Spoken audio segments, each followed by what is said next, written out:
Chapter 1. The Unrivaled Villain System. In the Kangwu continent, atop the ominous Tianma Peak, lies the headquarters of the Demon Sect.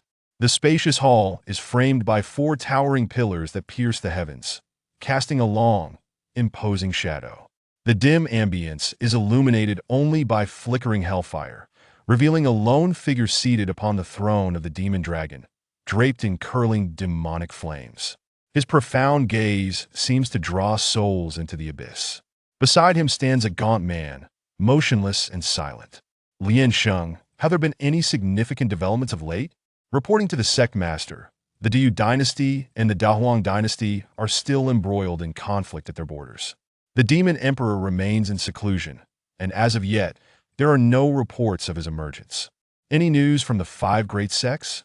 Nothing of import. Besides some disciples continuing their demon-slaying endeavors across the land, there has been no notable activity. Very well. You may leave.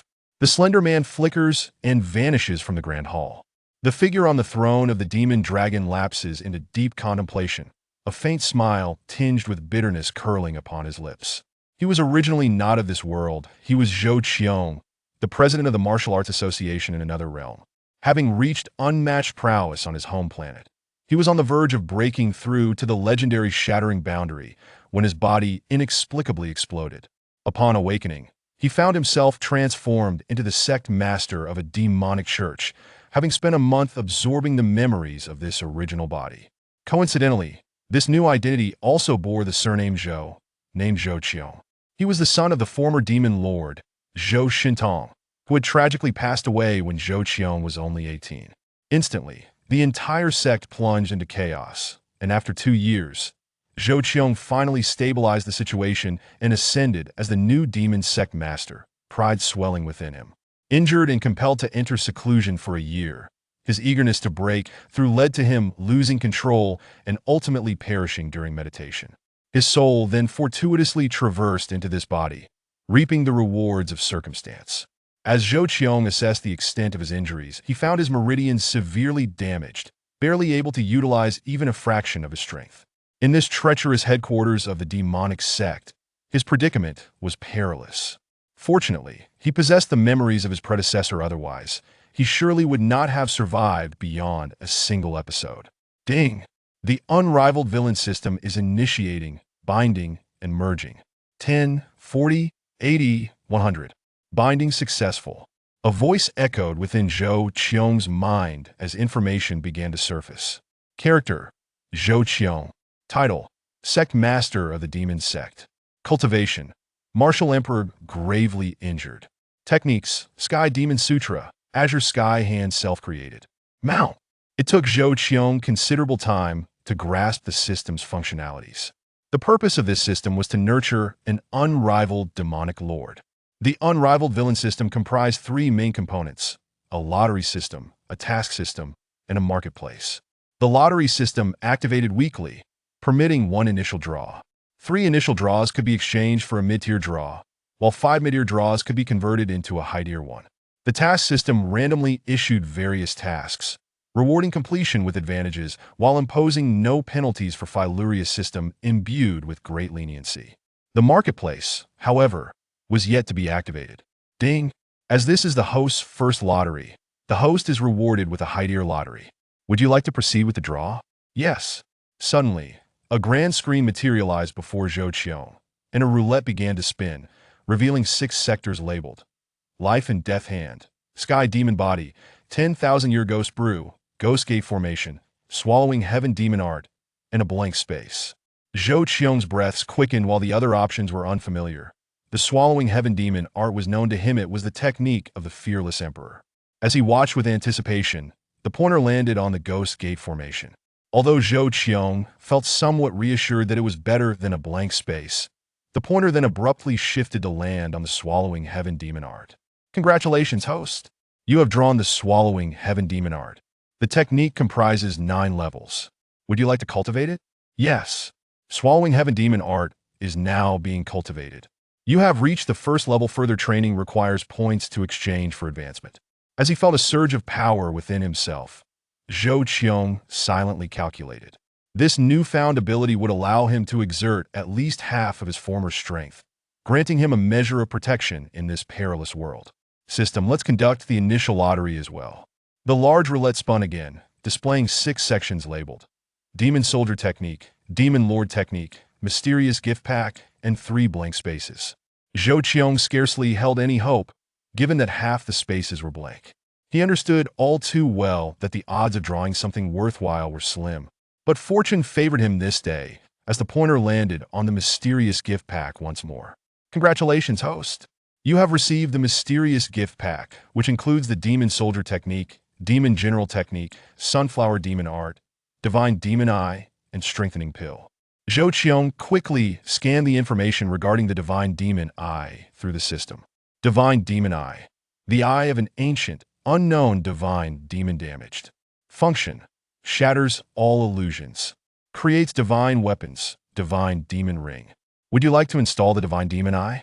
Install. A surge of immense demonic light flared at Zhou Qiong's brow, birthing an eye in the center, its pupil swirling with a black ring. Gradually, the eye disappeared, leaving behind a flicker of silver-black lightning. Character: Zhou Qiong. Title: Sect Master of the Demon Sect. Cultivation: Martial Emperor half of full strength. Techniques: Sky Demon Sutra, Azure Sky Hand self-created, Swallowing Heaven Demon Art Level 1. Divine Demon Eye damaged.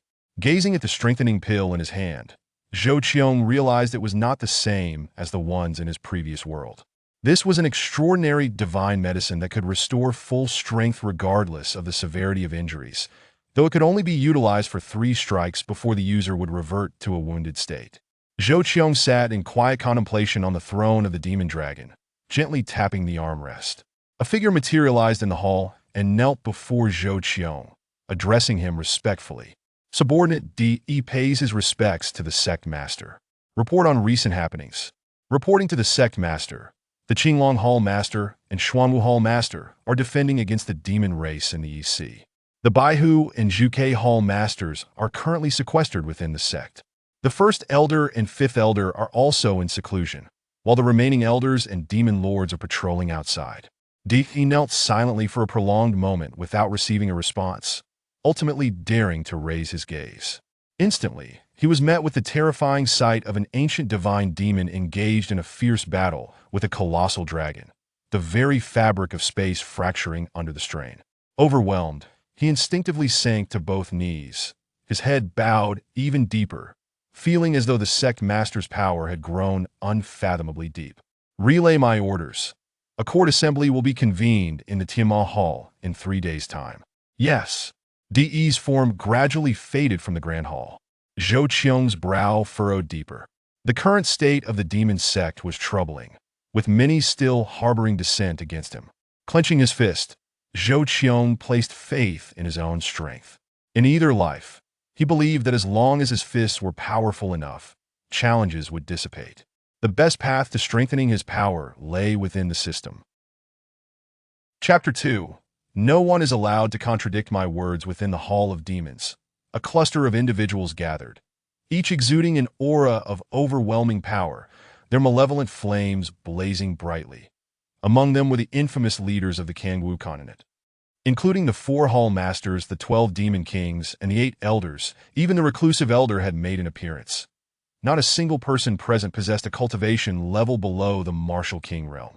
And many were Martial Emperors, with the Elder being a formidable half-emperor. Tiger King, I hear you recently ventured into the abyss of 10,000 demons. Did you uncover any treasures? Master Wan, how have the affairs with the demon clan been of late? Elder Wu, I see your secluded training has yielded further advancements. Congratulations. Why has the Master summoned us? What could it possibly mean? A cough from Lian Sheng, standing beside the demon dragon throne, silenced the crowd momentarily. Everyone knew Lian Sheng was a trusted aide of Zhou Qiong. The Master has summoned us for an important announcement. We shall wait patiently. Suddenly, the Elder, who had been in deep meditation, opened his eyes, casting a look of surprise towards the demon dragon throne before closing them once more. Others soon noticed a figure seated upon the throne, a person whose presence radiated an aura capable of suppressing all. Greetings, Master.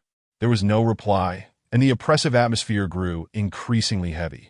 Some among the 12 demon kings could no longer withstand the pressure and activated their techniques to shield themselves.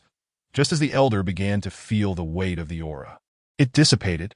What is the situation in the EC? Two individuals stepped forward from the crowd. Reporting to the master, the EC demon clan has been quite tranquil recently, with only occasional incursions into our territory, all of which were easily suppressed. Zhou Qiong gazed at the two, who were none other than Li Changsheng, the Hall Master of the Azure Dragon Hall, and Wan Li, the Hall Master of the Black Tortoise Hall, both possessing mid-level martial emperor cultivation. Very well, you may withdraw. I have heard that members of the 10,000 Swords sect have been purging demons within our territory. Reporting to the master, we have confirmed that it is merely members of the subordinate sect. The Jade Dragon Sword sect, an informant from the shadows, stepped forward. Tiger King, Monkey King. Two figures emerged from the crowd, one robust and the other wiry. Your orders? I command you both to go to the Jade Dragon Sword sect and eradicate them. Understood. Suddenly, a figure emerged from the Elder Council, garbed in a green tunic. Master, this cannot be. Our sect has been biding its time for the past 2 years. Attacking the Jade Dragon Sword sect now could provoke the 10,000 Sword sect. The Monkey King grinned derisively. Elder San, it seems your courage has waned with age. Does our esteemed Demon Sect fear a mere 10,000 Sword sect? Should they dare to retaliate, I shall be the first to extinguish them. Enough! My decision is final. Master, I implore you to reconsider.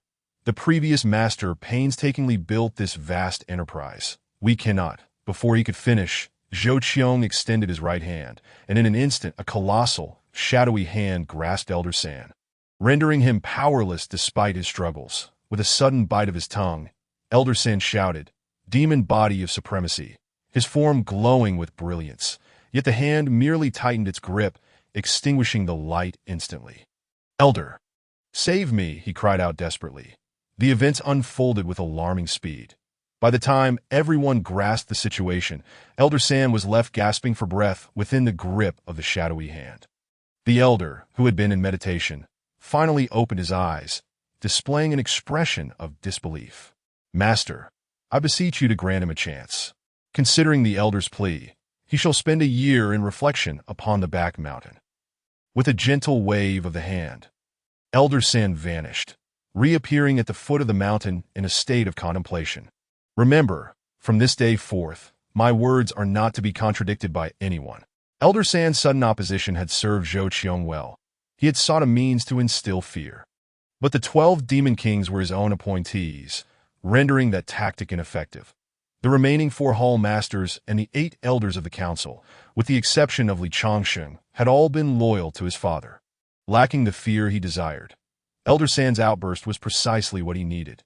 Indeed, both the elders and the 4 hall masters bowed their heads deeply, acknowledging that Elder San, a mid-level martial emperor, was among the most formidable within the Demon Sect, and had been subdued by Zhou Qiong. The 12 demon kings gazed upon Zhou Qiong with fervent admiration. In a tavern on the outskirts of the Hall of Demons, a group of men and women sat around a table, their swords sheathed at their sides, sharing a meal that a young woman in a light green robe, strikingly beautiful, spoke. "Wu Shixiang, our mission to exterminate demons this time is truly a righteous endeavor." Beside her, a slender man in a white shirt interjected, "Indeed.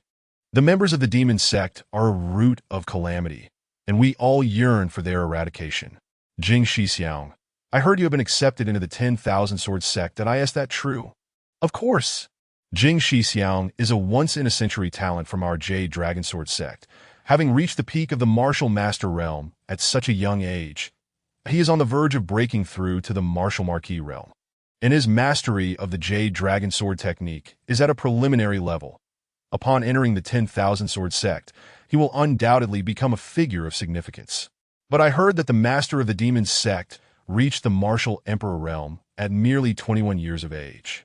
The young man, known as Jing Shixiang, had been basking in the praise of his peers when the mention of the Demon Sect's master caught him off guard. He initially intended to respond with bravado, but hesitated, wary of the implications. "Let us eat quickly. We've been out for a month, and it is time to return to the sect for some rest." With a sudden crash, the tavern's door shattered, and a voice boomed, It is indeed time for a break. Even King Yama has missed you all. A group of figures entered, led by two individuals, one robust and the other wiry. How could this be? It shouldn't have happened. The young man known as Jing Shixiang, upon seeing them, fell to the ground in terror, but he recognized these two from the portraits of the Demon Sect's higher-ups he had studied prior to their journey, hoping to be prepared for any eventuality. However, he never anticipated encountering them in person. Their group had only taken down a few minor figures from the Demon Sect. How could they have drawn the attention of these two formidable leaders? These two were none other than the Tiger King and the Monkey King, both at the peak of the Martial King realm. It was a well-known fact that the strongest master of the Jade Dragon Sword sect was merely at a high level of Martial King, and the remaining members were not even Martial Kings. The two could easily annihilate the Jade Dragon Sword sect without a second thought. What he did not realize was that they had indeed come to obliterate the Jade Dragon Sword sect. Their elimination was merely a secondary objective. Jing Shixiao, what is wrong? Are they from the Demon Sect? We shall slay the demons now. The young woman in the green attire gazed at Jing Shixiao with admiration. Instantly, Jing Shixiao rose from the ground and rushed toward the two figures, kneeling before them. Tiger King, Monkey King, I was not involved in this extermination. It was all their doing, he declared, pointing toward his fellow disciples. That moment, the others realized the gravity of the situation. Understanding they had encountered powerful figures from the Demon Sect, the tall, thin Wu Shixiang shouted, Jing Tian, you coward! How foolish to boast earlier. You are nothing but a waste. The Demon Sect's fiends must be eradicated. Brothers, let us fight. The group simultaneously drew their swords and formed a rudimentary formation. In the early chapters of this book, the hierarchy is defined as follows: Martial Apprentice, Martial Master, Martial Marquis, Martial King, Martial Emperor, Martial Sovereign. Chapter 3. Annihilation of the Sect. The Tiger King extended his hand and gently waved it forward, the followers of the Demon Sect attacking the group in an overwhelming display of power. The room was instantly filled with a radiance of demonic energy, with flashes of sword light flickering intermittently. By the time Jing Tian turned around, the members of the Jade Dragon Sword sect lay strewn across the floor, some with their bodies shattered. The young woman in green lay on the ground, a long blade piercing through her form, her eyes fixed on Jing Tian, glimmering with disbelief. Suddenly, Jing Tian noticed a headless body kneeling before the Tiger King and the Monkey King, the clothing looking eerily familiar. Before he could react, darkness enveloped him, severing his connection to the world. This one may still be of use. Why must you kill him so quickly? The Tiger King murmured to the Monkey King. The Master has commanded a total annihilation. We do not have the luxury of time for schemes, replied the Monkey King. It is easy for us to flatten a mere Jade Dragon Sword sect. Indeed, the Master entrusting this task to us is clearly a means to subdue the Elder's arrogance. We must act swiftly. Located 500 miles from the Hall of Demons, the Jade Dragon Mountain served as the stronghold of the Jade Dragon Sword sect. With over 1,000 disciples, the training grounds were filled with hundreds of practitioners honing their sword techniques in perfect unison, their spirits soaring. In the council hall, the sect leader and several elders were discussing the upcoming year-end competition. Sect leader, our Jade Dragon Sword sect has seen a significant increase in disciples over the past 2 years. For this competition, we must offer substantial rewards to facilitate the sect's growth. The other elders echoed their agreement, and the sect leader, Jing Kong, nodded in response. Dressed in elegant robes and adorned with a jade hairpin, his sharp eyebrows gave him the aura of a drawn sword. Upon closer inspection, one could see the resemblance between him and Jing Tian, as Jing Tian was his nephew. His plan was to send Jing Tian to the 10,000 Sword Sect for a few years of study, hoping he would eventually take over the Jade Dragon Sword Sect, allowing it to grow stronger and one day become one of the 5 major sects. Suddenly, a figure came rushing into the hall, rolling and scrambling, shouting, "Sect leader, something terrible has happened. Cease your clamor. What has you so flustered? Master, Brother Jing Tian's jade token has shattered." What? How is that possible? Were they not only operating on the fringes of the Demon Sect? With a resounding boom, the entire Yulong Mountain began to tremble. Master, it is dire. The Demon Sect has sent troops to attack the mountain. Instantly, Incredulity marked the faces of all present that it was known that the last formal assault by the Demon Sect had occurred 5 years prior. And with the new leader just established, how could they mount an attack so swiftly? Several individuals hurriedly exited the main hall, finding disciples practicing their swordplay outside had come to a halt, gathering in small clusters. Many were recent initiates, unfamiliar with the terror of the Demon Sect, while only a few senior disciples appeared pale, having experienced the last battle between the righteous and the demonic. As the elder members stepped out of the hall, they beheld Yulong Mountain entirely encircled by demonic soldiers. Two figures loomed in the sky. One was broad-shouldered and powerful, while the other had a sharp visage and a cunning demeanor. Exudino Apuozinoha. Master Brother, this is grave. The Demon Tiger King and the Demon Monkey King from the 12 Demon Kings have personally mobilized. Junior Brother, send an urgent message to the Wanjian sect, informing them of the Demon Sect's assault on the mountain. Jing Kong gazed into the distance at the swarming demonic soldiers, his expression resolute. Below, the disciples felt a sense of relief upon the appearance of their master. What could the Tiger King and Monkey King possibly want at Yulong Mountain? By the command of the leader, to slaughter your sect and annihilate your lineage. The Tiger King and Monkey King bowed towards the direction of Tianma Mountain. Are you demons attempting to incite another righteous demonic war? Jing Kong es faz dakuned. And what of it? The Demon Sect fears nothing. Let the Monkey King take action. The Tiger King replied with pride. Suddenly, the Monkey King emanated a terrifying aura, his body swelling as an enormous demonic ape materialized in the sky. Towering like a mountain, its height surpassing even that of Yulong Mountain, covered in jet-black fur as if it had emerged from the abyss. The Monkey King bellowed. Demonic ape treads the heavens, raising its right foot to stomp down upon Yulong Mountain. Not good. Activate the protective formation with all our strength. Jing Kong shouted urgently, and a golden protective shield rose instantly over Yulong Mountain. This shield had been laid by the founding patriarch of the Yulong Sword Sect. Nearly impossible to breach even for a typical martial emperor. As the demonic ape's foot made contact with the shield, it shook violently, fissures appearing on its surface, causing Yulong Mountain to quake. Master Brother, we have received a response from Wanjian sect. They have dispatched aid and instructed us to hold out for half an hour. Jing Kong looked up at the increasing number of cracks in the shield, sighing silently that he was uncertain they could endure for half an hour, hoping only that their protective barrier would prove resilient. I ask you, Monkey, are you capable? If not, I shall take over.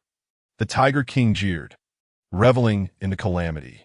I was merely testing the waters, the demonic ape exclaimed, its foot stomping against the protective barrier, roaring skyward while pounding its chest with its fists. Demonic ape hammer the heavens. Break for me! With that, the ape's colossal fist descended upon Yulong Mountain. This is disastrous. The protective shield shattered upon impact. Yulong Mountain collapsed significantly, with countless disciples suffering grave injuries or worse. All disciples, form the sword array and resist the demons. Jing Kong commanded. Men, destroy Yulong Mountain.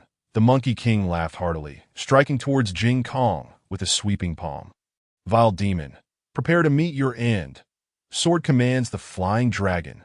A massive sword materialized in the sky, relentlessly thrusting at the demonic ape. The ape dodged with agility, the surrounding mountains and rivers trampled underfoot. Each time the ape swatted away a giant sword, Jing Kong spat blood, clearly at a disadvantage. Jing Kong was merely at the high tier of Martial King, while the Monkey King stood at the pinnacle, a formidable foe. Master Brother, we come to assist you. Several elders, witnessing Jing Kong falter, rushed to his aid on their swords.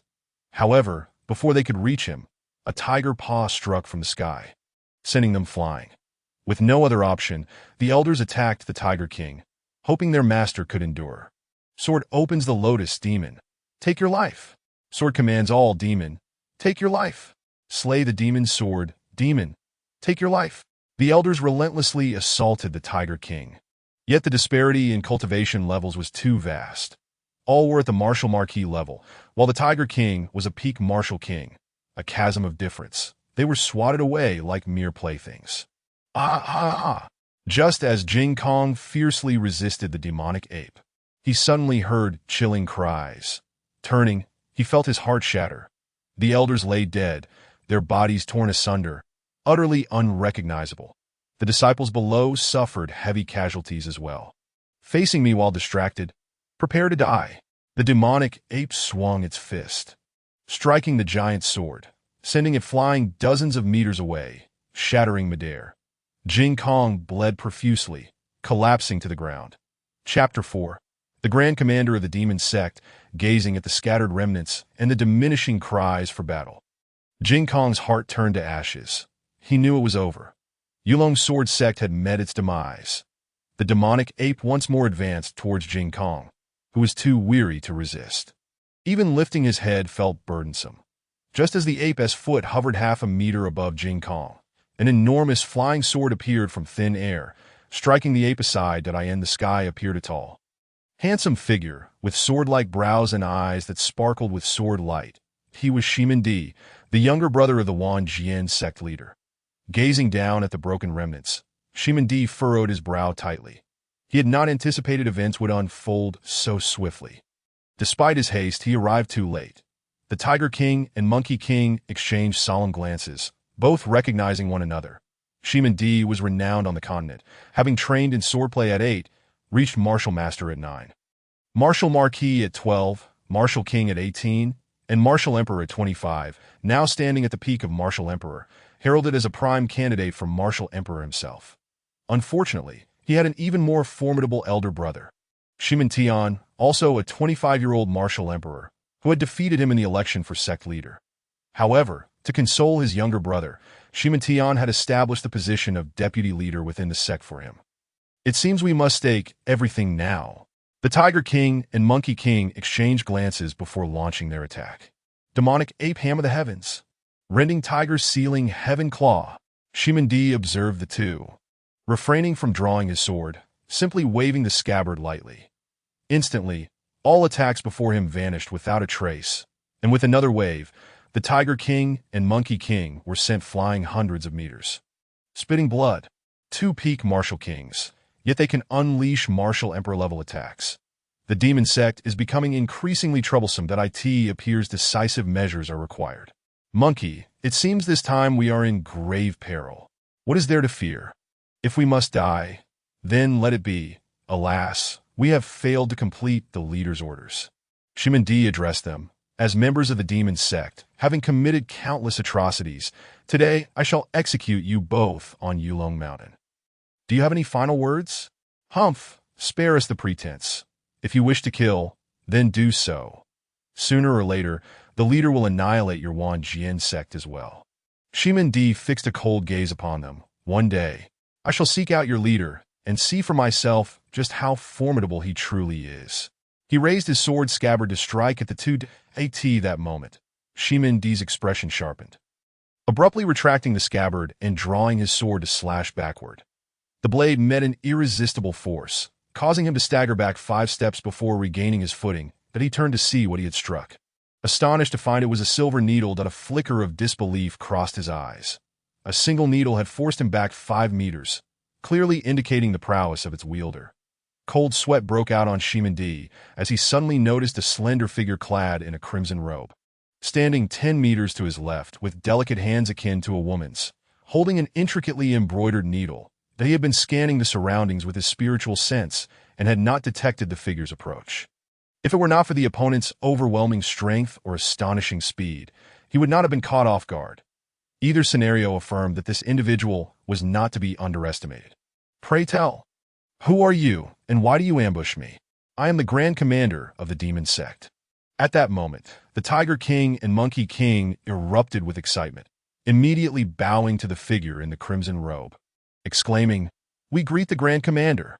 Shimin Di was taken aback, recalling a legend that it was said that the previous leader of the Demon Sect, Zhou Shintong, had discovered a child on a lotus during his travels, naming him Lianxing. This child grew alongside Zhou Qiong, yet no further news emerged, leading many to believe he was merely Zhou Qiong's subordinate. However, in recent years, amidst the turmoil of the Demon Sect, Zhou Qiong had risen to power, directly appointing Lianxing as the Grand Commander, a position of significant prestige. if not authority, making him a figure of great influence within the sect. "You are Lianxing," Shiman Di exclaimed, astonished at the figure in the crimson robe. "I hear you wish to meet our leader. I shall grant you that opportunity and take you to the Demon Sect's headquarters." With a wave of his hand, countless silver needles shot toward Shiman Di, each trailing fine threads. Shiman Di unsheathed his sword, swiftly slicing through all the silver needles. They struck the surrounding peaks, embedding themselves within. Lianxing tugged lightly, and several mountains rose abruptly, crashing toward Shiman Di. "Sword cuts through the world," Shiman Di bellowed, a colossal sword sweeping towards the approaching mountains, shattering several with a resounding crash. However, the recoil from the force sent him staggering back, spitting blood. However, disregarding the need for healing, he swiftly departed from the previous location in that very moment. Several silver needles erupted from the ground, pursuing him. "How is this possible? Have you truly broken through to the martial emperor realm?" Shiman Di stammered. Both the Demon Tiger King and the Demon Monkey King gazed at the Grand Overseer with incredulity. They had believed him to be at the late stage of the martial emperor, at most at its pinnacle, and had assumed that he would be able to restrain Shiman Di, allowing them to fulfill the Master's orders. Yet, witnessing the current situation, it was evident that Shiman Di lacked even the capacity to resist against the Grand Overseer, leading them to conclude that he had indeed attained the martial emperor realm. "The dead need not know so much. You may inquire with the King of Hell," came the response as countless silver needles once again lunged toward Shiman Di, their momentum more terrifying than before, filling the sky and leaving him with no avenue of escape. 10,000 swords returned to origin," Shiman Di shouted once more, his sword transforming into myriad blades, forming a sword formation that encircled him, fending off the silver needles ambush. Within the sword formation, Shiman Di constantly coughed up blood, his gaze hardening as he rapidly struck several acupoints around his body, causing blood to ooze from all 7 orifices, his skin even seeping blood. That a surge of sword light enveloped Shiman Di, and he instantaneously vanished into the horizon. The Demon Tiger King and the Demon Monkey King were about to pursue him when the Grand Overseer raised his hand to halt them. "There is no need to chase. You two should clean up your traces and return to report to the main hall." "Understood." Burning essence blood, sword light evasion, impressive speed, yet the drawbacks are substantial. It seems I will need to study the scripture given by the master thoroughly upon returning. He was inherently a celestial eunuch, incapable of mastering any secret arts. Yet his remarkable talent allowed him to innovate, enabling him to reach the late stage of the martial emperor by his 20s.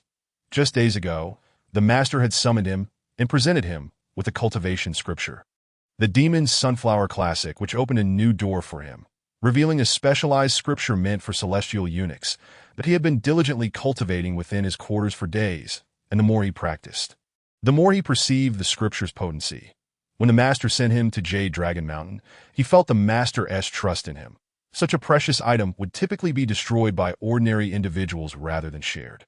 He could not help but marvel at the master's boundless magnanimity. Chapter 5. The Martial Emperor Realm's Demon Dragon pulling the card at the Wand Sword Sect. Several elders and the sect leader were convening. "Sect leader, why has the demon cult suddenly attacked the Jade Dragon Sword Sect? Are they attempting to incite another righteous versus demonic war? Indeed, does that little brat Zhou Qiong truly possess such audacity? I have heard he has just emerged from seclusion. Could it be that he has broken through to the mid-tier martial emperor realm?" The sect leader, Shiman Tian, waved his hand from his elevated seat. "The disciples sent to investigate have yet to return. We shall await their report. Shiman Di has already arrived at Jade Dragon Mountain and should now be engaged with the demon cult." A letter from Jade Dragon Mountain indicates that the Demon Tiger King and the Demon Monkey King are leading the charge. Both are among the 12 Demon Kings and are at the pinnacle of the Martial King realm. Jade Dragon Mountain indeed cannot withstand them, but the deputy sect leader has already gone. He can easily vanquish them. Shiman Tian nodded, confident in his younger brother, Shiman Di's strength. Even when besieged by foes of the same tier, he could remain unscathed. The only threats to his brother within the entire demon cult were Zhou Qiong and the Grand Elder. As they deliberated, a flash of red sword light pierced through the protective array of the Wand Sword Sect. which showed no sign of defense. The crimson light surged into the main hall. Who dares to trespass upon my wand sword sect? An elder clad in green stood, brandishing a long sword, that as the red glow dissipated.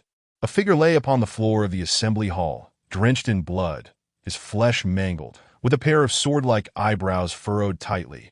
It was none other than Shiman D, who had escaped using sword light evasion. Deputy Sect Leader.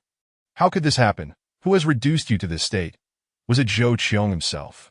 The elder hastened to assist Shiman D, hastily producing healing elixirs and forcing them into his mouth. Shiman D barely managed to open his eyes, swallowing the healing elixirs as he laboriously stated to Shiman Tian, Elder Brother, the Grand Overseer of the Demon Cult, Lian Sheng, has likely broken through to the martial Emperor realm. Upon uttering this, Shiman D fainted. Shiman Tian's countenance turned ashen. Assist the Deputy Sect Leader to the rear hall for rest. Fetch a great rejuvenation pill from the alchemy hall for him to consume. Yes. Shiman Tian gazed toward the direction of the demon cult, murmuring softly, for Shiman D to be forced to use sword light evasion.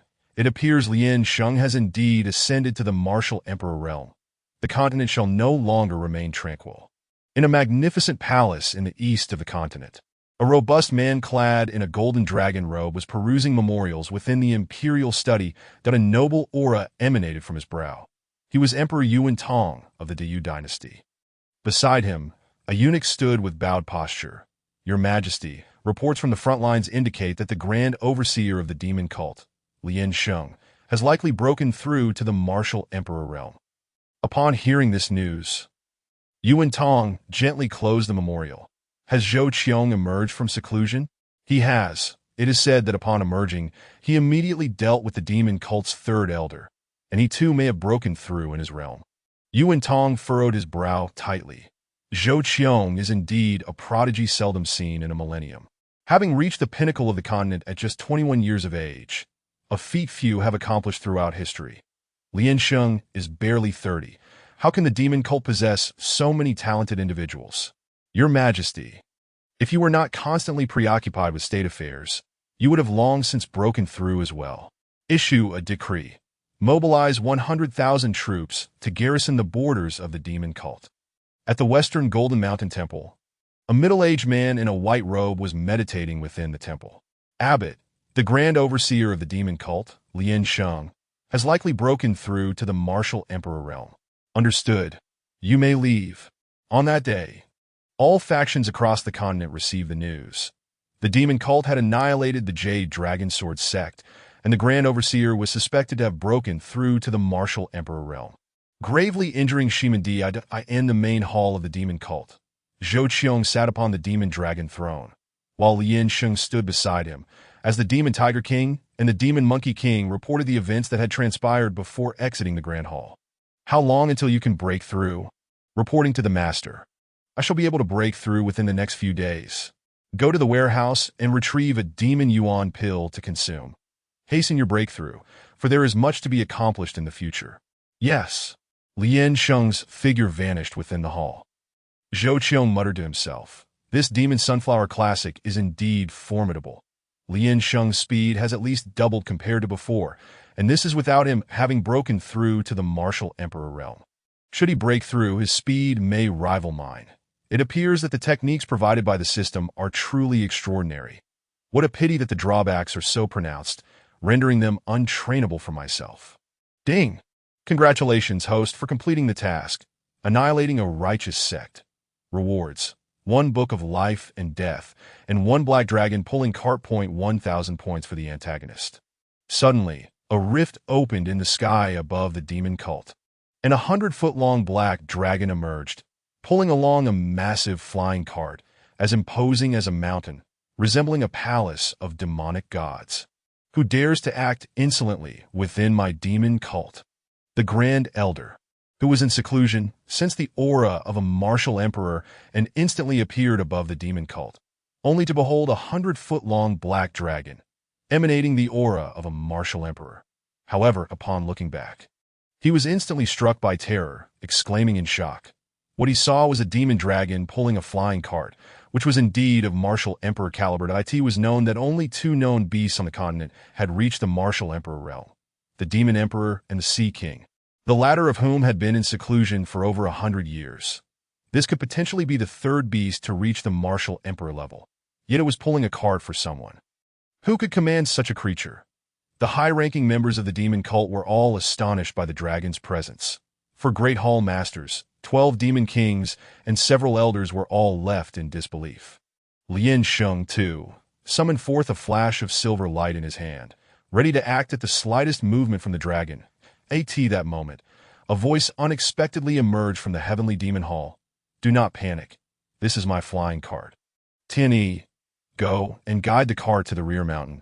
Yes, a man clad in black with a diamond mask responded from the corner, soaring towards the dragon-pulled cart, taking the reins and directing it toward the rear mountain. The dragon complied without resistance. The various demon kings, hall masters, and elders gradually dispersed, yet each face bore the marks of astonishment. Their master possessed a martial emperor-level dragon pulling a cart, a notion that surpassed their understanding. The legendary heavenly, Xian, Huang, and earthly four parts, which only the master could command, remained shrouded in mystery. Could there be martial emperor-level experts among them? In truth, Zhou Qiong was equally astonished. He had not anticipated that the system would be so generous as to provide him with a martial emperor-level dragon for pulling a cart.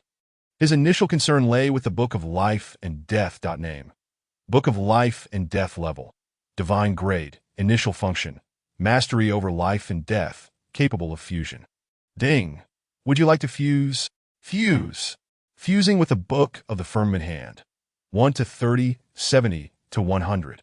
Fusion successful. Name: Firmament Book of Life and Death level.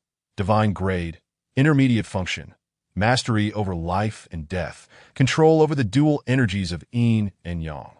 Zhou Qiong checked his attributes. Character: Zhou Qiong. Position: Master of the Demon Cult. Cultivation: Martial Emperor. Half Strength. Technique: Heavenly Demon Scripture. Firmament Book of Life and Death. Swallowing Heaven Demon Technique. First Layer. Divine Demon Eye. Incomplete. Chapter 6. Teaching Techniques. 1,000 years ago, the Kangwu continent was ravaged by a great war known as the War of the Gods. After this battle, the entire continent suffered severe devastation, and all martial gods vanished, taking with them the martial god-level techniques. After that, the Kangwu continent has not witnessed the emergence of any martial deities. The only remaining martial deity-level techniques consist of 4 texts: the Heavenly Demon Sutra of the Demon Sect, the 10,000 Buddha Sutra of the Golden Mountain Temple, the Sovereign Sutra of the Great Universe Dynasty, and the Book of 10,000 Demons of the Demon King. The techniques are categorized into 4 levels: human, king, emperor, and god, with each level further divided into 3 tiers: low, middle, and high. Ding! System task issued. 6 months later. Decisively defeat the Demon Emperor on the shores of the East Sea and annihilate the Beast Tide. Successful completion rewards the Advanced Protective Mountain Array of the Transcendence level, along with 20,000 points for the villain. Zhou Qiong grasped certain key phrases. 6 months. Shores of the East Sea, Beast Tide, and Advanced Transcendence, indicating that a Beast Tide would indeed occur in half a year. As for the Advanced Transcendence, it likely represents a tier even surpassing the God level. System. Open the shop. Upon completing the first extermination mission, the shop was already accessible. 1,000 villain points could not enhance his sky-devouring demon technique, likely due to its excessively high level. Upgrading it to the second tier required a staggering 100,000 villain points. It would be more prudent to exchange villain points for techniques to be cultivated by his subordinates. A panel appeared before Zhou Qiong, displaying various categories: technique area, divine weapon area, elixir area, and miscellaneous area. He directly entered the technique area, where everything appeared blurred and indistinct, presumably due to insufficient villain points. By the time he could purchase something at 1,000 points, he had already scrolled through countless pages. Host. A direct jump is possible. Zhou Qiong's lips twitched. No worries, I simply enjoy flipping through pages. Any recommendations? The Demon Emperor Technique. It is highly suitable for cultivation and possesses compatibility, allowing for certain modifications based on one's own techniques. The 10,000 Demons Technique boasts formidable attack power. far surpassing others of the same level. The Ghost King technique offers rapid cultivation speed, though its attack power is lacking. System: exchange for the Demon Emperor technique. Ultimately, Zhou Qiong decided to acquire this technique, as he already possessed the Demon Soldier technique and the Demon King technique. This constituted a comprehensive system of techniques, further enhanced by the Demon God technique, exhibiting strong potential for adaptation and development. Exchange successful.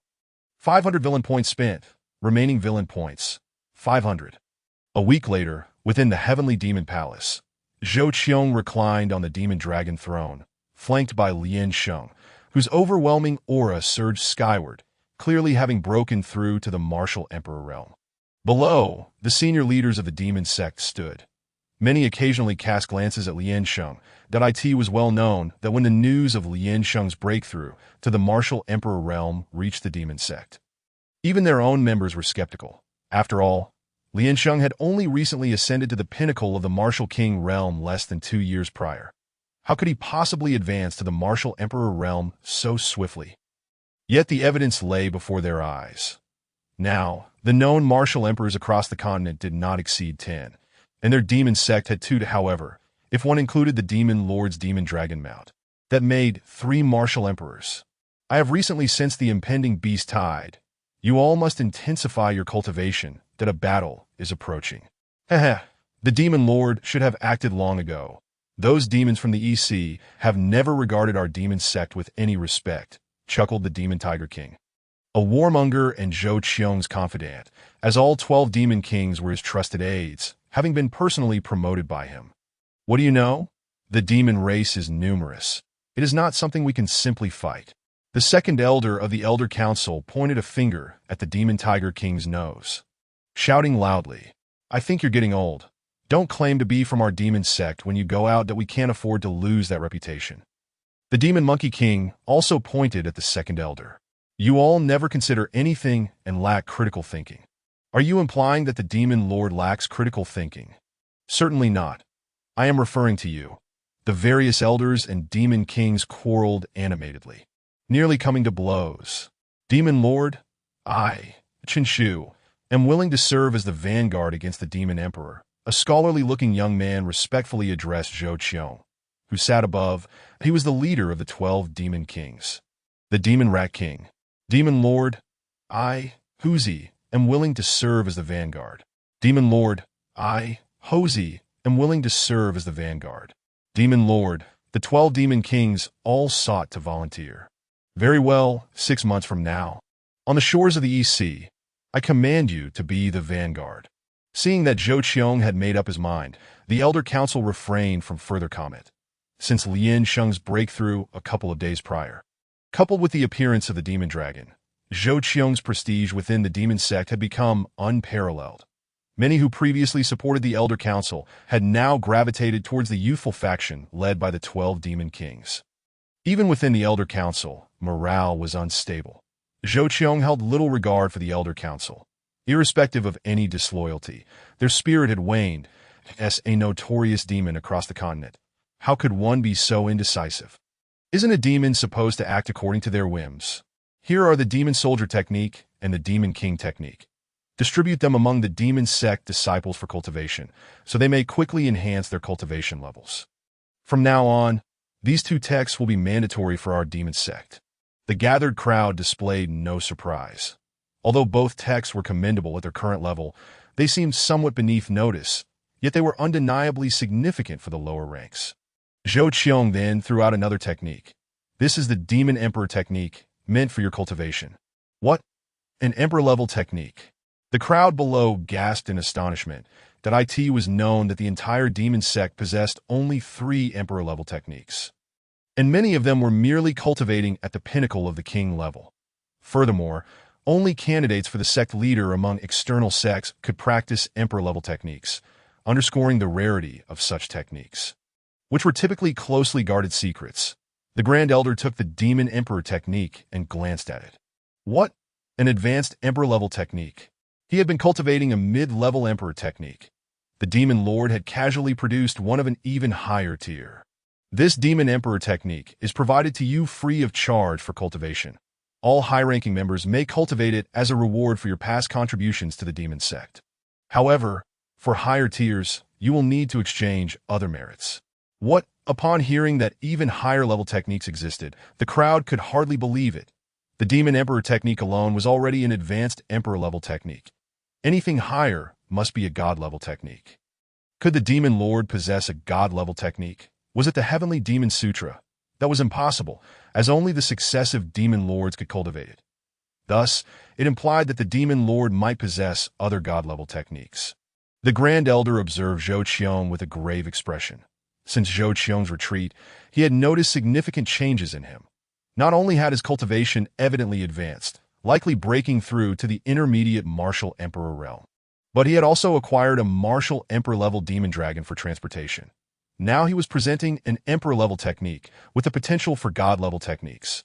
Even Lian Sheng's breakthrough could very well be related to Zhou Qiong. Chapter 7.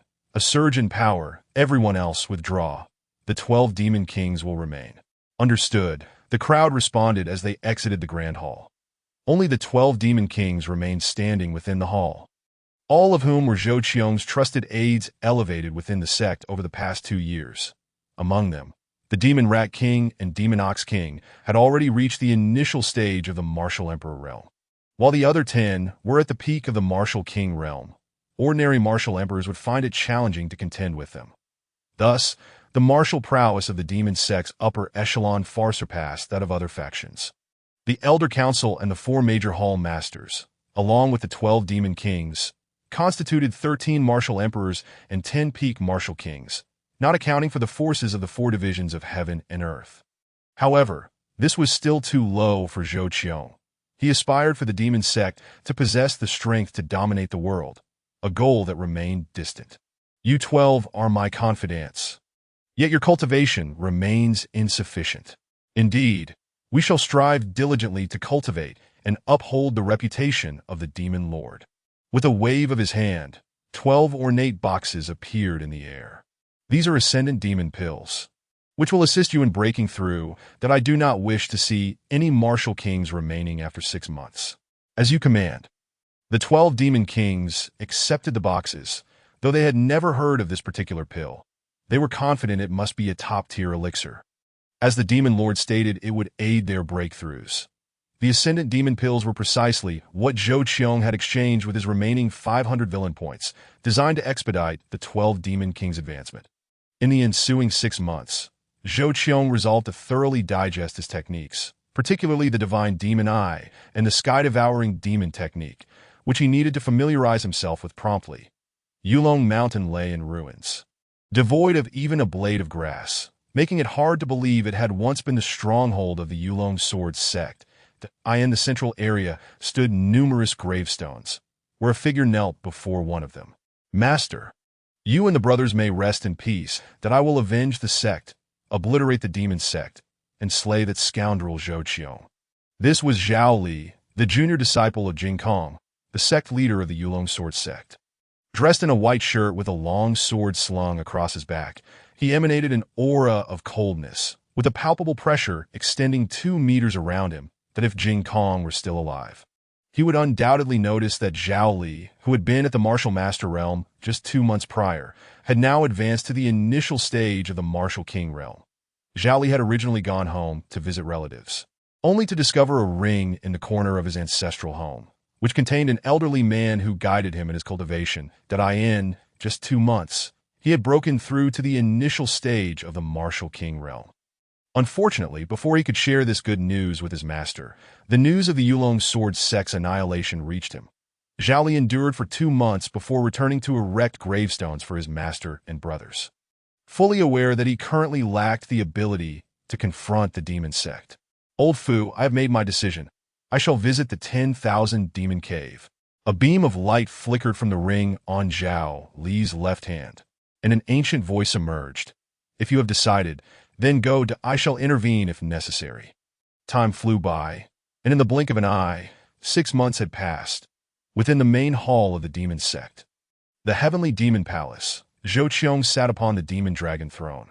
The senior leaders had gathered once more, yet this time, their aura was even more imposing. especially the Grand Elder of the Elder Council. Clad in purple robes, with his eyes gently closed, it is evident that a breakthrough has been made to the martial Emperor realm. Speaking of which, the experiences of the Grand Elder are truly legendary. He and Zhou Qiong's father, Zhou Shintong, were once brothers in arms, competing for the position of sect leader. Unfortunately, he was ultimately defeated by Zhou Shintong. Moreover, due to excessive duels against righteous factions, his foundation was compromised, leading to a prolonged delay in his own advancement to the martial Emperor realm. Had it not been for Zhou Qiong's sudden emergence to the martial Emperor realm following Zhou Shintong's demise, the Grand Elder might now be at the helm of the Demon Sect. Among the remaining 7 elders, aside from the 3rd elder, who is still contemplating in solitude on the back mountain, the rest possess mid-level martial sovereign cultivation, with the 2nd elder having reached the pinnacle of martial sovereign. The 4 hall masters, Li Chongqing of the Azure Dragon Hall and Wan Li of the Black Tortoise Hall, have both surpassed the pinnacle of martial sovereign, while Chu Kaishan of the White Tiger Hall and Bing Li of the Vermilion Bird Hall have also attained late-stage martial sovereign cultivation. The 12 Demon Kings have made the most significant progress, each breaking through to the martial sovereign realm, with the Demon Rat King, Qin Shu, directly reaching the pinnacle of martial sovereign, and the Demon Bull King also achieving late-stage martial sovereign.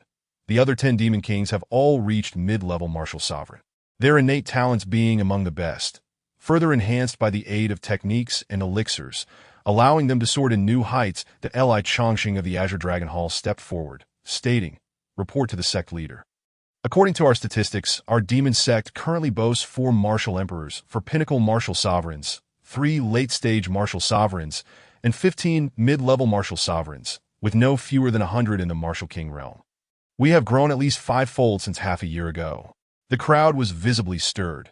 It was only upon hearing Li Chongqing's report that they realized how formidable the Demon Sect had become.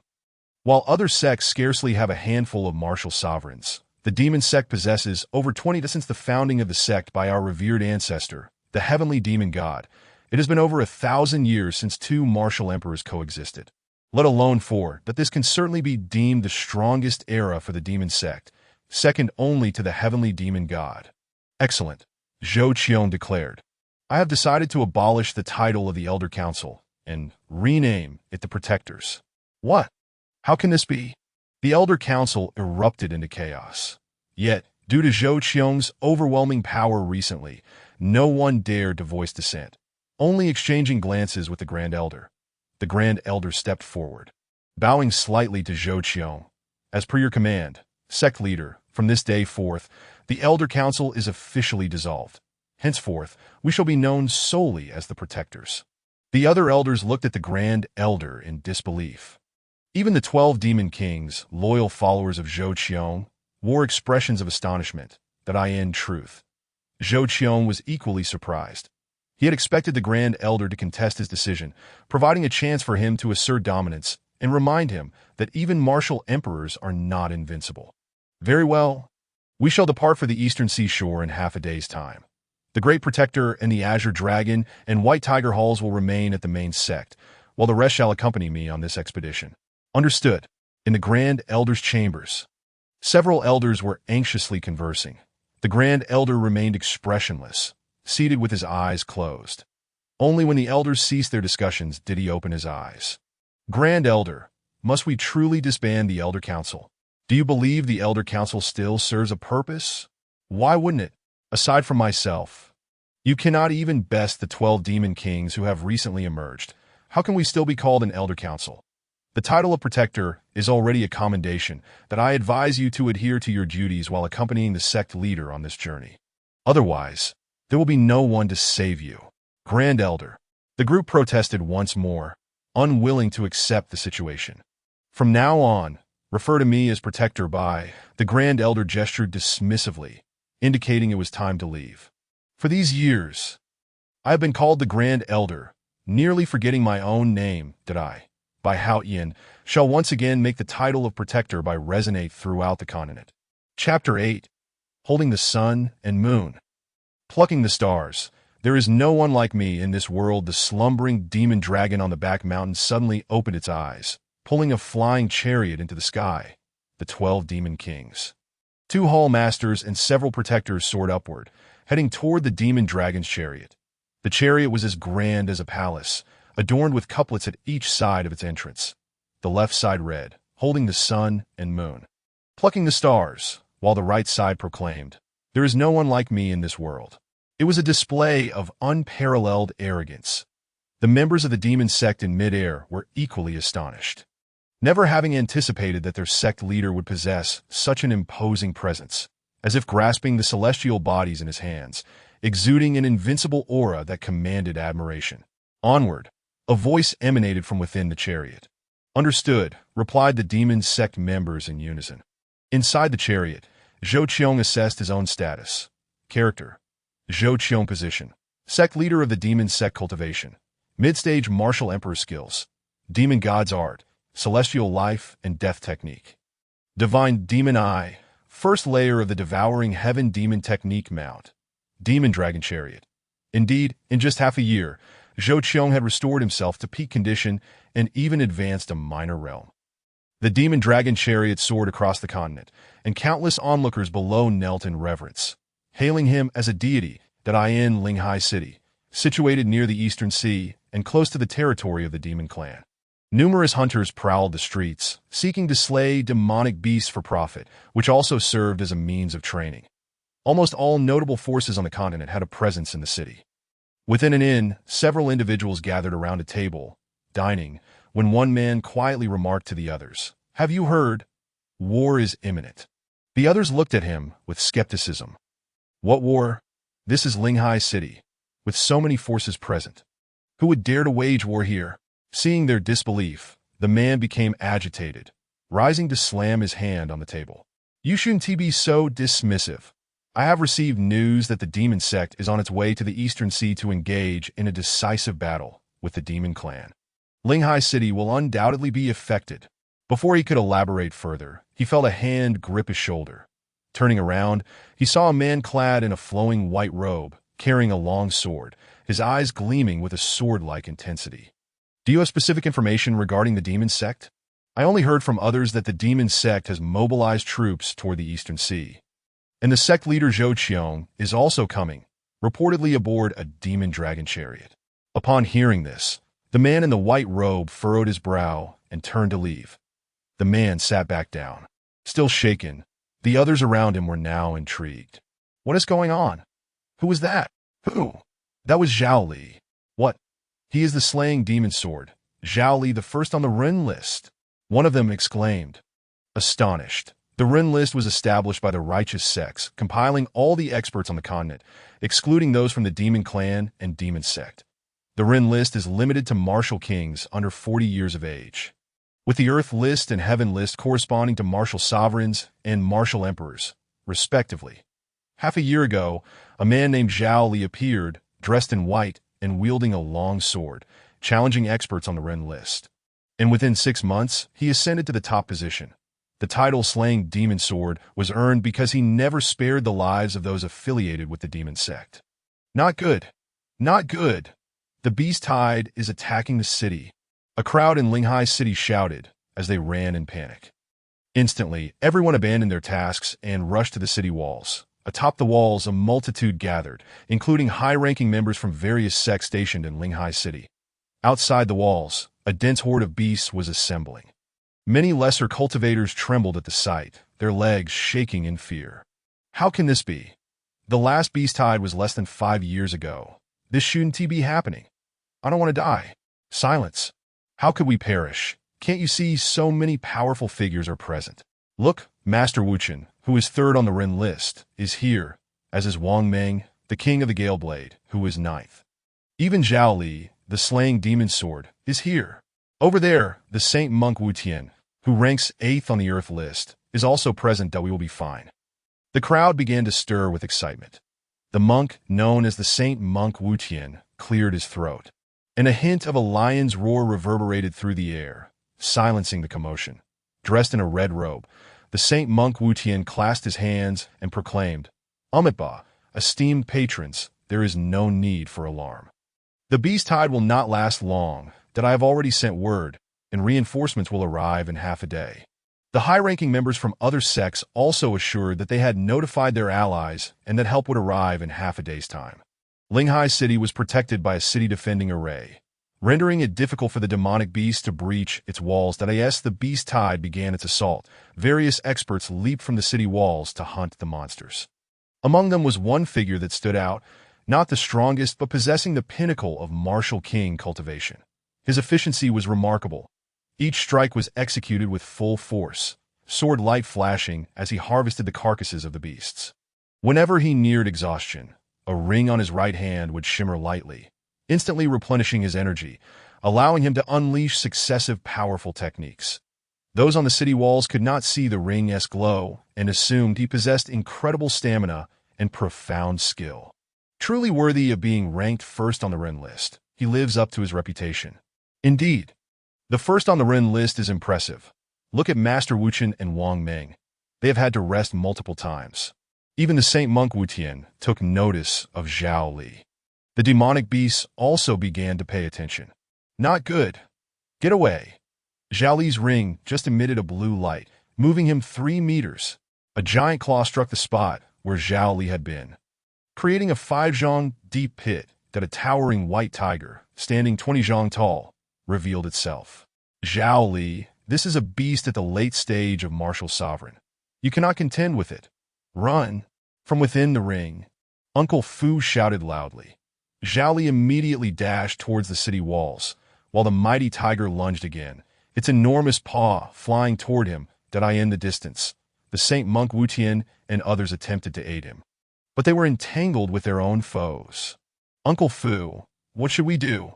Your current strength is insufficient to resist. I can only use my soul power to directly relocate you to the city wall. Afterwards, I will enter a period of slumber.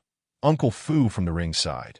Just as he was about to use his soul power to move Zhao Li, a roar from a demonic dragon echoed through the sky. A heavy pressure descended immediately.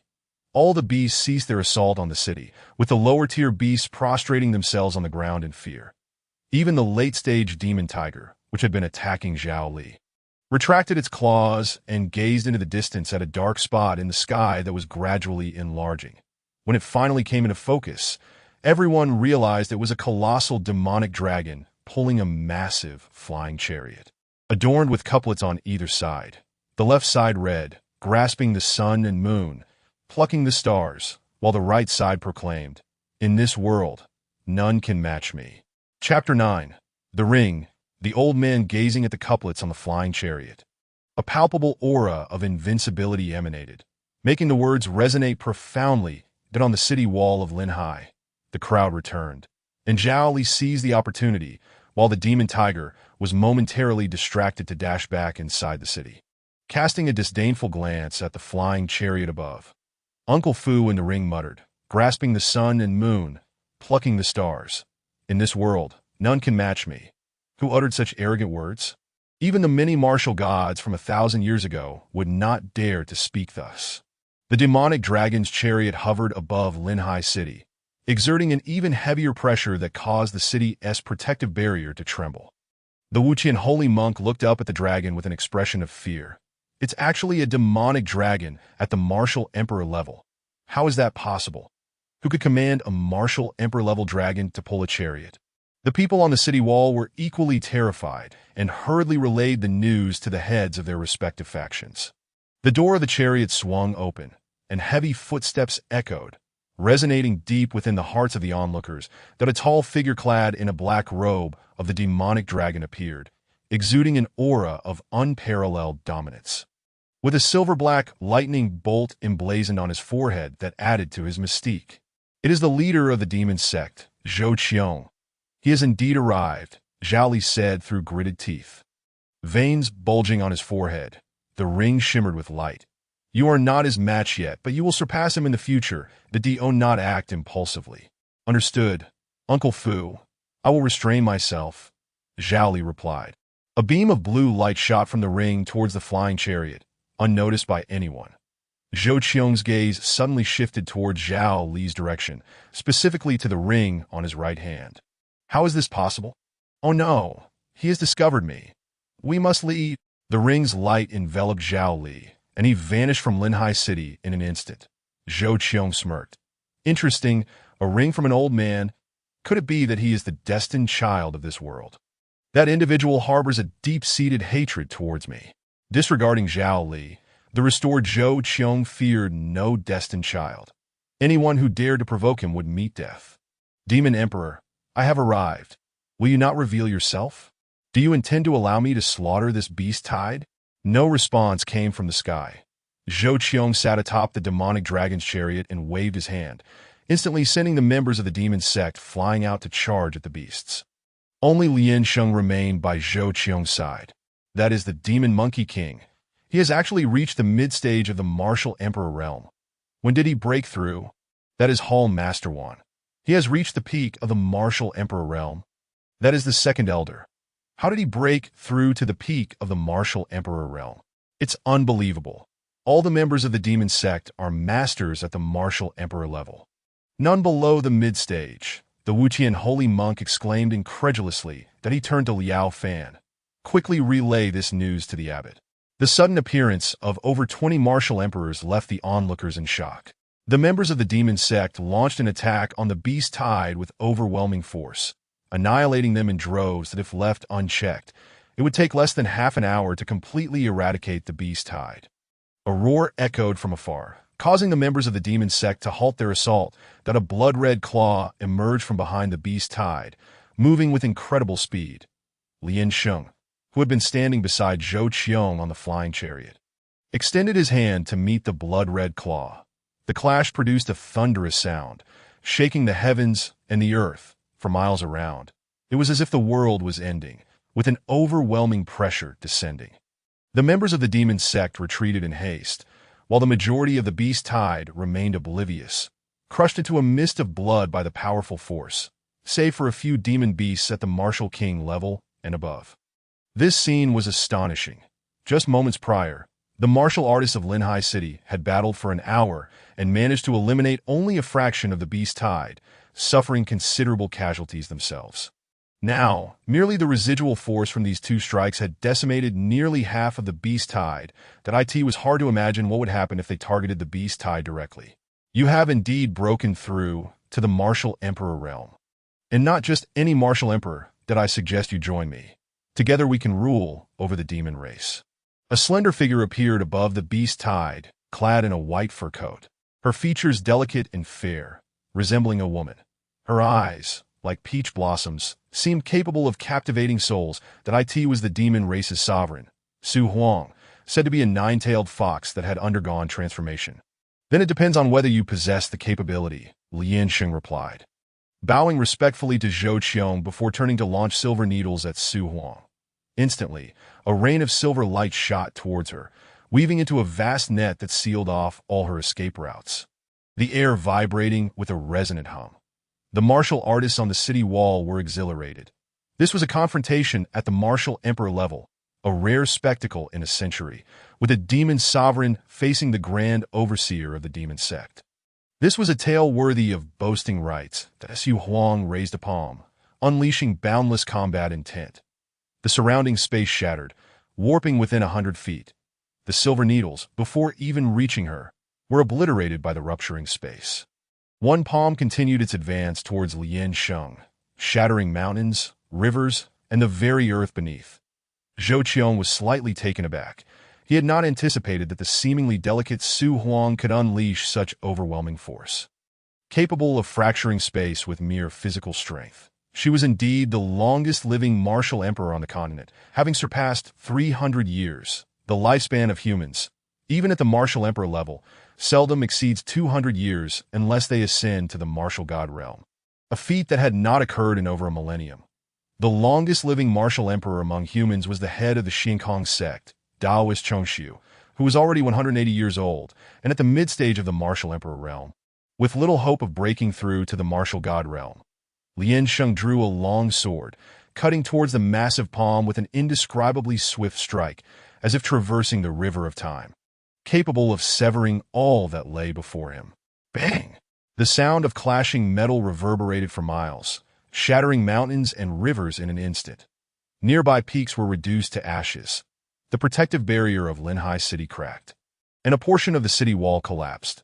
Lien Sheng remained suspended in midair, blood trickling from the corner of his mouth. "You have won," he said, retreating to Zhou Qiong's side, to withstand a full-force strike from a mid-stage martial emperor. "You have proven yourself remarkable. It is truly hard to believe that you have only just broken through to the martial emperor realm," Su Huang remarked gravely, revealing a sword scar on the palm of her left hand beneath her coat, which vanished almost instantly. Chapter 10. I am the Demon Sect leader, Zhou Qiong. Why are you not at your Demon Sect headquarters, but here at the eastern coast? I wish to see just how formidable a fox that has lived for over 300 years truly is. However, you have greatly disappointed me, Zhou Qiong stated, casting a dismissive glance at Su Huang. Indeed, Zhou Qiong felt let down. Su Huang's strength was not as formidable as he had imagined, that is, a fellow mid-stage martial emperor. Zhou Qiong could effortlessly overpower Su Huang.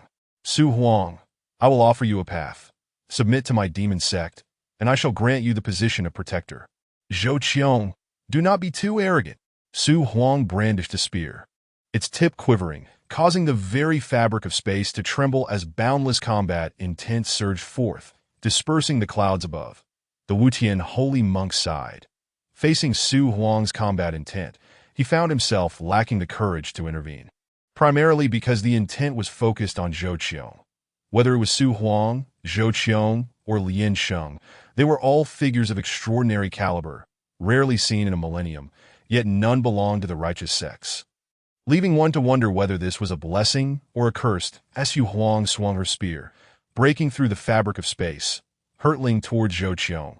This was the time-space spear she had cultivated for 100 years, capable of shattering all things in existence. And this was its inaugural release. Zhou Qiong, standing atop the demonic dragon's chariot, swung his fist, causing the space to tremble as boundless dominance erupted forth, an aura of lawlessness accompanying his strike. As if to obliterate all adversaries, when their forces collided, an even more tremendous sound erupted, shaking the demonic dragon's chariot, which was pushed back several hundred meters. The earth sank several dozen meters from the impact, flattening the landscape for miles and even creating a massive tsunami in the distant sea. The protective barrier of Linhai City shattered, and a substantial portion of the city collapsed, resulting in countless casualties. The Wutian holy monk, attempting to shield the crowd, was knocked unconscious by the shockwave. Su Huang was violently propelled hundreds of meters away, exclaiming, "How is this possible?" Blood spewed from his mouth as he gazed in disbelief at the spear in his hand, which bore a noticeable crack at the tip. This was an imperial-grade weapon, yet it had been damaged by a mere fist. What was even more unbearable for Su Huang was the growing sense of retreat within him. His instincts warned him that he could not triumph over the person before him. This individual was terrifyingly powerful and strangely enigmatic. During their earlier confrontation, the spear had been gripped by a dreadful suction, instantly draining half of his strength. In stark contrast, Zhou Qiong remained unchanged, eyes closed as he absorbed and refined the power he had just drawn through the devouring demon technique. In a mere few seconds, Zhou Qiong felt a surge of strength, bringing him closer to the peak of the martial emperor realm. Though Su Huang yearned to flee, he was unwilling to retreat in such a disgraceful manner. He intended for Zhou Qiong to pay a price. His eyes fell upon an inconspicuous small mountain in the distance. While the surrounding peaks had been obliterated by the shockwave, this particular mountain remained relatively unscathed, save for a few newly formed cracks. This mountain possessed a terrifying legend among the demon clan. It was said to house the seal of an extraordinary being. In an instant, Su Huang seized the spear again and launched another strike, this time aiming not for Zhou Qiong, but for that small mountain. Boom! The mountain shattered in an instant, billowing clouds of white smoke into the air. Without a second glance, Su Huang tore through the void and fled. Zhou Qiong paid no heed to Su Huang, for he sensed something beneath the mountain stirring to life.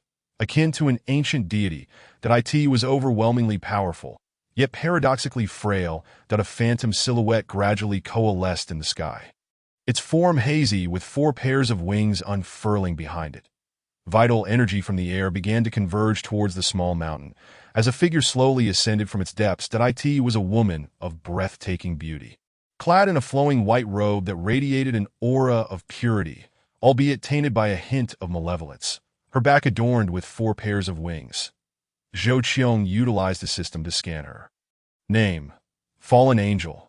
Cultivation: Unknown. Status: Encountered an unexpected incident during the transformation, endowing her with the dual essences of angelic purity and corruption. The woman continued to absorb the vital energy in the air, her eyelids fluttering as if she were on the verge of awakening. The aura emanating from her grew increasingly formidable, having already reached the mid-stage of the martial emperor realm and continuing to rise. Master, should I test her? Lian Sheng whispered to Zhou Qiong. No need. You and the others should retreat from here, Zhou Qiong replied, his instincts warning him that this woman seemed to be fixated on him. Understood. Lian Sheng led the others aboard the demon dragon chariot. Departing for the distance, the inhabitants of Linhai City had long since vacated the area, for that day had unfolded into an unimaginable disaster for them. The century-old Linhai City had been utterly annihilated, with half of the martial artists within perishing, and now a mysterious winged figure had emerged, prompting everyone to flee desperately. Zhou Qiong positioned himself 10 meters away from the woman, who had already broken through to the late stage of the martial emperor realm. Slowly, she opened her eyes, revealing irises devoid of any white. They were entirely black. She murmured, "To think I have descended upon such a lowly continent, that it appears I must first find a way to regain my strength. Louis Carmel, I shall seek you out again one day." The woman gazed at Zhou Qiong. Such profound cultivation. You must wield significant influence in this land. I am the leader of the Demon Sect, Zhou Qiong declared. The Demon Sect leader. Though your cultivation may be somewhat lacking, your foundation is quite solid. If I consume a few more like you, I should be able to escape this continent. The fallen angel smirked wickedly. Such audacity! You presume to devour me, a mere late-stage martial emperor? Zhou Qiong sensed that this opponent was far from an ordinary late-stage martial emperor. Yet he remained undaunted that he himself was no ordinary mid-stage martial emperor. With a casual flick of her wings, the fallen angel summoned an overwhelming pressure that seemed to lock down the surrounding space for hundreds of kilometers. Even Zhou Qiong felt the weight of this force, making it difficult for him to move as the space around him began to collapse inch by inch. The fallen angel gazed at him with a malevolent smile, her eyes cold and frenzied. She had no doubt that Zhou Qiong could not evade her attack. To her, even the pinnacle figures from a lowly continent were insignificant, that if she were at her peak, a person like Zhou Qiong would be nothing more than a fleeting disturbance. As the collapsing space drew nearer, Zhou Qiong began to emanate a dark aura, dispelling the surrounding pressure. Fragments of the collapsing space surged into his body that he extended a hand towards the fallen angel, summoning a colossal hand the size of 100 miles above him, swirling with the essence of life and death, and imbued with a hint of devouring energy that in an instant, it descended upon the fallen angel, compressing the space, making it increasingly difficult for her to escape. This was Zhou Qiong's most powerful strike to date, the celestial life and death hand, fully unleashed with the added might of the devouring demon technique. Even a typical pinnacle martial emperor would find it hard to withstand. What? You have concealed your cultivation. The fallen angel's expression shifted in disbelief as her wings flapped furiously, striking at the gigantic hand. The air erupted with a thunderous roar, sending shockwaves rippling outward, even affecting the Demon Sect members who had retreated hundreds of kilometers away, sending them flying once more. What manner of monster is this? To contend so evenly with the sect leader. Is the sect leader in danger? One of the 5 guardians expressed concern. Impossible! The sect leader is blessed with great fortune. Who could possibly rival him? The Demon Tiger King shook his head, though a trace of worry crossed his face. Remarkably resilient. You have not perished, Zhou Qiong remarked mockingly, observing the fallen angel, Luna, struggling to rise from the ground, blood spilling from her lips as she gasped in shock. You have not concealed your cultivation. How can you unleash such a devastating blow? Who are you? I do not enjoy repeating myself. Do you have any final words? Speak quickly, Zhou Qiong replied. To think I, Luna, would be defeated by a native of such a lowly continent. You shall pay dearly for this, the fallen angel proclaimed, straightening her posture as a jade-white crown began to rise above her head. Her aura surged once more, breaking through the limits of the martial emperor realm in an instant. Emanating a divine presence that soared towards the heavens, the Grand Council of the Liu dynasty, the emperor suddenly lifted his gaze towards the east, murmuring, "The martial god! Could it be that someone has truly broken through to the realm of the martial god?" Meanwhile, the monks at Jingshan Temple paused their chanting, their expressions grave as they looked eastward. All the continent's top-tier experts sensed the powerful aura rising in the east, likely indicative of a martial god's presence.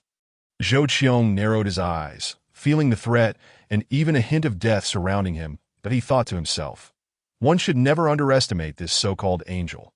She has found a way to ascend to the martial god realm." A silver-black lightning flickered at his brow, and a dark ring began to rotate within it. Observing the evidently imminent attack from Luna, Zhou Qiong would not grant her the luxury of time. An eye materialized from the lightning on his forehead, and a black ring shot forth towards Luna. Before she could react, the ring ensnared her, tightening and rendering her immobile. The crown above Luna's head glowed in response to the black ring, trembling violently as it began to develop small cracks, indicating that this situation was taxing her considerably. Luna was utterly astonished.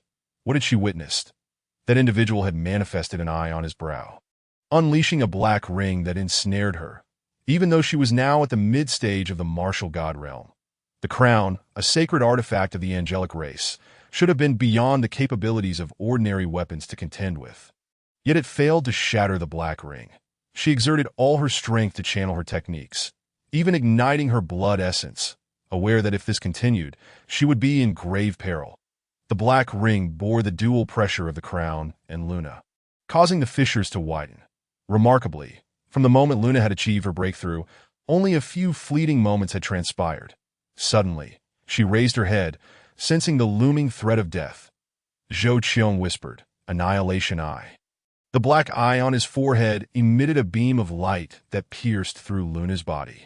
The aura in the sky dissipated, the black ring vanished, and Zhou Qiong's black eye gradually closed. Luna, gazing at Zhou Qiong in terror, stammered, "Who are you?" Before she could finish, her body disintegrated into ash, unable to comprehend that she had met her end in such a lowly continent. Only the crown remained, spinning in place as Zhou Qiong waved to collect it, vanishing from sight. Hundreds of miles away, the demon dragon chariot's occupants stood in stunned silence, expressions of shock and concern etched upon their faces. The overwhelming aura they had just encountered, surpassing that of a martial emperor, was beyond their comprehension. The Demon Tiger King had twice suggested they investigate, but was dissuaded. Such a battle was beyond what even a martial emperor could endure. As they anxiously awaited, the demon dragon let out a low roar, and a figure materialized on the chariot. "Your humble servant pays respects to the sect leader." "Rise," Zhou Qiong responded, and the Demon Tiger King could no longer contain his curiosity. "Sect leader, what has become of that individual, already turned to ashes by my hand? Let us set forth back to the main temple," Zhou Qiong declared, stepping into the flying chariot. The demon dragon grasped the chariot and began its ascent towards the headquarters of the Demon Sect, leaving the onlookers in a state of astonishment. The Tiger King of the Demons chuckled softly. "I told you, the sect master is unmatched in the world." The gazes of the several guardians fixed upon the chariot were filled with trepidation. They understood that the sect master's prowess far surpassed their own. Yet they had not anticipated such overwhelming strength. This revelation instilled in them a profound awareness of their limitations, leading them to assume the role of guardians, correcting anyone who dared to address them incorrectly. After the chariot departed, the inhabitants of Linhai City, miles away, wore expressions of shock. Though they had witnessed little, they could feel the tremendous force that eclipsed even that of the martial emperor, pondering whether the avian figure would lead to mutual destruction, or if it would wreak havoc upon the world after slaying the sect master. Ultimately, they beheld the return of the Demon Sect's leader, appearing unscathed, while the formidable avian presence had vanished entirely. Chapter 12. First to annihilate Mount Gold, then to eradicate the floating void once inside the flying chariot. Zhou Qiong took his seat upon the demon dragon's throne, a trickle of blood escaping from the corner of his mouth. He did not exhibit the ease he felt. Luna's unexpected breakthrough to the martial god realm had caught him off guard. The black rings within the demon god's eye continued to rotate, albeit marred by fine cracks. The eye hidden within his brow had dimmed, and the annihilating divine light it emitted was becoming increasingly burdensome. That I asked the demon god I had fused with him. Any damage to it translated into significant internal injuries for Zhou Qiong. He silently lamented his misfortune. Having just arrived in this world, he was already injured. After painstakingly regaining his strength, he had encountered Luna once more, resulting in further harm. Fate seemed particularly cruel. Unbeknownst to Zhou Qiong, his name reverberated across the continent, capturing the attention of all. Within the council hall of the Great Yu dynasty, the atmosphere was tense. You say Zhou Qiong defeated the Demon Emperor with a single move, and a birdman with 4 pairs of wings appeared. That terrifying aura emanated from this birdman. In the end, Zhou Qiong clashed with her, emerging unscathed while the birdman vanished. Has the upper echelon of the Demon Sect all broken through to the martial emperor level? The emperor gazed at the kneeling figure of the brocade-clad guard delivering the news, his expression dark with incredulity. The courtiers in attendance were equally fixated on the messenger, the astonishing nature of the news rendering them speechless. Your Majesty, every word I speak is the truth. Numerous martial artists in Linhai City witnessed the events with their own eyes. The emperor turned his gaze towards the direction of the Demon Sect's headquarters, a sense of helplessness creeping into his heart. From a young age, he had been resolute and competitive, rising to become the emperor of the Great Yu dynasty through talent and strategy, implementing a system of examinations to elevate the impoverished to positions of authority. His diligent governance had led the dynasty to grow ever stronger, subtly positioning it as the foremost power. His cultivation had not waned either. Possessing early-stage martial emperor prowess, he was among the elite of the continent. Even upon hearing of Zhou Qiong's breakthrough to martial emperor at the tender age of 18, he had considered him merely a prodigy and believed himself not inferior. However, today's revelations shattered that perception, indicating that Zhou Qiong might far exceed all known estimations. Apart from him, the Great Yu dynasty possessed only 3 martial emperor-level experts, all of whom were princes, while the Demon Sect boasted over 20 such figures. News of these events reverberated through the various factions across the continent, eliciting a spectrum of reactions, from disbelief to outrage towards fate, and even aspirations among some to join the ranks of the Demon Sect. Meanwhile, Zhou Qiong remained oblivious to the external opinions regarding him, indifferent to their thoughts. Ding! Congratulations, host, for completing the task. Reward: the Transcendent Mountain Protection Array and 20,000 villain points. Item: True Demon Mountain Protection Array Level. Transcendent Level 5 Function. Enhances spiritual energy. Safeguards the mountain. Ding! Congratulations, host, for completing the hidden task of slaying the fallen angel. Reward: 50,000 villain points. Zhou Qiong let out a soft exclamation. There were no item rewards, only villain points. Could this be a characteristic of hidden tasks? Or was there another reason? Nevertheless, the addition of 50,000 villain points was indeed a pleasant surprise. Above Mount Tianma, the demon dragon chariot hovered in midair as Zhou Qiong disembarked, gazing down at the mountain peaks. Mount Tianma had served as the headquarters of the Demon Sect for centuries, a majestic sight constructed through the efforts of generations. The mountain was adorned with palatial structures capable of accommodating tens of thousands of inhabitants. Its surface was etched with formidable arrays, forming an impregnable fortress that even martial god experts would find challenging to breach. The members of the Demon Sect beheld Zhou Qiong as he conjured a transparent model resembling a mountain. With a casual toss, the model descended upon the mountain below, expanding in mid-air until it enveloped the entire Mount Tianma. The protective array within the mountain shattered instantly, yet those atop the mountain felt little disturbance. Instead, the mountain quaked and soared several hundred meters higher. Spirals of spiritual energy manifested in the air, invigorating the disciples of the Demon Sect as if they had consumed a miraculous elixir. Many on the verge of breakthrough immediately settled into meditation, striving to absorb the abundant energy, while the sounds of breakthroughs echoed throughout the sect. Even those who had yet to achieve their breakthroughs hurriedly seated themselves to cultivate, eager to absorb the swirling spiritual energy. The high-ranking members of the Demon Sect on the chariot were equally astonished. The Hall Master nudged the Tiger King, who quickly grasped the implication and inquired, "Sect Master, what is this marvelous item?" Zhou Qiong cast a glance at the robust and loyal Tiger King, appreciating his boldness and meticulousness. This is a new array I have devised to protect the mountain, enhancing the spiritual energy. Even martial gods would find it difficult to breach. The sect master is indeed formidable, the Tiger King remarked, scratching his head in admiration. Half a month later, seated on the demon dragon's throne, Zhou Qiong wore a solemn expression. Despite his relentless training, he had been unable to heal his internal injuries over this period, as the damage inflicted by the demon god was profound. Until he could remedy the eye's affliction, his recovery would remain stunted. He had scoured the marketplace for remedies, yet those capable of mending the demon god were beyond his means, while the affordable options proved ineffective. His current condition was little improved from when he first traversed into this realm. It seemed he had no choice but to take action. The Demon Sect indeed required movement. Zhou Qiong lightly tapped the arm of his chair. A figure materialized within the grand hall, donning a golden mask. I pay my respects to the sect master. Which division is nearest to Mount Gold? Reporting to the sect master, the Xian division is currently closest to Mount Gold. Good. Relay my command to investigate the circumstances surrounding Mount Gold. Ascertain whether the abbot is present and if there are any hidden experts. Understood. The shadowy figure vanished from the hall, while Zhou Qiong silently mused. Who could refuse such a task? Though I would rather not accept it, circumstances leave me no choice. Moreover, I assent to the existence of the Demon Sect precisely to obliterate the righteous. Zhou Qiong glanced at the system prompt above. The pinned task reading: first annihilate Mount Gold, then eradicate the floating void. The reward for completion would restore all injuries and elevate him by a minor realm.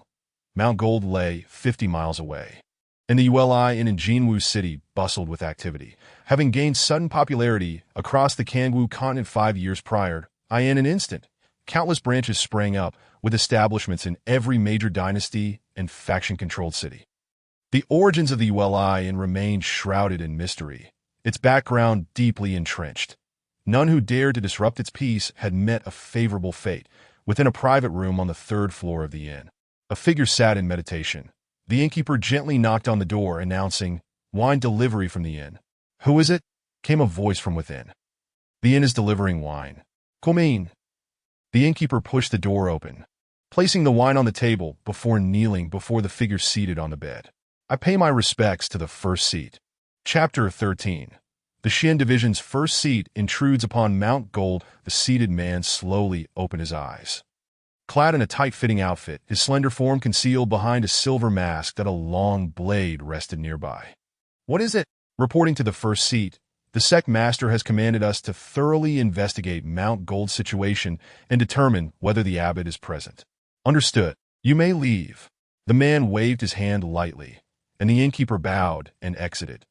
This man was none other than the first seat of the Xian division, Xian. Within a subterranean chamber, several figures adorned with light silver masks stood on either side, conversing amongst themselves. Why has the first seat summoned us? It must be the sect master's command. The sect master's prowess is now known far and wide. The Demon Sect will undoubtedly unify the world one day. Our Xian division is finally set to make a move. Suddenly, a figure clad in a silver mask and bearing a long blade appeared in the chamber, prompting everyone to bow in respect. "I greet the first seat." Xiani nodded. "The reason for gathering you all is the sect master's command. We are to ascertain the current situation of Mount Gold and whether the abbot is within." "Yes, we will strictly adhere to the sect master's orders," the assembled members responded earnestly. "This is the first official mission since the establishment of our Xian division. It must be executed flawlessly to demonstrate our strength to the other 3 divisions. Anyone who does not exert themselves will not escape my wrath." A glimmer of coldness shone in Xian's eyes. The others readily acknowledged his words, their expressions grave. The first among them on the left, Xian stepped forward. "First seat, should we summon Xian-san and Xian-si back as well?" Xiani replied coolly, "No need. The 8 of us are sufficient, and they each have their own tasks. Prepare yourselves. We shall act tonight at the hour of the rat." Jinshan Temple, as one of the 5 major sects of the Kangwu continent, has been established for 2 millennia, sprawling over dozens of kilometers, with its jurisdiction extending for thousands of kilometers around it. Within the temple, the number of monks exceeds 10,000, and the number of masters is incalculable. In a side chamber of the temple, a monk lies on a bed, his body wrapped in bandages, his breath faint.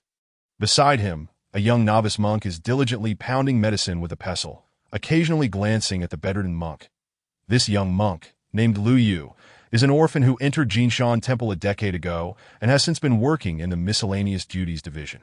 He is rather dull, disinclined to speak, and even the overseer of the duties division has remarked that he lacks talent. However, 3 years ago, he unexpectedly encountered the revered Wutian Saint monk, who took him as a disciple. Wutian, the head of the martial arts hall at Jinshan Temple and ranked 8th among the world's greatest masters, transformed Lu Yu's life. Those monks who once shunned him now approached him willingly. Even older monks began to call him senior brother. Nevertheless, he did not alter his lifestyle.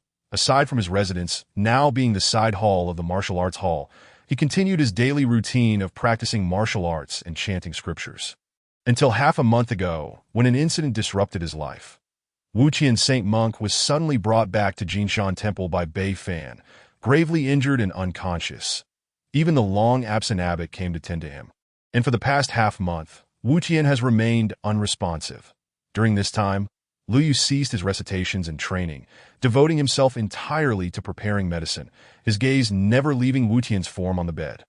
Over the years, he has come to regard Wutian as his closest kin. That as Lu Yu picked up the medicine pot to brew a concoction, he suddenly noticed Wutian's hand move slightly, and his eyes gradually opened. He hurried to the bedside, grasping his master's hand. "Master, you have finally awakened." Wutian's gaze slowly focused, and he looked at the worried Lu Yu. "I am fine. Help me to see the abbot." Lu Yu did not respond, but ran off directly to the main hall of Jinshan Temple. Knocking on the door and calling out loudly, "Abbot, my master has awakened. Abbot, abbot." There was silence from behind the door. Lu Yu thought for a moment before rushing to Wutian's quarters, where he found a middle-aged man with a bald head standing before Wutian. Faintly emanating a holy light, the man gently spoke, "Brother, you are awake."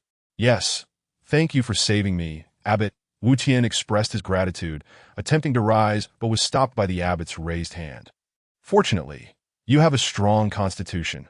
The temple possesses the last remaining great revitalizing pill." "Abbot, that fiend indeed possesses the cultivation of a mid-stage martial emperor, and his actual combat power may even reach the late stage of martial emperor," Wutian stated gravely. The abbot sighed, a bitter smile crossing his face. "Not just that. He is likely nearing the threshold of surpassing a martial emperor." He slowly recounted the series of events that transpired in the East Sea during Wutian's unconsciousness. Wutian's pupils constricted in shock. "That fiend is truly formidable." "Enough. Rest well today. We shall discuss the rest once you have recovered," the abbot said as he exited the room. Outside, Lu Yu stood at the door. "Take good care of your master." The abbot cast a glance at the sky, a flicker of determination crossing his eyes. Even the Buddhist sect possesses its fierce methods, and it seems necessary to take action against the demonic cult that in the dark of night. Numerous patrolling monks at Jinshan Temple were on their rounds. While several unseen shadows swiftly darted by, unnoticed by the patrolling monks, they approached the protective array of Jinshan Temple. The shadows drew stones from their pockets and slowly entered the array, which rippled gently without hindrance. The shattering stone given by the cult leader is indeed powerful. Even the protective array of Jinshan Temple can be traversed with ease. "Quickly, let us act. If anything goes awry, the head will not spare us." 8 figures swiftly dispersed, heading in different directions to the entrance of Wutian Saint Monk's meditation chamber. A figure gradually appeared, glancing at the person lying within before slowly vanishing. Throughout this, Wutian remained entirely unaware. Although he was gravely injured, it was evident that the visitor was no ordinary individual. That a shadow swiftly moved, heading straight for the main hall. And along the way, neither patrolling monks nor meditating masters reacted until nearing the entrance of the main hall. Suddenly, a voice resonated from within. "Friend, come in and have a seat."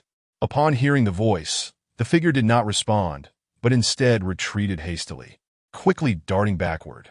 Within the main hall, a palm shadow instantly struck towards the retreating figure, which also retaliated with a palm strike, resulting in a tremendous clash that reverberated throughout Jinshan Temple, awakening all within. In an instant, countless figures surged out of the temple, discovering numerous black-clad intruders within. Who dares to trespass upon Jinshan Temple? Receive this blow from this old monk's diamond fist. 10,000 flowers, 1,000 Buddha's palm. The figure that burst forth from the main hall shouted, "Retreat!" The black-clad intruders, engaged in fierce battle with the monks, ceased their fighting and swiftly fled towards the temple's exit. "Where do you think you're running?" The temple's defenders shouted in an attempt to stop them.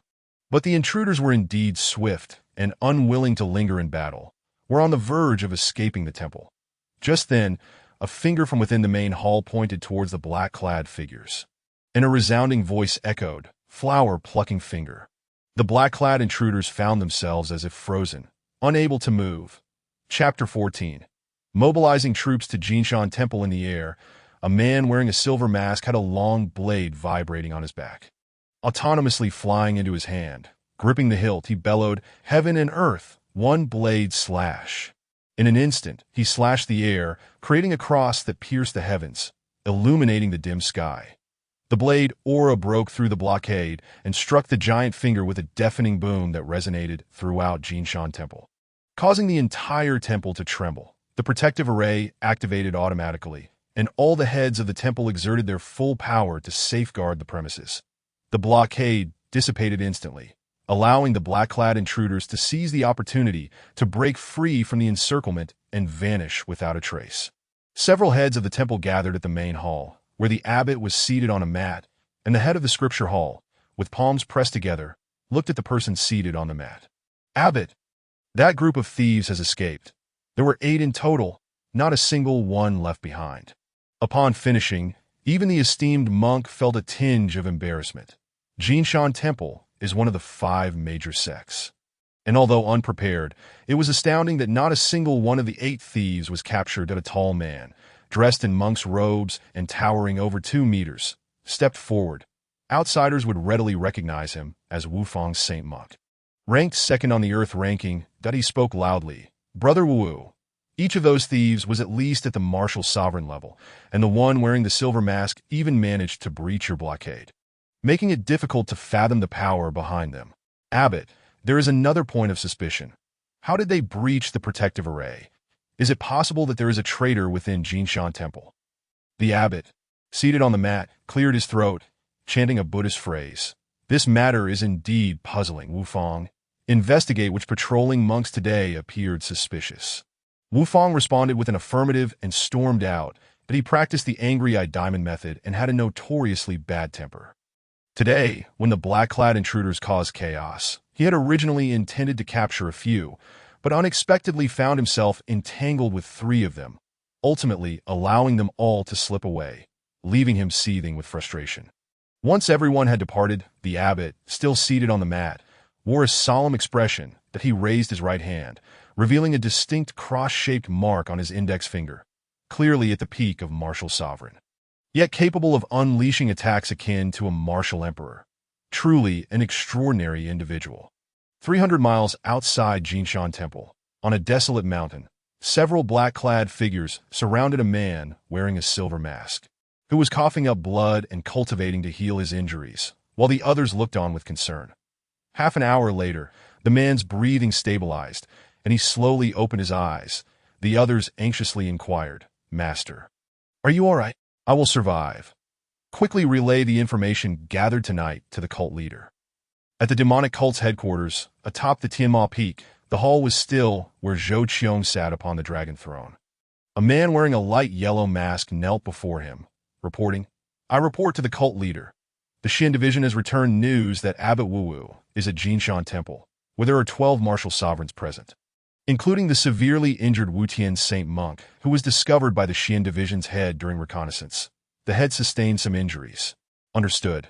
Inform all high-ranking members that there will be a council meeting in the main hall tomorrow," Zhou Qiong commanded. The man acknowledged and slowly vanished from the hall. Zhou Qiong, seated on the dragon throne, fell into contemplation. Jinshan Temple has been established for over 1,000 years, longer than the history of the demonic cult. and its foundation is indeed profound. Were it not for the rapid increase in the strength of the demonic cult since his arrival, it would be uncertain who would emerge victorious in a confrontation.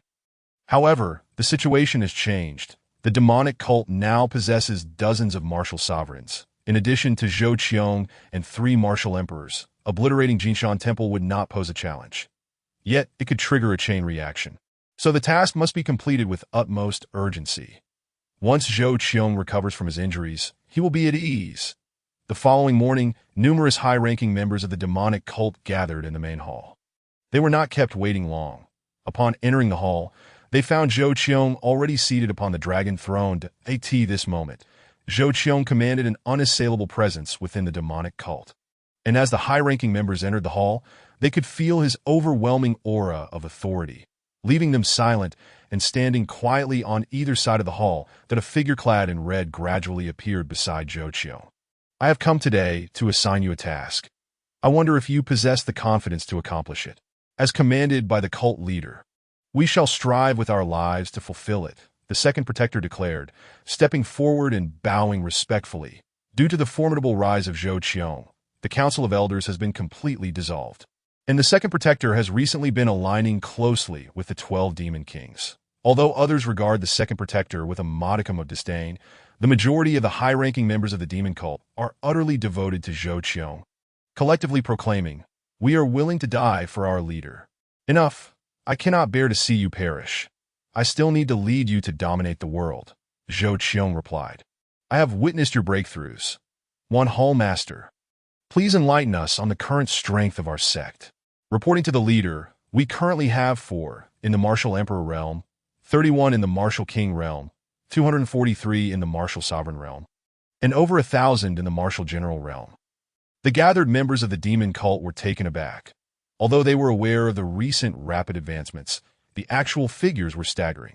Their strength had increased several-fold compared to the past. That it is well known that the 3 great dynasties of the continent stipulate that one can become a general at the Martial General realm, a lord at the Martial Sovereign realm, and a king at the Martial King realm, who may hear commands but disregard proclamations.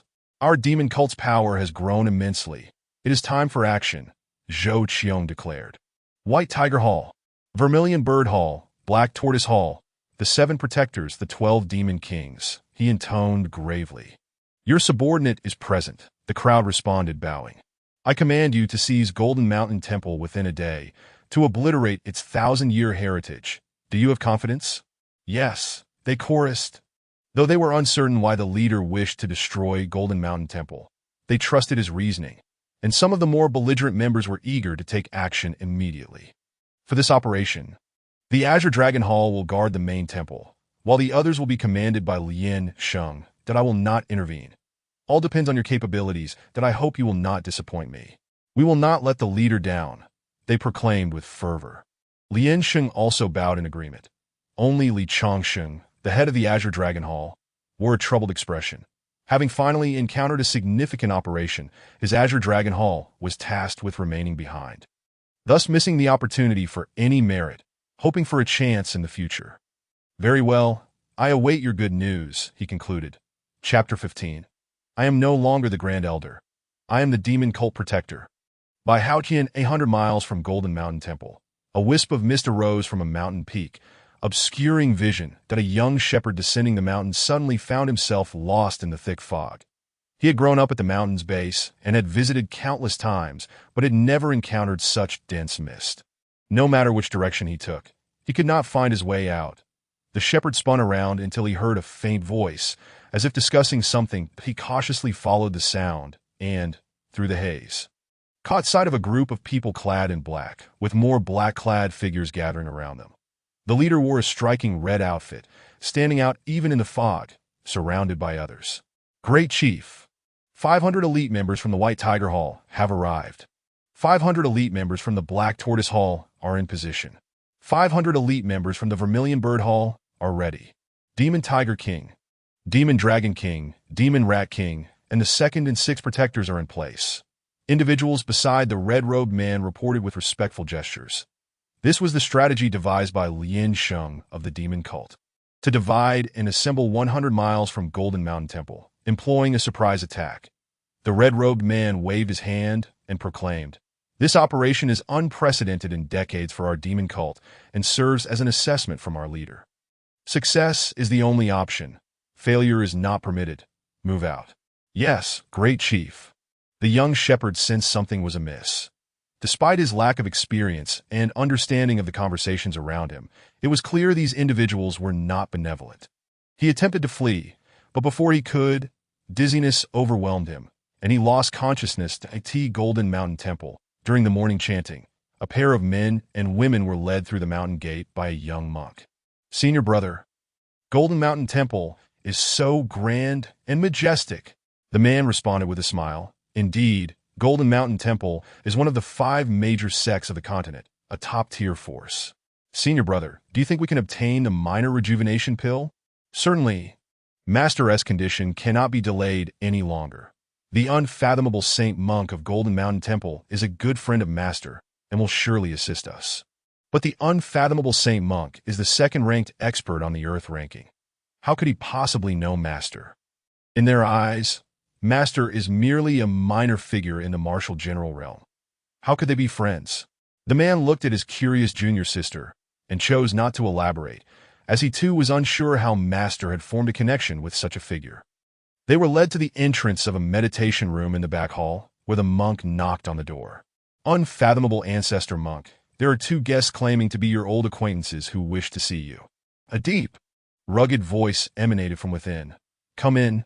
The monk opened the door to the meditation room and ushered the 2 inside, bowing to the unfathomable Saint Monk before exiting. The siblings gazed at the unfathomable Saint Monk, whose legendary reputation in the martial world was palpable in person. Even while seated, his stature exceeded theirs. They bowed respectfully. "We pay our respects to the unfathomable Saint Monk.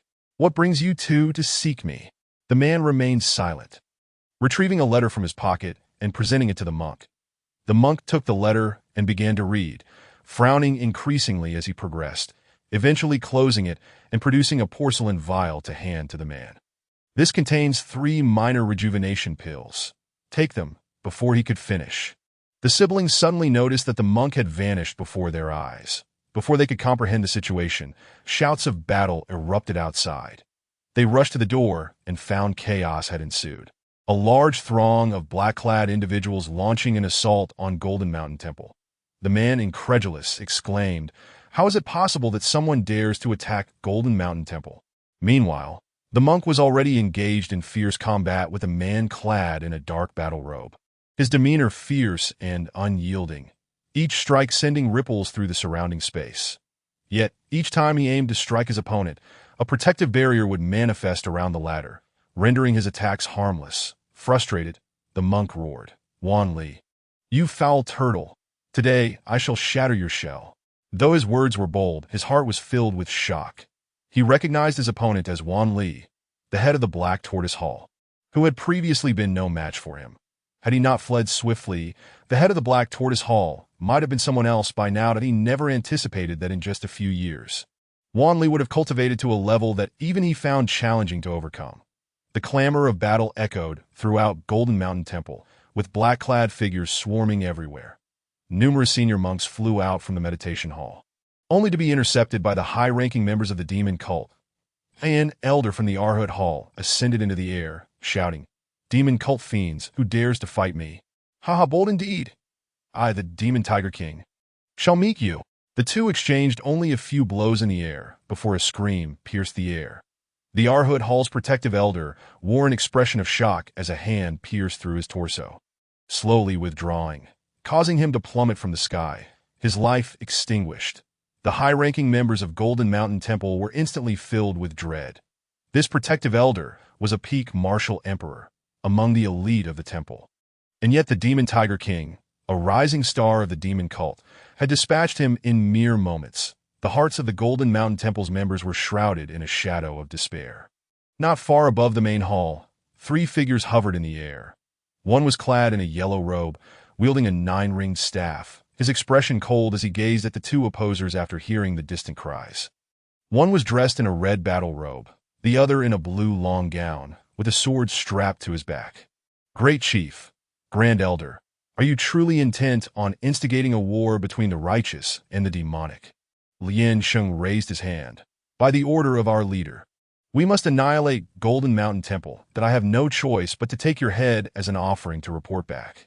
Wu glared at the Grand Elder, demanding, Grand Elder, is this truly the will of your demon cult? The man in the blue robe looked up at Wu. The leader has commanded that this operation is entirely under the direction of the Great Chief.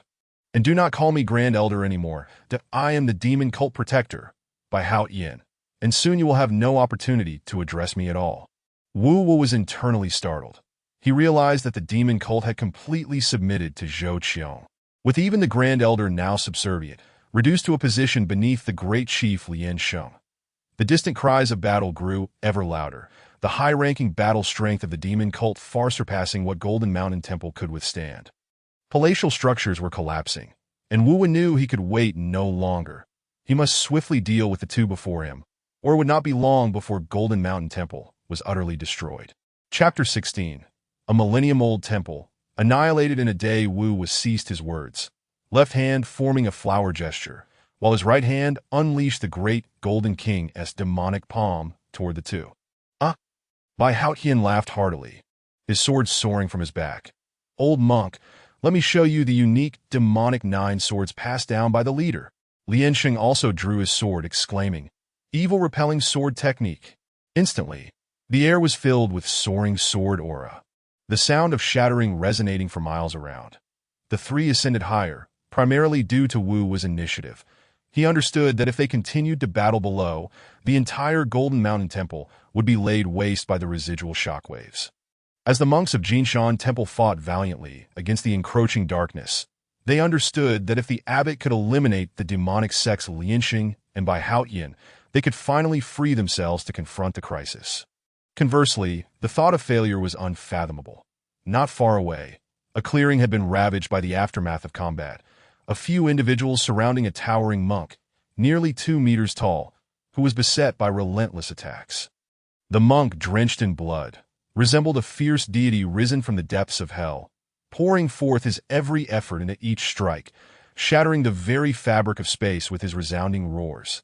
Alas, no matter how ferociously he fought, he struggled to break through the encirclement, for he faced the elite warriors of the demonic sect, the masters of Xuanwu and Zhuke halls, the second and fourth protectors, a total of 3 peak martial emperors and 1 in the late martial emperor stage. Were an outsider to witness this scene, they would undoubtedly be rendered speechless at the sight of the second-ranked Wufa Sheng being grievously injured and barely standing, after being besieged by 4 adversaries of equal caliber for half an hour. He was utterly exhausted, his internal organs beginning to rupture, blood seeping continuously from his lips. Wufa monk, your time is up. That I suggest you take your own life. At least you can leave behind a complete corpse. Wufa spat out a mouthful of blood. Bah! Demonic fiends, your day of reckoning will come.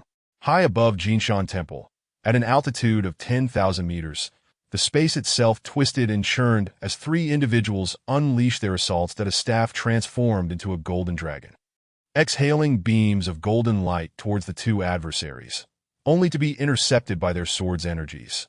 We of you, listening to the clamor of battle and the cries of the monks below, felt his heart sink to the depths of despair, wishing he could descend and slay every last one of the demonic sect. Yet, gazing at the 2 sword-wielders before him, he was gradually engulfed by hopelessness. Both had recently broken through to the initial stage of martial emperor. One wielded a peculiar sword technique, moving with such speed that even Wu, a mid-stage martial emperor, found it difficult to perceive, while the other's swordplay, though unhurried and almost lethargic, seemed to anticipate every one of Wu's movements. The sword techniques were so upright and righteous, akin to an exorcism of evil, leaving Wu in a state of perplexity about who truly represented the demonic sect. The dragon formed from the staff began to slow, fissures appearing across its body, clearly reaching the brink of its limits. With a final, sorrowful roar, the dragon unleashed one last beam of golden light, its cry laden with melancholy, before disintegrating into ash. Wu coughed up more blood. Wu, next year on this day will be your death anniversary, Lianxing intoned solemnly. thrusting his sword forward. This strike bore no extraneous power, only the purest force. Wu, mustering his strength, inhaled deeply, a glimmer of determination flashing in his eyes. His entire being radiated a solemn dignity, and the boundless essence of heaven and earth erupted around him. Flowing into his body, he struck forth with a palm, causing a golden Buddha to manifest in the sky. This was the secret art of Jinshan Temple. 10,000 Buddhas bowing in reverence, a divine-level technique that could only be cultivated by the abbot. Requiring exceedingly high cultivation standards, for over a millennium, nearly no one had been able to wield it. Wu, at the end of his strength, could only invoke this secret technique in a desperate bid to vanquish the two adversaries, hoping against hope that Jinshan Temple might survive. However, the consequence was that regardless of success or failure, he would not live to see another day. Lianxing and Bai Haoyan recognized that Wu was prepared to fight to the death. They both shouted in unison, sword cuts yin and yang, breaking palm force. The heavens darkened, and thunder reverberated through the once clear sky as those engaged in combat below paused, their eyes drawn skyward. An instinct told them that something unimaginable was unfolding above. Wu joined his palms in prayer, an expression of tranquility adorning his face, even as a long sword pierced his chest, slowly descending into a seated position, his aura gradually fading until it vanished entirely. Lianxing and Bai Haoyan, their faces pale, felt the toll of the recent struggle weigh heavily upon them, with Bai Haoyan spitting blood, a distinct palm imprint visible on his chest. "By Protector, why?" Lianxing inquired, confusion etched upon his features. It turned out that during their fierce exchange, despite their utmost efforts, their swordplay had failed to shield against the onslaught, and in a moment of peril, Bai Haoyan had stood before Lianxing, absorbing the full brunt of the attack. Seizing the opportunity, Lianxing had struck down Wu. "There is no reason. You, Lianxing, are still young, and the demonic sect is much that requires your leadership. Besides, I'm not dead yet." Lianxing gazed deeply at Bai Haoyan, as if seeing him anew. Below, the gathered crowd looked up to the sky and beheld a figure descending, seated and impaled by a long sword. "It's the abbot. How could this be?" The monks cried out in anguish. The chief monk shouted in despair, "Demonic fiends, you have slain our abbot and butchered our monks. We shall fight back with all we have. We vow to defend the dignity of Jinshan Temple. We vow to defend the dignity of Jinshan Temple. We vow to defend the dignity of Jinshan Temple." The monks of Jinshan Temple echoed the call, their voices filled with sorrow and determination as they charged fiercely at the demonic sect. For a brief moment, they managed to push back the demonic forces, but the disparity in strength was too great. The high-ranking members of the demonic sect soon retaliated, overpowering the monks, and the cries of the fallen grew ever quieter. Half an hour later, the once vibrant Jinshan Temple was silent, devoid of any standing figures. The ground littered with the bodies of monks, the ancient temple transformed into a scene of hellish carnage. From the moment the demonic sect launched their assault until the complete annihilation of Jinshan Temple. Scarcely 2 hours had passed, and this once mighty force had vanished without a trace. The demonic sect had deliberately erected soundproof barriers around the temple during their siege, ensuring that even as blood flowed like rivers and cries of battle filled the air, those on the mountain below remained oblivious. Noticing only an unusual increase in mist surrounding Jinshan Temple, that it was only when the demonic sect retreated and dismantled the barriers that the heavy stench of blood began to waft down the mountainside. What is happening? Why is there such a strong smell of blood coming from Jinshan Temple? Could it be that someone caused a ruckus and was killed there? But even so, it shouldn't smell this overwhelming. Impossible! Who would dare to cause trouble at Jinshan Temple? That would be courting death. The abbot Wu is a figure of the celestial rankings. Chapter 17. A field of corpses shocking the world within the Uli and beneath Jinshan Temple. A long sword rested on a small table by the window. Seated nearby was a man dressed in a flowing white robe, his features sharp and distinguished, wearing a black ring on his right hand. Staring at the untouched food before him, the man lifted a cup and took a sip of wine. "Fu Bo, is it true what you said about the sword goddess legacy hidden beneath Jinshan Temple?" Indeed. A millennium ago, Jinshan Temple had yet to be established. This very spot was the resting place of the sword goddess coffin. Given that old ghost nature, he would undoubtedly leave behind a legacy. The ring emitted a faint green glow, but the voice sounded weak. However, Jinshan Temple is heavily guarded, filled with experts. How am I to gain entry? Fu Bo did not respond. The last time he had assisted Zhao Li with teleportation had drained a significant portion of his spiritual energy, leaving him too weak to offer any further assistance. Zhao Li narrowed his eyes, a flicker of astonishment crossing his features as a pungent smell of blood wafted in from outside the windows, clearly originating from Jinshan Temple. Though the Yuelian was situated just below the temple, it was still a distance of several miles. For the scent of blood to reach this far indicated a significant upheaval at Jinshan Temple. Grasping the long sword, he vanished from the inn in an instant. The innkeeper, about to call for the manager upon seeing the guest's sudden disappearance, instead noticed a silver ingot left on the table where Zhao Li had been seated. Zhao Li sped towards Jinshan Temple, the air thick with the scent of blood. Even ordinary folks could detect it as they rushed towards the temple. Countless figures surged towards Jinshan Temple from all directions, including some martial emperors, drawn by the overwhelming scent of blood. Upon reaching the temple's entrance, they were met with two corpses lying at the sides of the gate, their bodies severed in half. A clear indication of a brutal murder. One person gasped. These two were the guest monks of Jinshan Temple, at least possessing the cultivation of a martial king. How could they have been slain at the gates? What has transpired at Jinshan Temple? The crowd, overwhelmed by the increasingly potent scent of blood wafting from within, rushed forward without hesitation. As they crossed the threshold, the stench of blood hit them like a physical force, revealing a scene of carnage. Corpses strewn across the ground, remnants of bodies littering the landscape, and streams of blood flowing like rivers, as if they had stepped into the very depths of hell. Ugh! Ugh! Some female cultivators immediately doubled over, retching violently, and in their heaving, one of them suddenly screamed. On the ground lay a solitary eyeball. Though the cultivation world was inherently brutal, witnessing such a gruesome sight was almost unbearable, even for seasoned martial emperors who could only grimace. The devastation of Jinshan Temple was too harrowing to comprehend. Who has the audacity to commit murder at Jinshan Temple? Do they not fear the wrath of Wufa? Sheng, how is this possible? A martial king expert, initially poised to speak, suddenly fell silent, his finger trembling as he pointed in a certain direction. The crowd followed his gaze to a mound of rubble where a 2-meter-tall monk knelt, a gaping circular hole in his chest. His eyes still open, filled with hatred yet devoid of life. Gasps erupted around them. How could this be? Who could possibly slay Wufa Sheng? Even Wufa Sheng has been killed. Has Jinshan Temple been entirely wiped out? It is utterly inconceivable. Even if the unattainable saint has perished, there remains the no-self saint, a figure of great renown on the celestial rankings and a master of the martial emperor realm, who possesses such audacity. Continuous exclamations of astonishment echoed.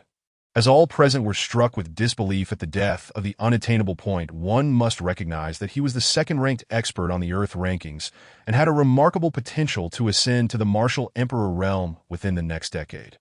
Yet now, he had been brutally slain, his heart ripped from his chest within the confines of Jinshan Temple, that a few martial emperors regained their composure first and began to advance slowly into the temple's interior, with Zhao Li trailing behind.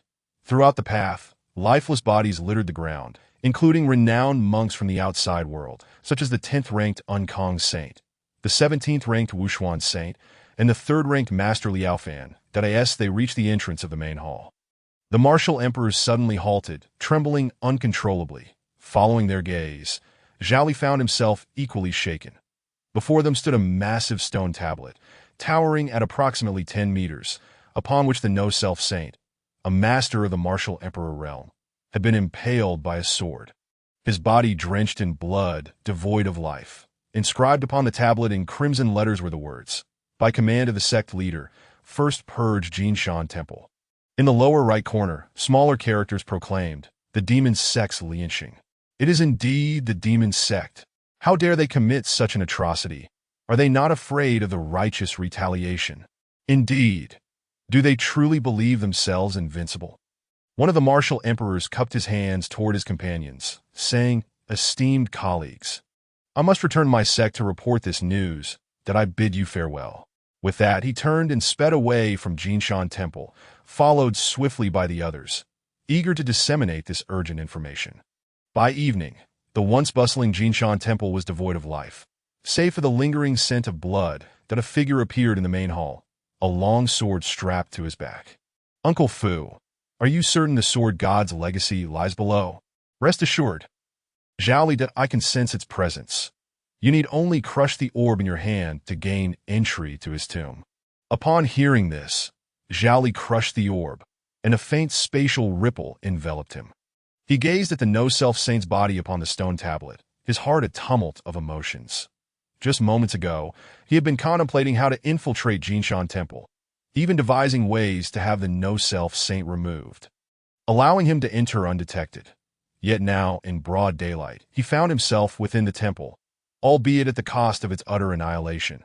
Before he could ponder further, a vortex of space formed, swiftly engulfing him. And as it settled, all traces of his presence vanished. Shortly thereafter, from beneath the collapsed side hall, a faint sound emerged, growing louder until it burst through the rubble. Two figures emerged, a monk clad in robes and a woman dressed in a blue shirt. Tears streamed down the woman's face as she wept incessantly. The monk, though sorrowful, spoke gently, "Please, my child, restrain your grief."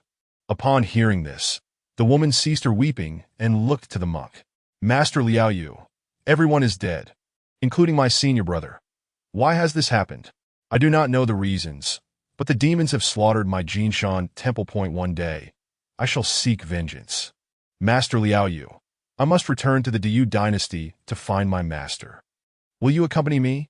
Regrettably, I must tend to the burial of our brethren first. Afterwards, I shall wander the world in pursuit of cultivation and the means to vanquish evil." Chapter 18. Qingping Lao Dao. "You are still alive." At the Demon Sect's headquarters, Zhou Qiong, who was engrossed in the cultivation of the swallowing heaven demonic art, opened his eyes. "Ding! Congratulations, host. The massacre of Jinshan Temple has reached the halfway mark in your task." A faint smile crept upon Zhou Qiong's lips as he tapped his chair. A figure, wearing a light yellow mask, appeared before him and knelt on one knee. "Subordinate D-Air pays respects to the sect leader. Report on the situation outside. The Grand Overseer has successfully annihilated Jinshan Temple. From the Abbot No-Self Saint to the unattainable saint, down to the ordinary acolytes, none survived. Our Demon Sect has suffered less than 10% casualties. However, the Grand Protector was injured by the No-Self Saint's dying struggle. Currently, the Grand Overseer is en route to the Suspended Pavilion." "And what are the other 4 major sects?" "Report, Sect Leader. The Wanjian Sect and the Suspended Pavilion are both seething with righteous indignation and are likely gathering their disciples to seek revenge against our Demon Sect. The Fuzong has remained aloof from worldly affairs for a millennium and is unlikely to take action. As for the Huangsha Fortress, located in the far northern desert, they may not have even received word yet." Excellent analysis. "Dispatch the Earth and Xian divisions to accompany me to the Suspended Pavilion." Far from Jinshan Temple, at the Suspended Pavilion, the council chamber was in an uproar, with even the young disciples stationed outside covering their ears. One young disciple turned to his slightly older companion, saying, "Brother, what on earth is happening? Why has the sect leader summoned all the revered ancestors? It sounds as if a battle is raging inside." The other disciple whispered back, "You mustn't spread rumors. I heard that Jinshan Temple has been exterminated." "Up with you!" the younger disciple exclaimed, only to be swiftly silenced by his companion's hand over his mouth. He continued in a hushed tone, "But Jinshan Temple is one of the 5 major sects. Just like us. How could it possibly be annihilated? I know not. They say it was the work of the Demon Sect." Outside, the 2 young disciples whispered among themselves, while within, the atmosphere was akin to a battlefield. Several figures, exuding an aura of celestial grace, shouted fervently, their eyes fierce enough to kill. How dare the Demon Sect annihilate Jinshan Temple? Do they think they can dominate the world unchallenged? The audacity of those demonic fiends is unbearable. We must unite with the other sects to exterminate them and avenge Jinshan Temple. If only we had acted sooner, Jinshan Temple might have been spared. My poor brother No-Self. That Zhou Qiong has indeed slain our No-Self brother. Truly formidable. Voices of indignation filled the air, as if they were ready to eradicate every member of the Demon Sect at that very moment. Brother Chongshu, what shall we do now? Seated at the head of the table, the elderly leader of the suspended pavilion, Daoist Chongshu, took a sip of tea. Now that the Demon Sect has made their move, they will not retreat easily. Chong Tian, go and inform Shiman Tian to come to the suspended pavilion to discuss our strategy against the Demon Sect. Brother, should we also notify the Fuzhong, Huangsha Fortress, and the Three Dynasties? A slightly plump, round-faced Daoist inquired. No need. The Fuzhong has always shunned worldly matters, and Huangsha Fortress is too distant. The Three Dynasties have never favored our sect. Notifying them would serve no purpose. Understood. Brother, I shall relay the message to Master Shiman at once. Chong Tian turned and exited the council chamber.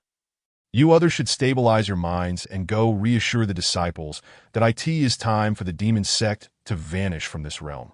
Unbeknownst to the suspended pavilion, the true culprits behind the death of the No-Self Saint were not Zhou Qiong, but rather Lianxing and Bai Haotian. The world believed Zhou Qiong was responsible for the No-Self Saint's death, and Bai Haotian's breakthrough to the martial emperor realm remained a secret, leaving him perceived merely as a peak martial emperor by outsiders. Even the No-Self Saint was taken aback by Bai Haotian's advancement. This misjudgment led the suspended pavilion to underestimate the strength of the Demon Sect that in the bamboo grove behind the suspended pavilion. A small bamboo-covered hut stood. Chongshu approached the door and knocked gently. Little Master Uncle, it seems you may need to step out of seclusion. A frail voice came from within. What is it? Are there still matters the suspended pavilion cannot resolve? Master Uncle, Jinshan Temple has been exterminated. A sound of shattering glass echoed from within. Which faction is responsible?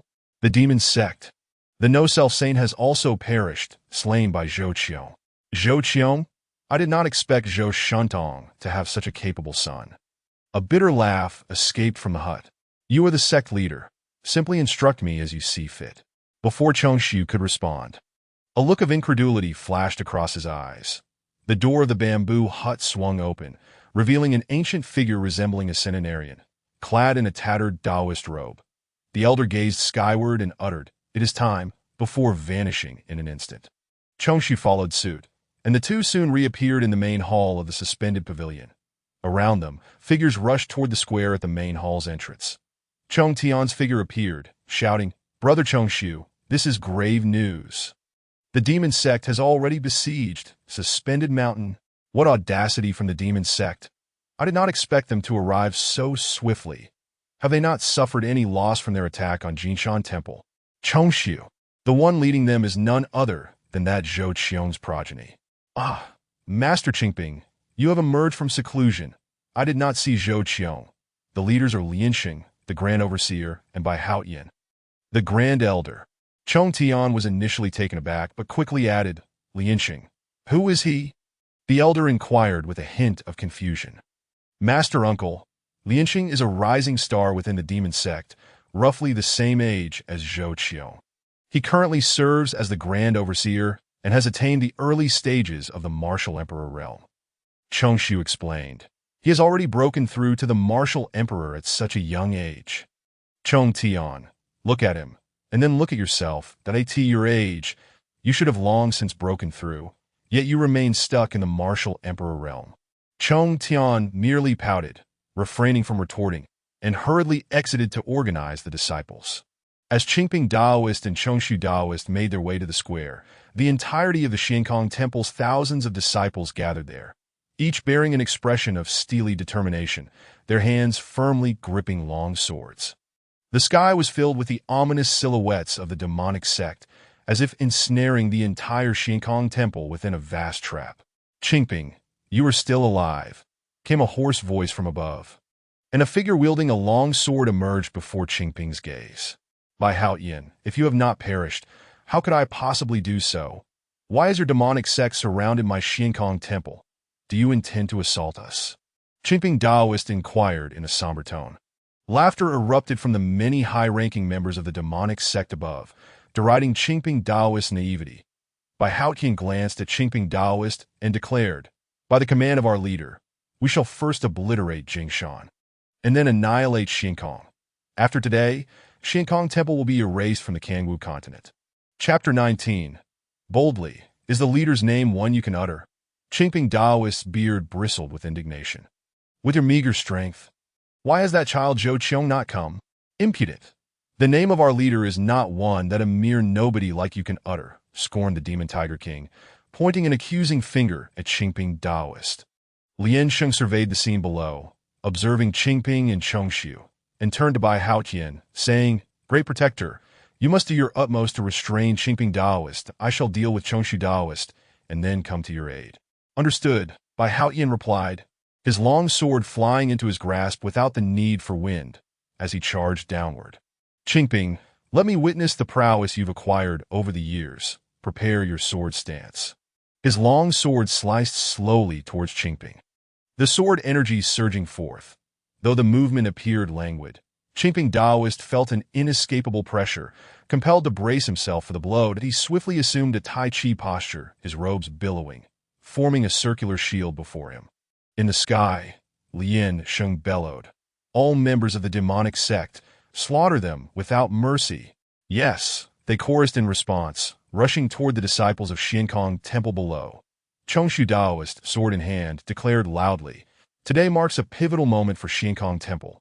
All disciples, form the sword formation and resist the demons." "Yes," the disciples responded, quickly arranging themselves into teams of 7, with the young acolyte among them, displaying a valorous demeanor, though his trembling legs betrayed his fear. A resounding clash echoed as Bai Haotian and Qingping's attacks reverberated throughout Xiankong Mountain, injuring many disciples of lower cultivation levels, causing blood to spill from their lips. Qingping stood resolute, while Bai Haotian was forced back 5 steps by the recoil, clearly establishing the disparity in their strengths. "Bai Haotian, you have actually broken through to Martial Emperor. Could it be?" Qingping's astonishment quickly morphed into shock as he grasped the implications. "You are correct, Qingping Daoist. The monk Wu was slain by Lian Sheng and me, and you shall be the next." "Humph, do you think I haven't noticed your injuries? Bai Haotian, you shall not escape Xiankong Temple today. Old man, you can barely walk. I can hold you off easily, but your disciples will suffer." Bai Haotian sneered ominously that a chilling scream pierced the air as a disciple of Xiankong Temple fell victim to the Demon Dragon King, his heart ripped from his chest. Qingping's eyes blazed with fury, ready to charge at the Demon Dragon King, only to be intercepted by Haotian's sword. "Qingping, your opponent is me." Enraged, Qingping stomped his foot, unleashing a flurry of palm strikes and punches like a torrential downpour. Overwhelming and fierce that a palpable aura of murderous intent surged around him. Bai Haotian remained unfazed. Despite his severe injuries, Qingping's age, nearly 180, rendered him less formidable, and Bai Haotian merely needed to stall him. Meanwhile, Chongxiu and Lian Sheng were locked in a fierce battle, both being sword masters, one the chief of the demonic sect, the other the head of Xiankong Temple, both at the initial level of Martial Emperor. In mere seconds, they exchanged over 100 blows, their sword energies slicing through the air, forcing those around them to retreat several kilometers to avoid the shockwaves. Chongxiu was secretly astonished. Lian Sheng, who had just broken through to the initial level of Martial Emperor, displayed such remarkable prowess and an uncanny sword technique that relentlessly targeted his vulnerabilities. Had he not evaded swiftly, he would have been fatally struck. Lian Sheng, too, was taken aback. Despite Chongxiu's initial level of Martial Emperor, he found him far more challenging than Wu, as every attack felt as though he was striking at cotton, in stark contrast to their duel. The overall strength of Xiankong Temple paled in comparison to Jingshan Temple. With only 7 at the Martial Emperor realm, in the face of the overwhelming might of the demonic sect, 2 had fallen within the span of a mere incense sticks burning, leaving the remainder desperately clinging to life. The disciples of Xiankong Temple suffered grievously. Even if the demonic sect ceased their assault now, it would take decades for Xiankong Temple to recover. The cacophony of anguished cries grew louder, igniting Qingping's fury and turning his eyes crimson with resolve. In a moment of desperation, he bit his tongue and roared, I sacrifice my life to the heavens. His form instantly withered, resembling a desiccated corpse, yet his strength surged dramatically. Chongshu, engaged with Lian Sheng, heard the proclamation and turned to Qingping Daoist, shouting, "Uncle, sure no." Below, the disciples of Xiankong Temple echoed in unison, "Uncle Ancestor, do not. Ah, demonic fiends, perish." The disciples understood that this secret technique, while temporarily amplifying strength, would ultimately lead to the practitioner's demise once it wore off. With a mighty shout, Qingping struck at Bai Haotian, "Die!" The space around him constricted, and Bai Haotian barely managed to react, raising his sword in defense, only to be sent flying several kilometers by the force of the blow, blood spewing from his mouth as he collapsed to the ground, lifeless. The elite members of the demonic sect surrounding Xiankong Temple shouted in alarm, "Great Protector!" Seizing the moment, Qingping aimed to attack Lian Sheng. However, the Demon Mouse King, Wan Tangzhu, Zhu Tangzhu, and Bing Tangzhu swiftly intercepted him, all four at the pinnacle of the martial emperor realm, unleashing their full power. Among them, Zhu Tangzhu and the Demon Mouse King even displayed the might of the initial level of martial emperor, shattering the space around them as they clashed like dragons.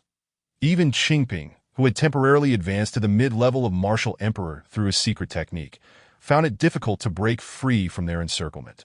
Frustration mounted within Qingping as the four sensed his diminishing stamina, relentlessly attacking him despite his injuries. The Demon Tiger King flew to Bai Haotian's side, sensing the faint pulse of life within him. His face lit up with joy as he produced a plethora of healing elixirs, forcing them into Bai Haotian's mouth. Due to Qingping's unexpected surge of power, the battlefield dynamics shifted. Bai Haotian lay in a state of uncertainty, while the four pinnacle martial emperor experts were heavily injured but still engaged with Qingping.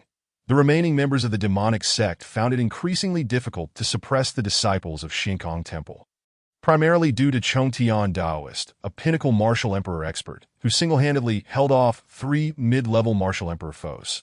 Chongshu Daoist and Lian Sheng had long since lost count of their exchanges, upon witnessing Qingping Daoist unleash his secret technique. Chongshu resorted to desperate measures, while Lian Sheng fought with equal ferocity, both sustaining severe injuries. Surrounded by the 4 demonic sect experts, Qingping's attacks began to slow, his movements faltering, the aftereffects of the secret technique manifesting. The 4 demonic sect members seized the opportunity to unleash a relentless barrage. Suddenly, a powerful voice rang out from outside Xiankong Temple. "Demonic fiends, cease your insolence. I, Shimen Tian, have arrived." Qingping's eyes sparkled with hope as he turned towards the newcomer. In the distance, 2 figures soared through the air, revealing Shimen Tian of the Wanjian sect, having clearly broken through to the martial emperor realm. I end the moment of Qingping's distraction. A sword pierced through his chest. Darkness enveloped him, and he lost consciousness, yet a smile graced his lips, knowing that with Shimen Tian's arrival, Xiankong Temple would be saved at in his final moments. It seemed he heard a distant dragon's roar. Your continued support is the driving force behind the author's writing. Chapter 20. I am the unmatched sovereign of the world. Who dares to defy? As Shimen Tian soared above Xiankong Temple, he was met with the sight of Qingping Daoist lifeless on the ground, his expression darkening with fury. The disciples of Xiankong Temple beamed with elation at Shimen Tian's arrival, while Chongshu Daoist sighed in relief, his gaze falling upon the deceased Qingping with a sorrowful countenance. Just as Shimen Tian prepared to join the fray, a dragon's roar echoed from afar, and the previously apprehensive members of the demonic sect now wore expressions of delight. A massive black dragon surged forth, heading directly for Xiankong Mountain. Shimen Tian was struck with shock, and Chongshu Daoist's face contorted with despair as the dragon approached, revealing a grand palanquin adorned with the inscription, "With hands that grasp the sun and moon, I pluck the stars. In this world, there exists no one like me." Although they had heard of this couplet, the first time witnessing it left the gathered crowd feeling a powerful aura emanating from it, indicative of the overwhelming confidence and dominance of those within the palanquin. As the palanquin opened, 10 figures emerged from each side. One group donned yellow masks, while the other wore silver masks, all radiating an imposing presence, with none below the martial emperor realm. Clad in a black battle robe, Zhou Qiong stepped forward, exuding an unparalleled aura, his demonic flames surging forth as though he were a god of chaos incarnate. We pay our respects to the leader. The members of the demonic sect bowed and clasped their hands in reverence. Zhou Qiong, you dare to slaughter my Xiankong temple without cause. What is your intent? Chongshu Daoist shouted at Zhou Qiong from the skies above. Zhou Qiong, you audacious child, how dare you annihilate the Golden Mountain Temple and slaughter the Xiankong Pavilion? Do you truly believe yourself to be invincible in this world? Shimen Tian, standing nearby, questioned vehemently. However, Zhou Qiong, seated in the flying chariot, offered no response, not even a glance towards the two, but instead fixed his gaze upon Lian Sheng. Why does the Xiankong Pavilion still exist? Lian Sheng, feeling the chill of Zhou Qiong's icy stare, bowed and replied, reporting to the sect leader. The Daoist Qingping of Xiankong Pavilion is still alive. He suddenly unleashed his potential and injured the Grand Guardian, which caused the delay. Zhou Qiong cast a fleeting glance at the deceased Daoist Qingping and remarked coolly, "Next time, I do not wish to hear excuses." Lian Sheng bowed in compliance. Meanwhile, Shimen Tian was seething with rage. Feeling deeply insulted that the esteemed leader of the Wanjian sect and a master of the martial emperor realm, Zhou Qiong's blatant disregard for him was unmistakably a sign of contempt. Drawing a long sword that materialized in his hand, he pointed it at Zhou Qiong and challenged, "Zhou Qiong, you go too far. Do you genuinely think yourself to be the unrivaled champion of this realm?" Zhou Qiong furrowed his brow and turned his attention to Shimen Tian. "Noisy," he uttered, and with a single hand gesture, an immense celestial hand appeared in the sky, radiating an overwhelming aura, its essence of life and death swirling ominously as it descended upon Shimen Tian that moment. Shimen Tian felt as though he were an ant facing an elephant, helpless and unable to resist. Shock coursed through him. He knew Zhou Qiong was formidable, but never had he anticipated such overwhelming power. Faced with an attack that could claim his life at any moment, he could only shout, "Celestial Ascension," in a desperate bid to counter with his strongest technique. His long sword transformed into a streak of lightning, hurtling towards the colossal hand, that a thunderous clash erupted. Yet the aftermath was utterly suppressed. All residual force was obliterated by the celestial hand, sending Shimen Tian hurtling away like a fly, crashing into a mountain over 100 miles away. The colossal hand did not pause, continuing its assault on Daoist Chongshu. With a grave expression, Daoist Chongshu wielded his sword in a circular motion, forming a Taiji diagram before him, the most powerful defense of the Xiankong Pavilion. As the celestial hand struck the Taiji diagram, the defense shattered with a resounding impact, forcing Daoist Chongshu back 50 paces, blood spilling from his mouth, yet he managed to withstand the blow. The entire exchange from Zhou Qiong's attack to its conclusion transpired in the blink of an eye. Those below remained in stunned silence. Witnessing Zhou Qiong's hand strike leading to Shimen Tian's disappearance and Daoist Chongshu's grievous injuries, the members of the demonic sect erupted into raucous laughter, while the disciples of Xiankong Pavilion turned ashen, some even discarding their swords in surrender. Zhou Qiong laughed heartily from the skies, proclaiming, "I am indeed invincible. Who dares to defy me? From this day forth, I shall be known as Zhou Undisputed. Ha ha ha. Ding! Congratulations, host, for completing the title quest. Your cultivation has ascended a level." Zhou Qiong's aura surged momentarily before receding. His earlier bravado was not mere showmanship. It was prompted by a sudden task from the system, the title of Invincible, with a reward of increased cultivation. How could Zhou Qiong refuse such a task? Besides, as the leader of the demonic sect, what harm was there in claiming the title of Zhou Undisputed? The system interface displayed a message. Character: Zhou Qiong, Zhou Undisputed. Position: leader of the demonic sect. Cultivation: late martial emperor. Injured: martial arts, demonic divine arts. Celestial life and death hand, god demon eye, incomplete. Mount: demonic dragon chariot. Lian Sheng, at your service. The rest is entrusted to you. Do not dawdle. With that, Zhou Qiong turned and re-entered the chariot. Outside, the sounds of battle erupted once more. Within the chariot, Zhou Qiong expelled a white elixir from his mouth, which had developed a small fissure that he muttered to himself. Truly, the potent pill from the system is remarkable. capable of temporarily healing even the injuries of the god Demon Eye. Though alas, it can only be used thrice. Knock, knock, knock, a voice called from outside. Sect leader, I am the demonic Tiger King. The Grand Guardian is gravely injured, unconscious, and his life force is waning. Bring him in. Yes. The chariot door swung open, revealing an interior as vast as a mountain, comparable in size to the main hall of the heavenly demon peak.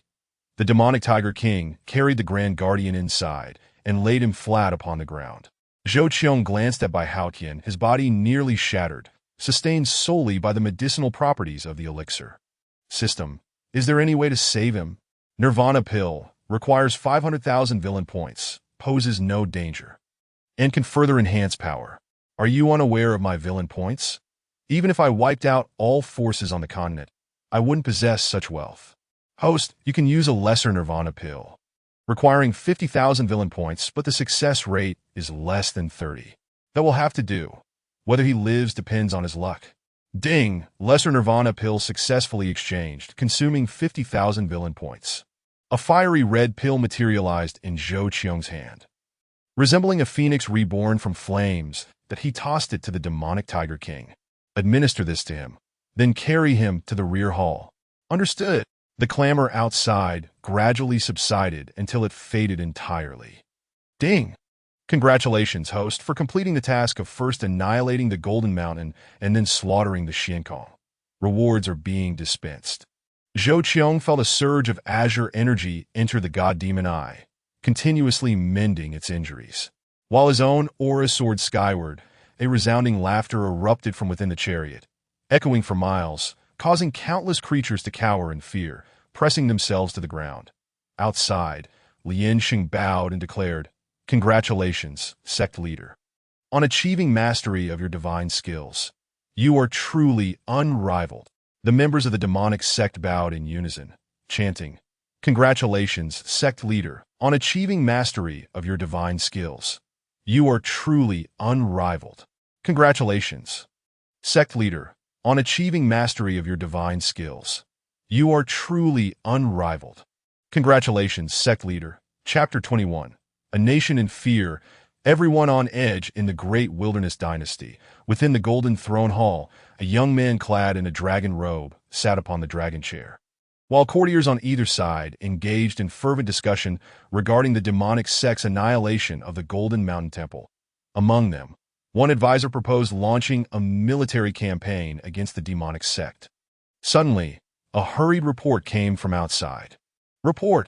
A man dressed in a fish dragon robe, equipped with an embroidered spring blade, rushed into the hall and knelt on one knee.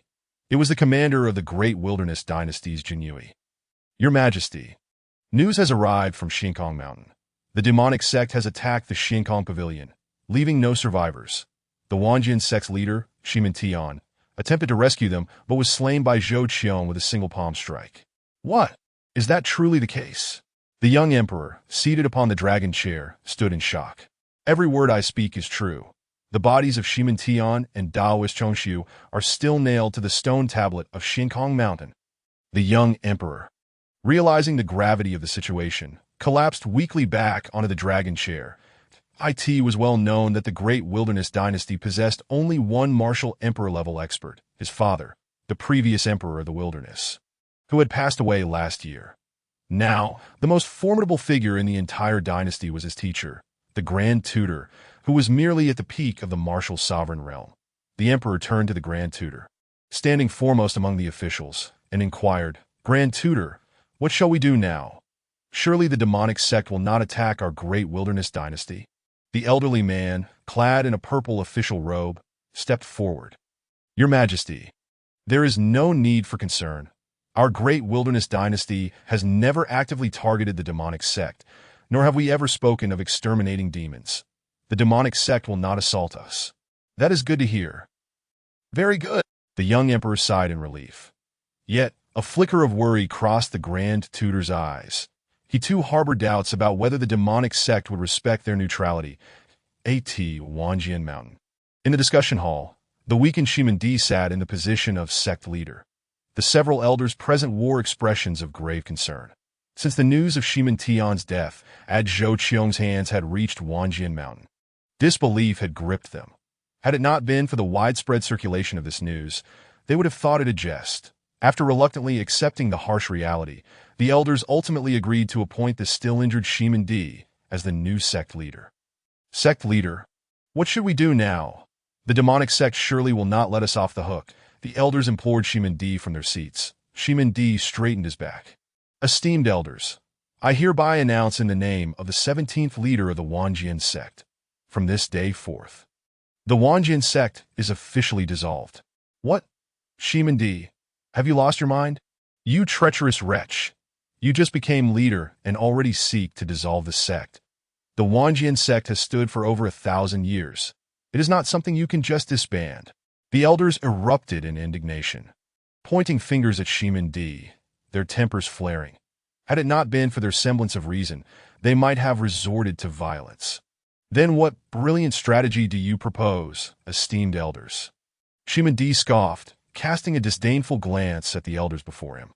In truth, the Wanjian sect had withered under their leadership. Once a prominent faction among the 5 great sects, they had become marginalized over the years. Not a single martial emperor remained, and the elders present were at best mid-level martial sovereigns, with one even at the peak of the martial king realm, only occupying their positions due to seniority. For years, the 2 brothers had barely kept the sect afloat, and just as Shimin Tian had reached the martial emperor realm, he was struck down by Zhou Qiong before he could showcase his strength.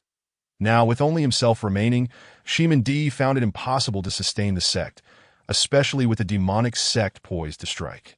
Observing the elders mumbling amongst themselves without offering a response, Shimin Di scoffed again, grasped the sword resting on the table, and turned to leave. I have spoken my piece.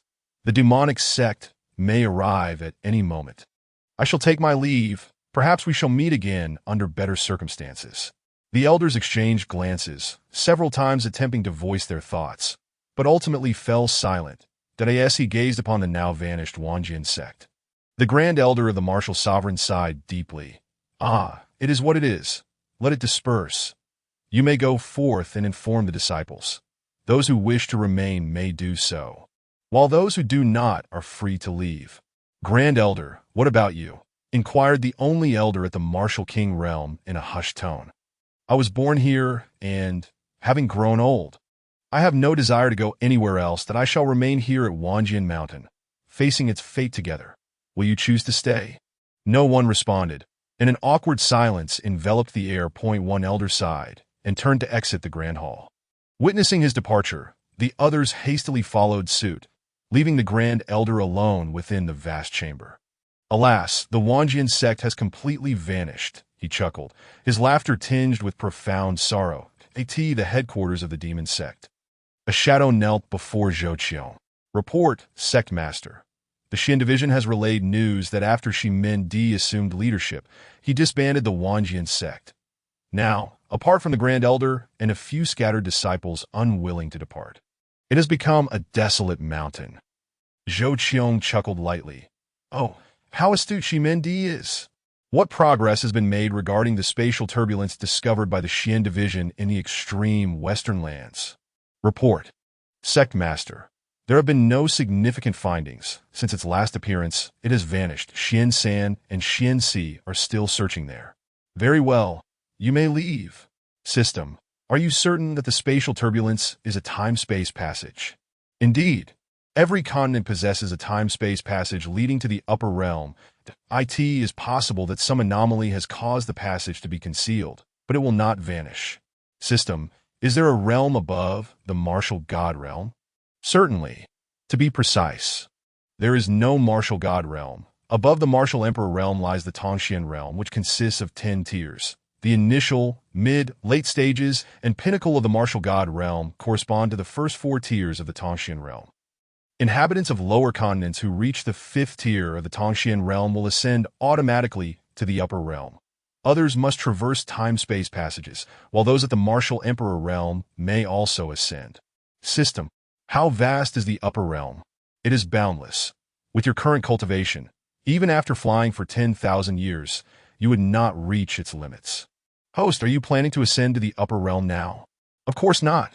According to your statements, being a mere martial emperor, I would find it difficult to thrive in the upper realm, that IT would be wiser to develop here first, and then venture into the upper realm with my followers.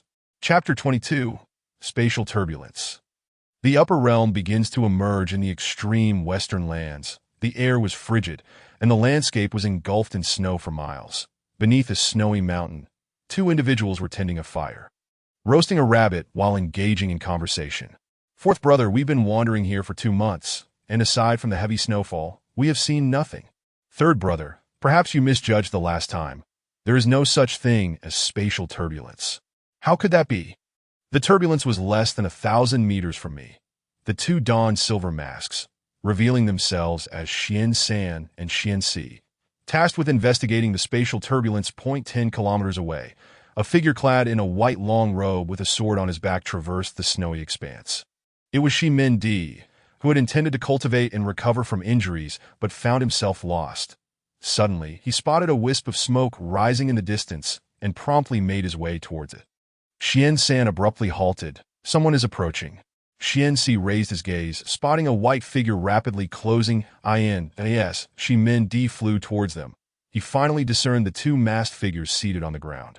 And without further thought, he called out, "Friends ahead, I seem to have lost my way in this snow. Could you please offer some guidance?" Xian San chuckled, turning to Xian Si. "Our journey has not been in vain, although we found nothing.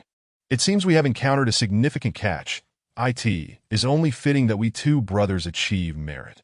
Xian Si grinned as well, addressing the white-clad man. "Shi Min Di, you stray from the path to heaven, yet stumble into the gates of hell." Realizing the gravity of the situation, Shi Min Di recalled that it had been said that Zhou Qiong, the sect master of the Demon Sect, was surrounded by mysterious individuals donning masks of diamond, gold, silver, and bronze, each a formidable martial sovereign. Previously, Shi Min Di would have been unconcerned, but now, with his injuries still unhealed, he could only muster half of his strength. Cursing his misfortune, he found himself with no chance to react as Xian San and Xian Si launched their assault. Xian Demon Palm, Xian Demon Fist. The air crackled as their strikes collided. More alarmingly, their attacks complemented each other, rendering the surrounding snow as if locked in place. Though Xian San and Xian Si were merely at the mid-stage of the martial sovereign realm, they unleashed assaults akin to those of a peak martial sovereign. The two had grown up together, entered the Demon Sect together, and passed the selection process to join the Xian division simultaneously. Their years of companionship, coupled with their shared cultivation method, had forged an unbreakable bond. When they struck in unison, their powers surged, making it difficult even for the head of the Xian division to counter. Let alone the already injured, Shi Min Di. A wave of lethal threat washed over Shi Min Di, prompting him to draw his sword and bellow. Heavenly Immortal descends. With a thunderous sound akin to a mountain collapsing, the surrounding snow-capped mountains began to tremble and collapse. That Shi Min Di was sent flying 1,000 meters. And without hesitation, he turned and fled into the distance. "Shi Min Di, where do you think you're going?" Xian San and Xian Si pursued him rapidly. As he ran, blood spurted from Shi Min Di's mouth. His already severe injuries were exacerbated by their relentless assault. Half an hour later, he began to feel his vision darkening, sensing that he had reached his limits. The two from the Demon Sect continued their pursuit, and in his current condition, Shi Min Di could not shake them off. If he continued running, he would only exhaust himself completely, leaving no chance for survival. It would be wiser to confront the two now, and perhaps find a glimmer of hope. Shi Min Di bit his tongue to regain his focus, turning to face them with a look of defiance, drawing his sword as he prepared to fight to the death. However, just as Xian San and Xian Si closed into within 200 meters, they suddenly halted and retreated swiftly. Confused, Shi Min Di noticed their expressions reflected sheer terror, as if they had encountered some unspeakable horror. Sensing a shift in the atmosphere, he instinctively glanced back to see a turbulent distortion forming behind him, gradually coalescing into a black hole akin to a time-space tunnel. Before he could process the situation, the turbulence surged toward him, enveloping Shi Min Di before slowly vanishing. Xian San and Xian Si hurriedly retreated over 100 miles. "Fourth brother, you must report to the sect master immediately. Inform him that the spatial turbulence is indeed nearby, and Shi Min Di has been swept away by it." A colossal city stood majestically upon the plains, stretching 1,000 miles in length and towering several meters high, resembling an ancient giant city. Above the city's gates were inscribed 3 large characters. Hei Wang Chung. Were the inhabitants of the Danyu dynasty on the Kangwu continent to behold this city, they would surely be struck with terror, as they believed their grandest royal city could not even compare to a fraction of this immense structure. The gates of the city stood open, with countless figures moving in and out, including a number of beings from other races, some towering 3 meters like giants, while others were cloaked in dark green, possessing 4 arms as if they were messengers from the abyss. It was a veritable menagerie, with every conceivable species represented. However, what unified them was the palpable aura of strength that emanated from their beings. A glance revealed countless martial emperor realms, and martial god figures were also common, with occasional sightings of beings surpassing even that.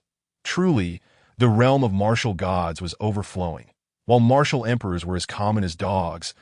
At the heart of the city lay a vast square adorned with hundreds of monumental stone tablets, most of which radiated brightness, though a small portion remained dim. That a group of towering 4-meter-tall beings, clad in blue akin to oversized smurfs, appear to be the overseers of the square. Occasionally, the illuminated teleportation arrays would emit beams of light, allowing various species to emerge.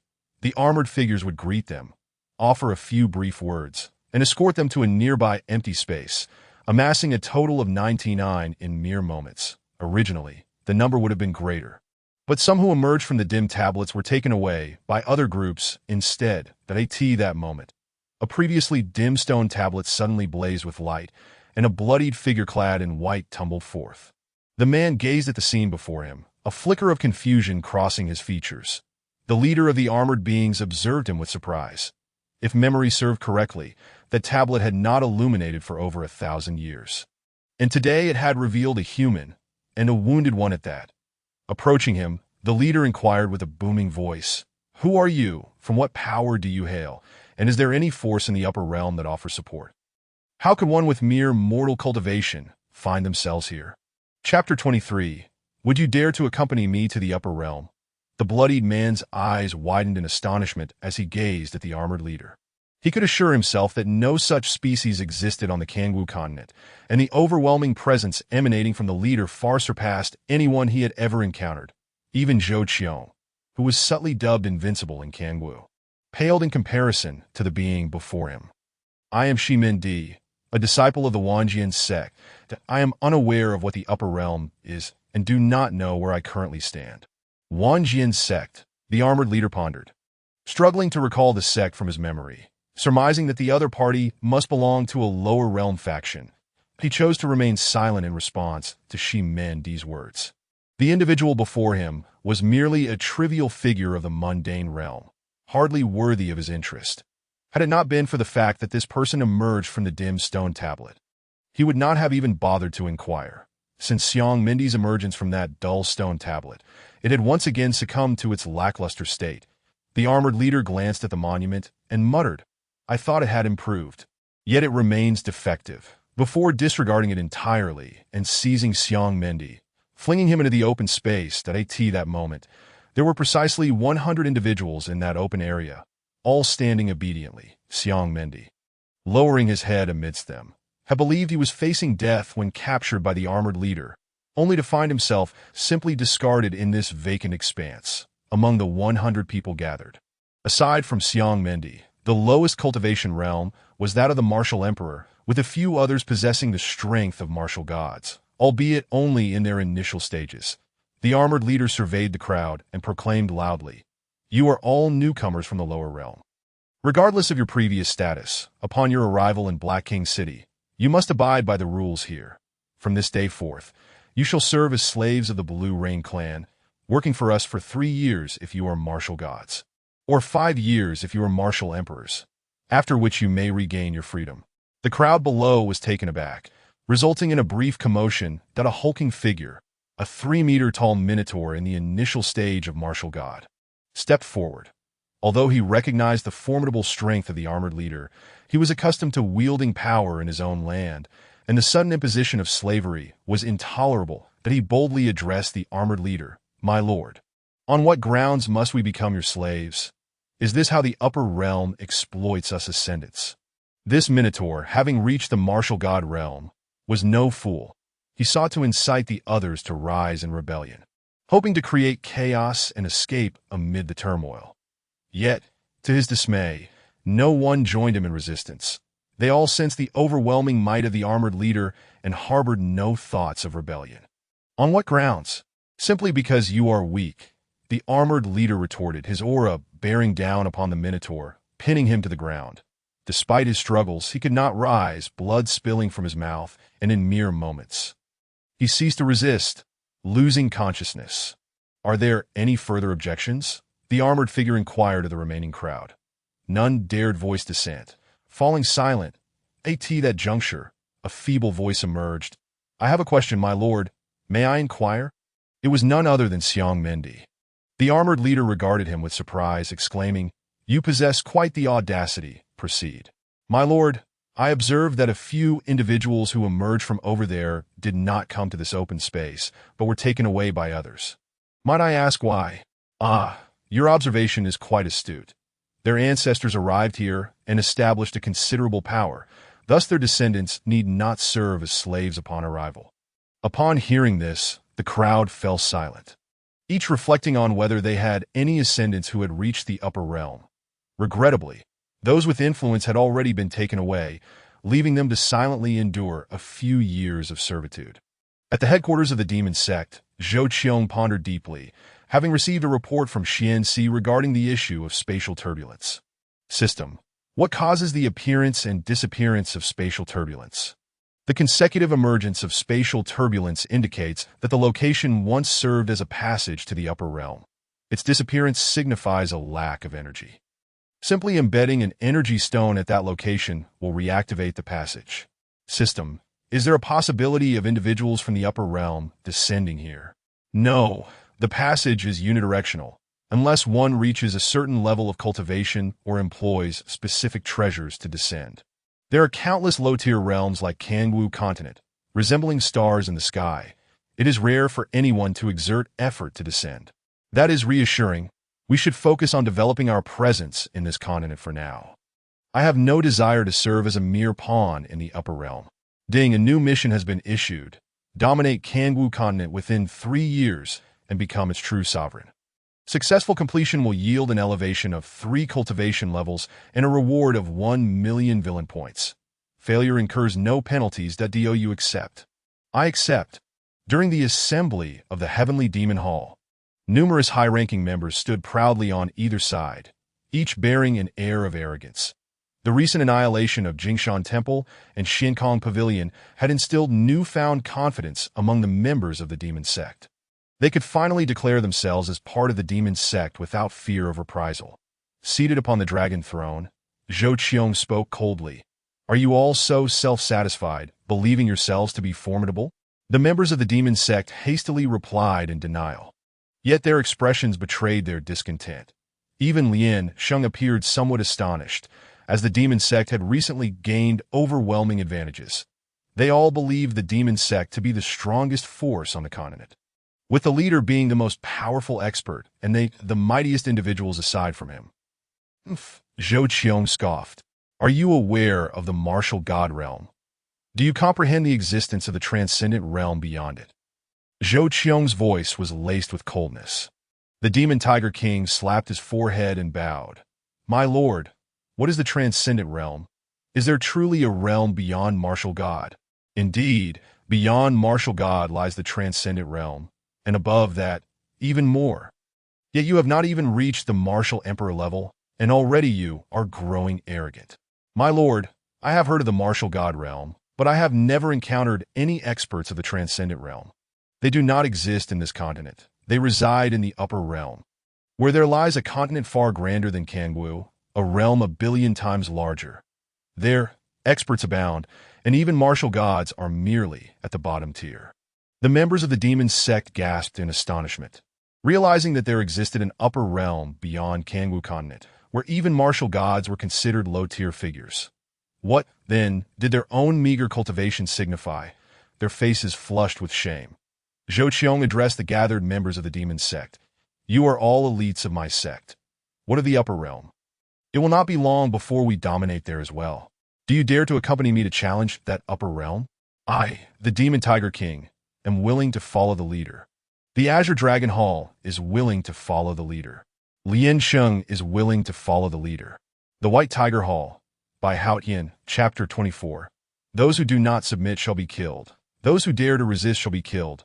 Those who voice dissent shall be killed. A thunderous proclamation echoed from the summit of the heavenly Demon Mountain. A result of the boisterous voices of the high-ranking members within the Grand Hall, heard by all the followers of the Demon Sect. The congregation knelt on one knee, fervently declaring, "We are willing to follow the leader's footsteps, even unto death. We are willing to follow the leader's footsteps, even unto death. We are willing to die." The resounding chorus reverberated across the mountains, causing even the birds in the sky to tremble in fear. Seated upon the dragon throne, Zhou Qiong struck the armrest, exclaiming, "Excellent! We shall first conquer this continent, and then proceed to the upper realm. Where are the four halls? Azure Dragon, White Tiger, Vermilion Bird, and Black Tortoise?" Four individuals stepped forward from the crowd, responding in unison, "We are here. I command you four halls to gather all disciples for a full-scale assault on the continent. Those who do not submit shall be killed. Those who dare to resist shall be killed. And those who voice dissent shall be killed, that I grant you 3 years. After that, I expect the entire continent to echo with the voice of the Demon Sect." Understood. Where are the 12 Demon Kings? Where are the various guardians? A group of individuals again stepped forward, responding, "We are here. You are ordered to assist from the sidelines. No mistakes shall be tolerated." Understood. Lian Sheng, you shall lead this operation once more. Do not disappoint me. Understood. Lian Sheng, standing beside Zhou Qiong, bowed in acknowledgement. System, have I amassed a considerable number of high-level lottery chances? Currently, you possess 36 primary lottery chances, which can be exchanged for 3 high-level draws. Let us draw them all. Time flowed on. Swift as an arrow. In a city on the eastern edge of the great wilderness dynasty, within a quaint inn named Uli, several men clad in white robes sat in a corner, dining quietly and occasionally glancing around. Senior brother Bai. We can no longer remain in the great wilderness dynasty. It is far too perilous that we must leave at once. But where can we go? The world is filled with members of the Demon Sect. Rumor has it that the great wilderness dynasty cannot withstand their onslaught any longer. If all else fails, we should consider surrendering. Nonsense. The Demon Sect's minions have slaughtered our sect. How could we surrender? I have decided to head to the Great Yu Dynasty. I hear they are still resisting the Demon Sect. Will you accompany me? A buzzcut youth declared passionately. Before anyone could respond, the inn's door was suddenly kicked open, and a throng of guards clad in fish dragon attire, brandishing embroidered spring knives, surged in, encircling the group. The individual referred to as Senior Brother Bai quickly stepped forward and addressed the leading guard. "Esteemed guard, may I ask why you have surrounded us? We have not violated any laws of the Great Wilderness Dynasty." The leading guard scoffed. "Whether you have committed a crime is not for you to determine. I advise you to surrender without resistance. Otherwise, you will regret it." With a wave of his hand, he commanded, "Seize them. Any resistance will result in immediate execution." The white-clad individuals quickly grasped the gravity of the situation. They were not here to apprehend them, but to eliminate them. Instantly, they drew their swords and fought fiercely. Yet among them, even the strongest, Senior Brother Bai, was merely at the Marshal General level. Faced with the onslaught of dozens of elite Imperial Guards, his strength dissipated and he perished within the span of a mere incense stick. The Imperial Guards bore the corpses of several individuals as they exited the inn, led by a captain who guided them into a courtyard. There, a middle-aged man clad in blue sat sipping tea, his face adorned with a smile that, while pleasant, exuded an unsettling aura reminiscent of a cunning tiger. The captain swiftly approached the man, bowing respectfully. "I am Wang Lisin, captain of the Imperial Guards, and I pay my respects to Master Chen." The man known as Master Chen took a sip from his teacup and, with a dreamy smile, replied, "Ah, it is Captain Wang. Please take a seat. No need for such formalities between us." However, Wang Lisin did not sit down. Instead, he spoke softly, Today, I captured several remnants of the Qinglian sword sect on the streets. And I have brought them to you, Master Chen. Captain Wang, your thoughtfulness is appreciated. I shall gladly accept them. Is there anything else? Nothing much, but I hope Master Chen can speak a few good words on my behalf to those above. Wang Lisin said with a sycophantic expression. Rest assured, I have noted your contributions. When the time comes to discuss rewards, your position as a leader will be secured, Master Chen assured him. Thank you, Master Chen. From now on, I shall follow your lead unwaveringly, Wang Lisin exclaimed with joy, immediately kneeling to pledge his allegiance to Master Chen. That is sufficient.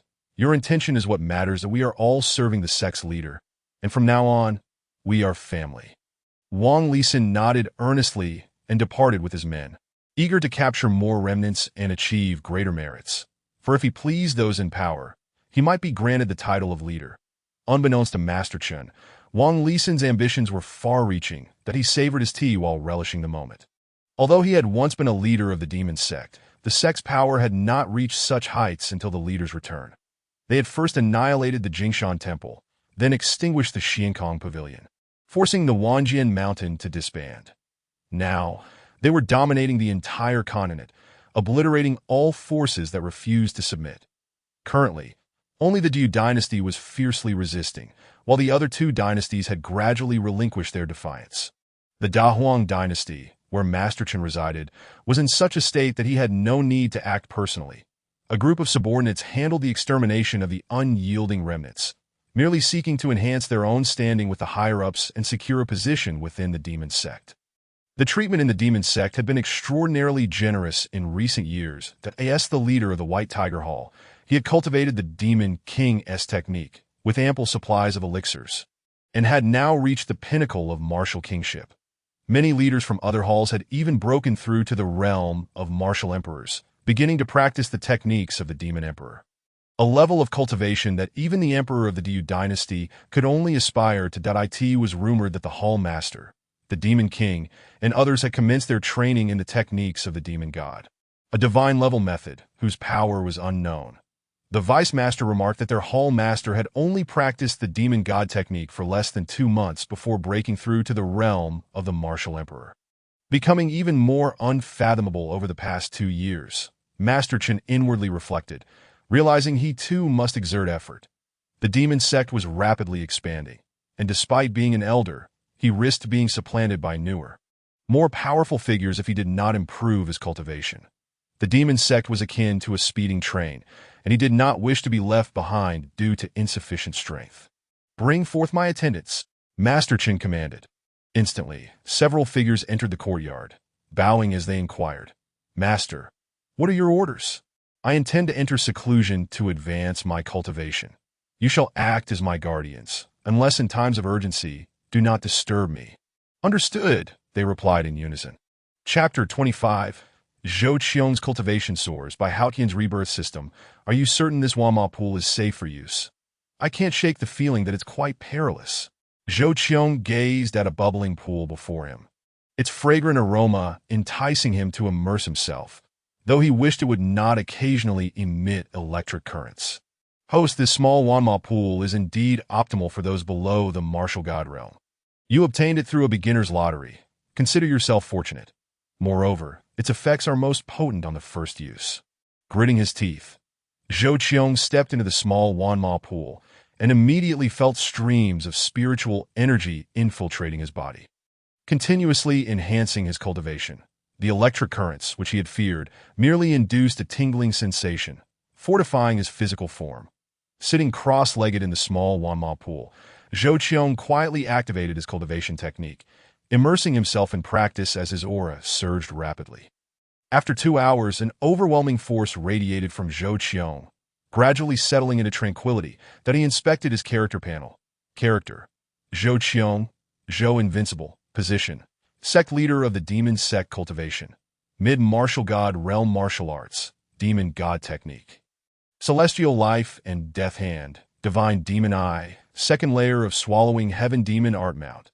Demon Dragon Flying Carriage. It has been 2 years since the Demon Sect officially launched its comprehensive assault on the continent. A year ago, Zhou Qiong had broken through to the martial god realm, largely due to the extensive time he spent cultivating the Swallowing Heaven demon art. This time he had leveraged the small Wanma pool to advance to the mid-martial god realm. In truth, the most significant gain was the enhancement of his physical strength. Zhou Qiong felt he could shatter space solely using his physical prowess, with his unarmed strength rivaling that of an average martial god at the pinnacle. Looking toward the small Wanma pool, he noticed the lightning had ceased, fully absorbed by him. Zhou Qiong silently stored the Wanma pool away, knowing it would yield a continuous influx of powerful individuals for the Demon Sect in the future. Tapping his fingers, a figure donning a diamond mask materialized in the Grand Hall, kneeling before him. Subordinate Tian San pays respects to the sect leader. Report on the recent investigations. Reporting to the sect leader. We traced Zhao Li's last known appearance to Jingshan Temple, after which he vanished. Zhou Qiong mused. Interesting, that is he dead? That seems unlikely, as the state clearly suggests he is the protagonist. Could he have ascended to another realm like Shimandi for some reason? Yet he dismissed the thought, originally merely wishing to ascertain Zhao Li's recent progress in cultivation. Should Zhao Li pose a genuine threat, Zhou Qiong would not hesitate to eliminate him preemptively, that he was no fool villain from a drama, waiting for the protagonist to grow strong before challenging him. It was the Demon Sect's duty to eradicate threats at their inception. What of Lian Sheng and the others' progress? Reporting to the sect leader. The Grand Manager and his team have subdued the majority of the factions. The Dahuang Dynasty and the Daqian Dynasty have officially declared their submission, leaving only the Diyu Dynasty in staunch resistance. Additionally, there have been no reports of submission from Huangsha Fortress and the Talisman Sect. The Grand Manager estimates that these factions can be dealt with within 6 months. Zhou Qiong chuckled heartily. Their pace is commendable. Inform Lian Sheng that I suggest he take his time. There is no need to rush the unification of the continent within a year. Furthermore, notify all the Guardians, Hall Masters, and Demon Kings to return to the Demon Sect's main hall in stages. Understood. Tian San, still kneeling, gradually faded from the Grand Hall. System, activate the time chamber. I wish to cultivate. Very well, host. Zhou Qiong had learned from the system that the first 4 levels of the Tongxian realm were categorized as early stages, with each subsequent tier becoming increasingly challenging to advance. Thus, he intended to make full use of the system's rewards that if he could reach the pinnacle of the martial god realm before unifying the continent. Combined with the rewards, he would ascend to the 7th tier of the Tongxian realm, thereby increasing his chances in the upper realm. As for the reasoning behind summoning the high-ranking members of the Demon Sect to return in turns. It was to utilize the small Wanma pool to enhance their cultivation. Zhou Qiong was reluctant to venture into the upper realm alone, having grown accustomed to the life of a sect leader. He was not ready to relinquish in the Diyu Dynasty. Within a peripheral city, Lian Sheng donned in a red robe was strategizing with the high-ranking members of the Demon Sect. Grand Manager, I propose we launch a direct assault. Can the Diyu Dynasty truly withstand us? The Demon Tiger King beside him slapped his forehead, genuinely finding the planning tedious. Though it may seem a simplistic approach, it proves effective, remarked Li Chongxing from the Qinglong Hall, grinning. While the Diyu Dynasty possesses greater strength than the other two, it still pales in comparison to our Demon Sect. Lian Sheng pondered momentarily before nodding. Tomorrow morning, we shall march directly to the royal palace and seize the Diyu Dynasty in one fell swoop. The remaining Talisman Sect and Huangsha Fortress shall pose no challenge. Understood. The high-ranking members of the Demon Sect responded enthusiastically, eager to fulfill the task assigned by their leader after 2 long years. That moment, a figure with a diamond mask appeared beside Lian Sheng, whispering a few words before vanishing once more.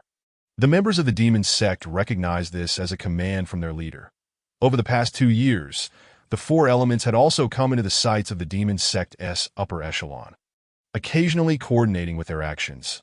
Yet no one had ever seen their faces, for they never removed their masks. All they knew was that they were formidable experts, the weakest among them being at the Martial Emperor realm. And they answered only to the sect leader, with even the Grand Manager lacking authority over them. Lian Sheng cleared his throat. The sect leader has decreed that we must conquer all factions within a year. The time frame cannot be excessive nor insufficient.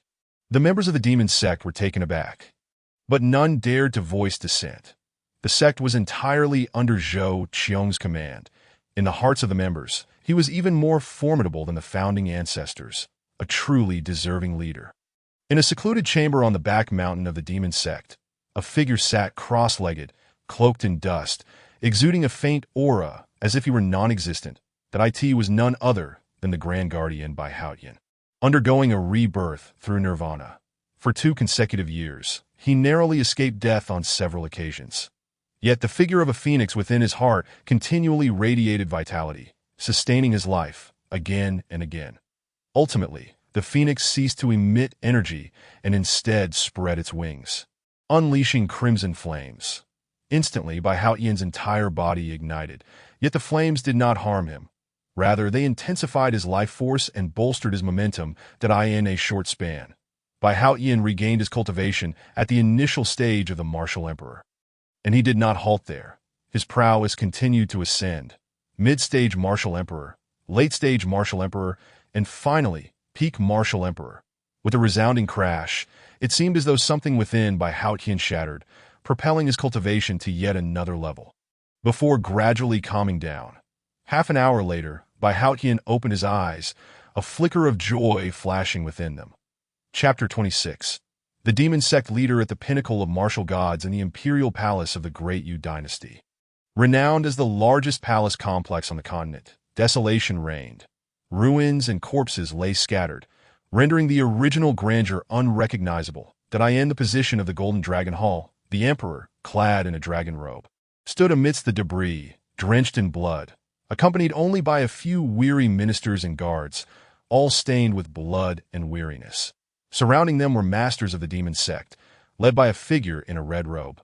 Lien Sheng. Your Majesty, I greatly admire you. Why not submit to my Demon Sect? I shall certainly inform the sect leader and secure a satisfactory position for you. Lien Sheng proposed. The emperor scoffed. Never. You Demon Sect have annihilated my dynasty and slaughtered my subjects. I harbor an irreconcilable grudge against you, wishing nothing more than to devour your flesh and drink your blood. Even at death's door, you still speak defiantly.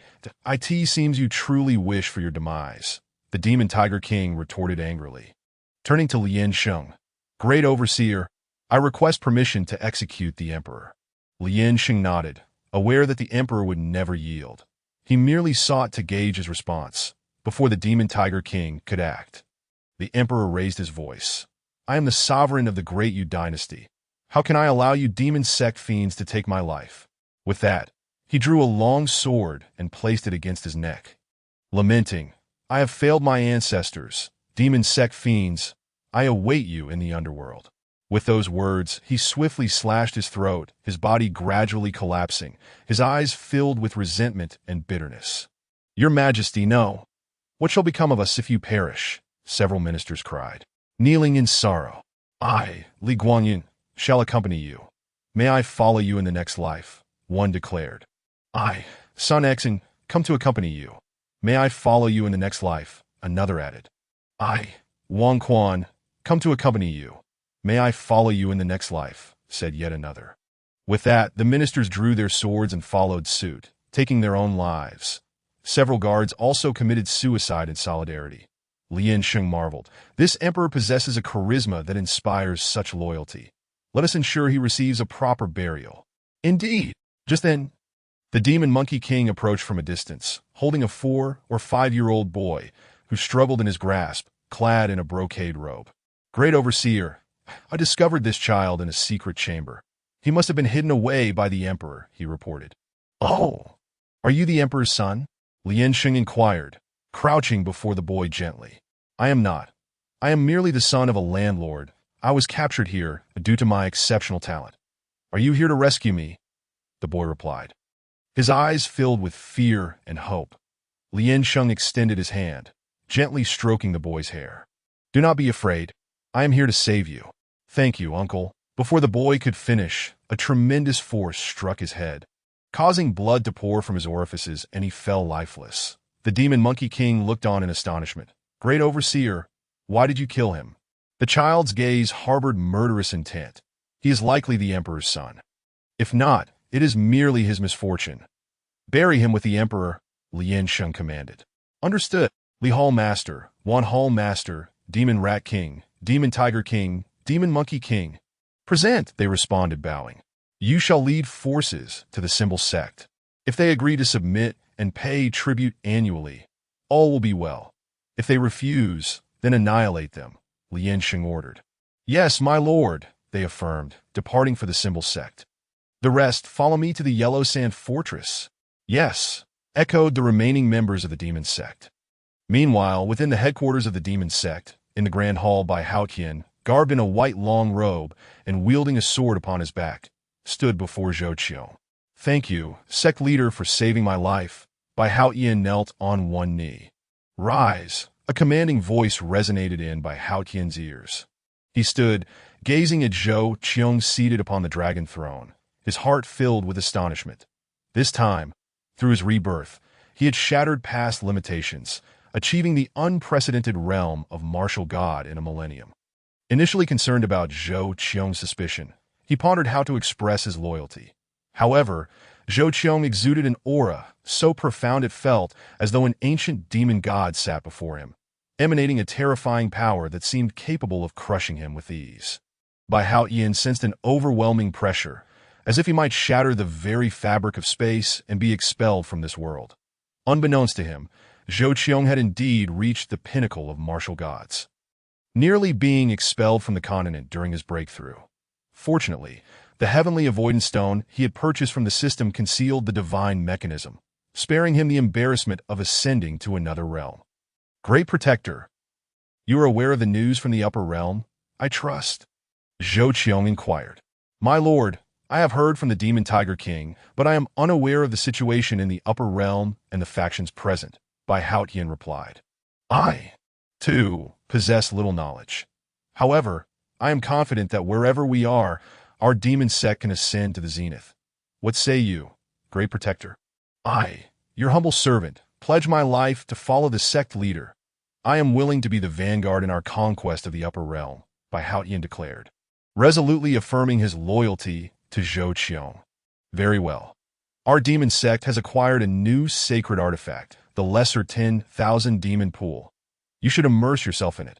It will greatly benefit you, as your current strength remains insufficient for the challenges of the upper realm. Understood. Bai Hao Qian exited the Grand Hall, making his way to the Demon Sacred Hall, the location of the Lesser 10,000 Demon Pool. Upon reaching the entrance, he found 2 guards stationed there. Upon seeing him, they immediately bowed in respect. Greetings, Great Protector. Indeed, I have come on the sect leader's orders to cultivate in the 10,000 Demon Pool. Very well. Please wait, Great Protector. The pool can only accommodate 2 cultivators at a time, and currently, there are 2 within.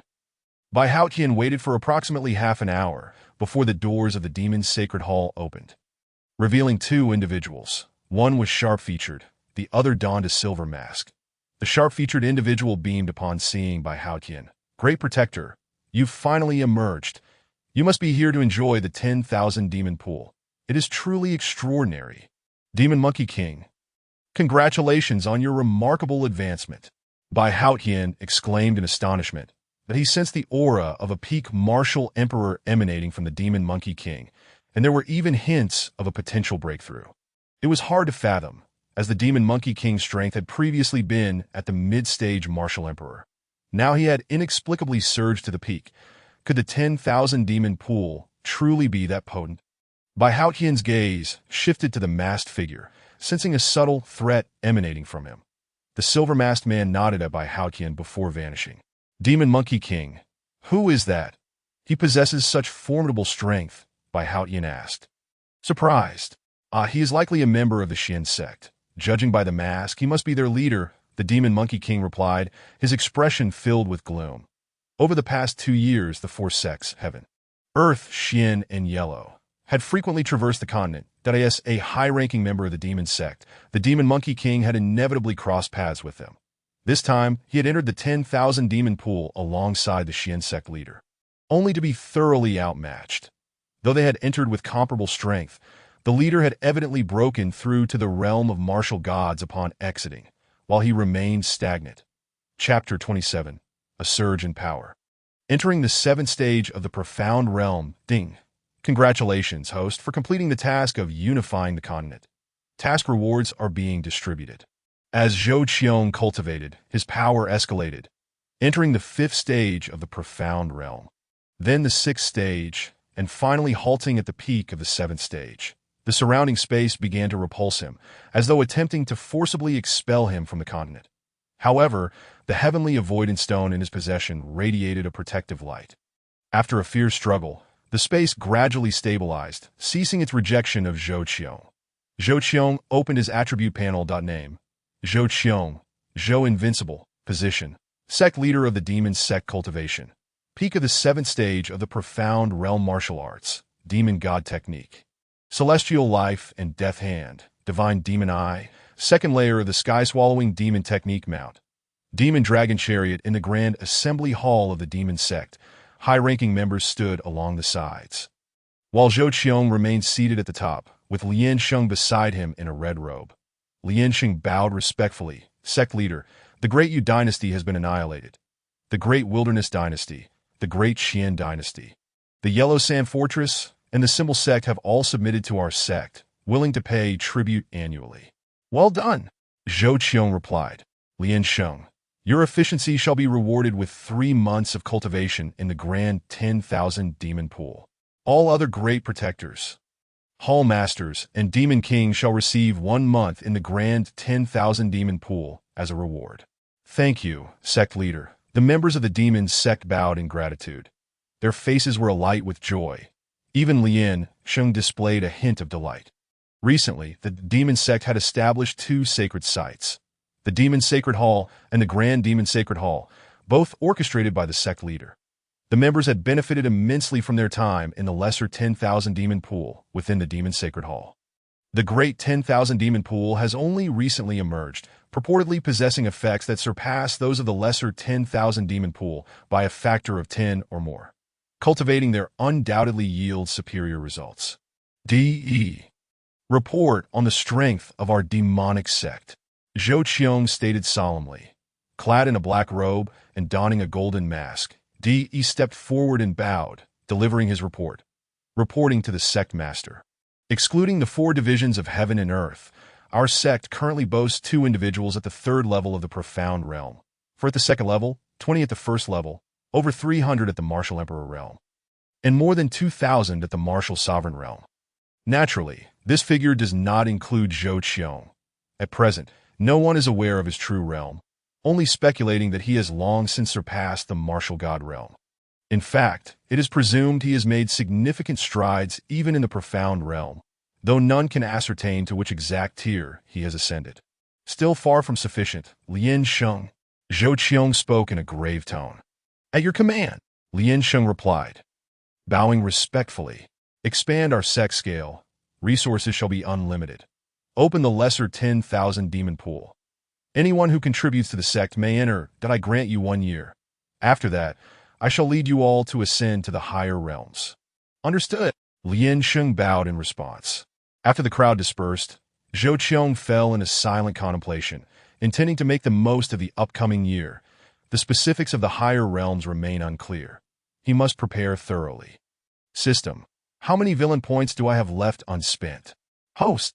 You possess 800,000 villain points, which can be exchanged for numerous items. What do you recommend I purchase? The mysterious divine demon pill, which you may find quite essential, requires 500,000 villain points for exchange. Zhou Qiong opened the marketplace and navigated to the page for the mysterious divine demon pill. Whereupon he was taken aback by the description that it read. Mysterious divine demon pill, crafted by an unknown entity, the only one of its kind in the world, comparable to a divine artifact. Consuming it elevates the host cultivation by 1 major tier, but only allows the use of 3 attacks at that tier. Its effects will dissipate after 3 years. Goodness, what an extraordinary artifact, 1 major realm. What realm is that? Host, above the profound realm lies the eternal, often referred to as the eternal giant. Beyond the eternal is the true martial realm, and beyond it is the great Luo. System. Is there a realm beyond Great Luo? Indeed, but you will learn of it in due time. System. Do you have any other recommendations for purchases? Yes. Time flew swiftly, and days passed like threads in a loom. Since the demonic sect unified the world, a proclamation was issued, informing all that the higher realms exist above the continent. In 4 years, the demonic sect will open a passage to the higher realms, allowing all at the martial emperor realm to ascend. Upon this announcement, the entire continent seemed to enter a period of explosive cultivation, with many outstanding figures emerging, including those who had previously retreated into seclusion and even some long thought to be deceased in a bustling tavern in the capital of the Deqian dynasty. Patrons flowed in and out, some bearing weapons as they entered to drink. A man, bearing a long blade on his back, stepped into the tavern. A scar marred his face, giving him a sinister appearance. Observing the crowded establishment, he approached a table of patrons and slammed his hand down, declaring, "This table belongs to me. You lot should vacate at once." The patrons seated at the table dared not protest, quickly retreating in defeat. Nearby, a few other patrons whispered, "Those fellows are rather cowardly. They left without even a word." "What do you know? Do you have any idea who that man is?" A merchant-dressed man whispered. "Who?" the others inquired eagerly. The merchant hesitated, gesturing towards the table, and one of the patrons caught on, saying, "Just tell us. I'll cover the bill for this round." The merchant smiled and said, "That man is Duan Samping, the third on the Earth rankings, and I hear he has connections." The others gasped in astonishment. "What? He is Duan Samping, the Blade of Death. Wasn't he said to be the disciple of the celestial silkworm elder? What connections could he possibly have?" The merchant shook his head with a grin, pointing towards the south and then upwards. Initially perplexed, one patron suddenly seemed to grasp the implication. "You mean the demon," he trailed off. But the others understood the insinuation, their gazes towards Duan Samping, now tinged with trepidation. In a corner of the tavern sat 2 individuals at a table laden with several plates of vegetables and 2 bowls of rice. An old man and a young girl dined quietly. The girl, possessing an innocent beauty, turned to the old man and asked, "Master, will we still have the chance to avenge our senior brother?" "We shall. For the wicked deeds of the demonic sect will surely attract retribution. You must train diligently to reach the martial emperor realm, and then we can seek further opportunities in the higher realms," the old man replied, returning to his meal, though his downcast eyes were filled with despair. The girl, however, nodded earnestly at his words. Just then, a towering figure entered the tavern, a robust man akin to an ancient giant, wielding a massive iron hammer, and bellowed, "Barkeep, bring me 10 pounds of beef." Chapter 28. Meeting the Tiger Guard Lord as the imposing figure entered, Duan Samping, who had been eating, narrowed his eyes in shock. He exclaimed, "How is it possible? Xiongba, how could you have cultivated to such a level?" Other patrons were startled by Duan Samping's reaction, following his gaze to Xiongba.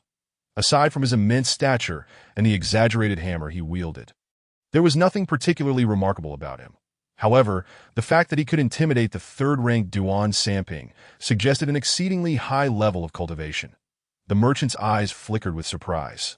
He recognized Xiongba, who had once been a figure on the Earth rankings, albeit briefly before being pushed down the list. Yet Xiongba had only ranked 20th at that time. How could he now instill such fear in Duan Samping? Xiongba glanced at Duan Samping with a hint of disdain, choosing not to engage, and instead instructed the tavern waiter to set up a new table for him. The waiter promptly complied, hurriedly fetching a new table from the back and placing it beside a window. Xiongba sat down and ordered a jug of wine, beginning to eat and drink, feeling ignored by Xiongba. Duan Samping's anger boiled over that a year prior. He had encountered Xiongba, who, despite being at the pinnacle of the martial sovereign realm, had been clumsy and unable to withstand even a single one of Duan Samping's strikes. However, upon Xiongba's entrance, Duan Samping sensed a life-threatening danger. His innate intuition warned him that Xiongba was undoubtedly at the martial emperor realm, and not merely a typical martial emperor at that. Eventually, Duan Samping rose, seething with rage as he approached Xiongba. With a formal bow, he introduced himself. "I am Duan Samping, the Blade of Death, that I seek your guidance." Xiongba regarded Duan Samping, remaining silent, and with a slight wave of his hand, unleashed a tremendous force that sent Duan Samping hurtling through the tavern window, crashing onto the street. Blood spattered from Duan Samping's mouth as he scrambled to his feet, not daring to utter a harsh word. and fled in haste. Approximately half an hour later, Duan Samping returned, his expression dark and vengeful as he glared at Xiongba, followed by a group of men in black. Leading them was a stout young man clad in luxurious attire. Duan Samping ingratiatingly spoke a few words to the young man, gesturing towards Xiongba. The young man approached Xiongba's table, failing to discern his level of cultivation, and cheerfully asked, "Might I inquire as to which faction you hail from? Do you wish to oppose our demonic sect?" Before Xiongba could respond, patrons at other tables were struck with fear, realizing that Duan Samping indeed knew someone from the demonic sect who had come to back him. Their gazes towards Xiongba were filled with pity, knowing that inciting the demonic sect in the current era was tantamount to courting death. Xiongba looked at the young man, his tone even as he queried, "Might I ask who you are within the demonic sect, and how I have offended you?" The young man scrutinized Xiongba closely, sensing that this individual was unusually calm. Was he simply naive, or did he possess genuine confidence? Duan Samping could no longer contain himself. Slamming his hand on the table and shouting at Xiongba, "Do you realize who you are speaking to? Lord Chun is the commander stationed in the De Qian dynasty's capital for the demonic sect. He is not someone you can question casually." Xiongba remained silent. Producing a palm-sized token from his robes, one side bore the character for tiger, and the other, bear, which he tossed onto the table, stating, "I wonder if this esteemed commander recognizes this token." The young man's expression shifted to one of astonishment as he gazed upon the token. He had seen such a token before belonging to his father, who had held the position of commander a few years prior. After achieving merit, his father had been rewarded with a stint at the demonic sect's headquarters for training, subsequently ascending to the mid-level Martial Emperor realm, and later breaking through to the pinnacle of the Martial Emperor realm, becoming an elite disciple of the White Tiger Hall. His father had once possessed a similar token. Albeit with the characters for White and Chun inscribed on it, he had been told that anyone holding such a token was destined to ascend with the sect master during the first ascension and should never be provoked unless absolutely necessary. "Esteemed sir, please stow that token away at once, that I had no idea you were one of the tiger guards under the demon tiger throne, that I truly underestimated you. I am Qin Shi, and my father is an elite disciple of the White Tiger Hall," the young man said to Xiongba in a hushed tone. Xiongba regarded Qin Shi, frowning slightly. Although Qin Shi had earlier addressed him as sir, he had also pointedly mentioned his father's elite status, clearly indicating that he had backing and subtly imploring Xiongba not to make things difficult for him. Qin Shi furrowed his brow as he observed Xiongba. Recalling his father's counsel, he turned to glance at Duan Samping. The moment Duan Samping saw Xiongba produce the token, a sense of foreboding washed over him. Upon hearing Qin Shi address the other as Lord Tiger Guard, he instantly realized he had provoked an individual far beyond his reckoning. In a panic, he attempted to flee, but before he could escape, Qin Shi's piercing gaze fell upon him, and a hand swiftly struck towards his head. Before Duan Samping could react, an overwhelming force shattered his skull. Qin Shi slowly retracted his hand, delicately wiping it with a handkerchief. In remark to Xiongba, "Lord Tiger Guard, this individual dared to sow discord among our demonic sect. Truly a crime worthy of death, that I have other matters to attend to, and shall not intrude upon your meal." After a respectful bow to Xiongba, he turned and departed with his entourage. Xiongba watched Qin Shi's retreating figure alongside the lifeless Duan Samping, a flicker of astonishment crossing his eyes that he had not anticipated Qin Shi's decisiveness. Clearly, he was not a mere pawn.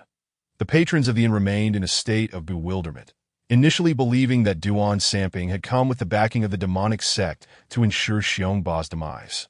Instead, they discovered that Xiongba was also a member of the sect, evidently holding a position of considerable authority.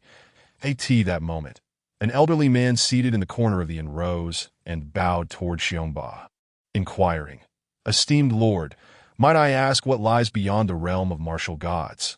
Would you be so kind as to enlighten me?" Xiongba regarded the old man and replied, "In truth, this is no longer a secret. In a few days, the demonic sect will publicly declare the hierarchy of realms."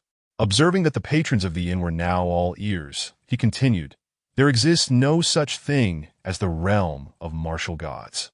In the higher realms, it is uniformly referred to as the realm of enlightenment, which comprises 10 levels, with the martial god corresponding to the first 4. And what level does the leader of the demonic sect attain? The old man pressed on, gripping the clothing of the girl standing behind him. Xiongba frowned and proclaimed, "The leader's cultivation is beyond your comprehension. All you need to know is that the leader is unrivaled in this world." Chapter 29. The Ascension of the Sect in the Extreme Northern Region. A city rose amidst the vast expanse of ice, its walls emblazoned with the bold characters Invincible City. This stronghold had been established a year prior by the demonic sect, specifically to safeguard the Ascension portal within. A year ago, Zhou Qiong had exchanged energy stones to reopen this passage. Energy stones functioned as a universal currency in the higher realms and served as the finest resource for cultivation. The exchange rate was 10 primary energy stones for 1 intermediate energy stone, 10 intermediate stones for 1 advanced stone, and 10 advanced stones for a supreme stone. Unfortunately, Zhou Qiong scoured the continent, yet found not a single energy stone. It was essential to have pure spiritual energy to break through to the realm of enlightenment. Were it not for Zhou Qiong's creation of the 10,000 demon pool through the system, the demonic sect would never have attained such a multitude of enlightened masters. Within Invincible City, a massive plaza featured a stone tablet radiating a verdant light. Surrounding the plaza stood thousands of individuals clad in black, each exuding an aura of terror. Should this scene meet the eyes of others, they would surely be paralyzed with fear, for none present were below the realm of martial emperors. Above the plaza, a demonic dragon-drawn carriage hovered in the air, and atop it stood Zhou Qiong. Known far and wide as the unrivaled one, his imposing presence was reminiscent of an ancient demonic deity that a voice emanated from the carriage. Lian Sheng. "How stands your preparation?" Clad in a crimson robe, Lian Sheng, positioned before the black-clad individuals, respectfully replied, reporting to the leader, "All is in readiness. For this ascension, we have 2 individuals at the 5th level of the realm of enlightenment, 8 at the 4th level, 500 below the 3rd level, and 5,000 at the peak of the martial emperor realm." Excellent. This ascension is fraught with peril. Do you all dare to accompany me in this venture? We vow to follow the leader unto death. We vow to follow the leader unto death. We vow to follow the leader unto death. The members of the demonic sect knelt on one knee, their faces alight with fervor, filling the entirety of Invincible City with their fervent declarations. "Very well, Li Changsheng. At your service," replied the blue-robed leader of the Azure Dragon Hall, his countenance displaying displeasure. "Guard the sect diligently. After my ascension, the portal will be sealed for 3 years, reopening thereafter for all to ascend." "Understood. Ascend," Zhou Qiong bellowed, prompting the black-clad individuals to queue toward the stone tablet. The moment their hands touched the tablet, they vanished from the plaza, in the Black King City of the Upper Realm. A plaza several hundred times larger than that of Invincible City bustled with activity, with various teleportation arrays operating in an orderly fashion. A battalion of armored guards stood watch, led by the Blue Rain clan, resembling a larger version of Smurfs. Outside the plaza stood representatives from various other factions, there to escort their ascendants. Among them was a striking young man with a long sword, standing beside an elderly man and a young woman. This young man was Shi Mendi, who had inadvertently ascended to the upper realm. Fortuitously, he had encountered the elder, Yi Tian, en route to a mine where he was slated to serve as a slave for 5 years. Recognizing Shi Mendi's potential in swordsmanship, Yi Tian had exchanged a substantial number of energy stones for his freedom, taking him as a disciple. The young woman was Yi Tian's daughter, Yi Qing, and Shi Mendi's senior sister, Da Yi Tian, was a disciple of the Sword Sect in Black King City, rumored to be at the 5th level of the realm of enlightenment, in recent years. He occasionally accompanied Yi Tian to the plaza to welcome ascendants from the Sword Sect. Shi Mendi gazed at a stone tablet in one corner of the plaza, glowing brightly, indicating its efficacy as a teleportation tablet. He knew that it was the tablet from Kangwu continent from which he had emerged. The light had been emanating from the tablet for over a year. When it had first illuminated, he suspected that Zhou Qiong was preparing for ascension. After all, when he arrived in the upper realm, Zhou Qiong had already reached the peak of the martial emperor realm, and now he was likely at the initial stage of the martial god realm. Or perhaps the first level of enlightenment. Yes, Shi Mendi pondered why Zhou Qiong had not yet ascended after a year. The tablet suddenly blazed with radiant light, and a figure in black emerged. possessing the cultivation of a peak martial emperor. Wait, something's amiss.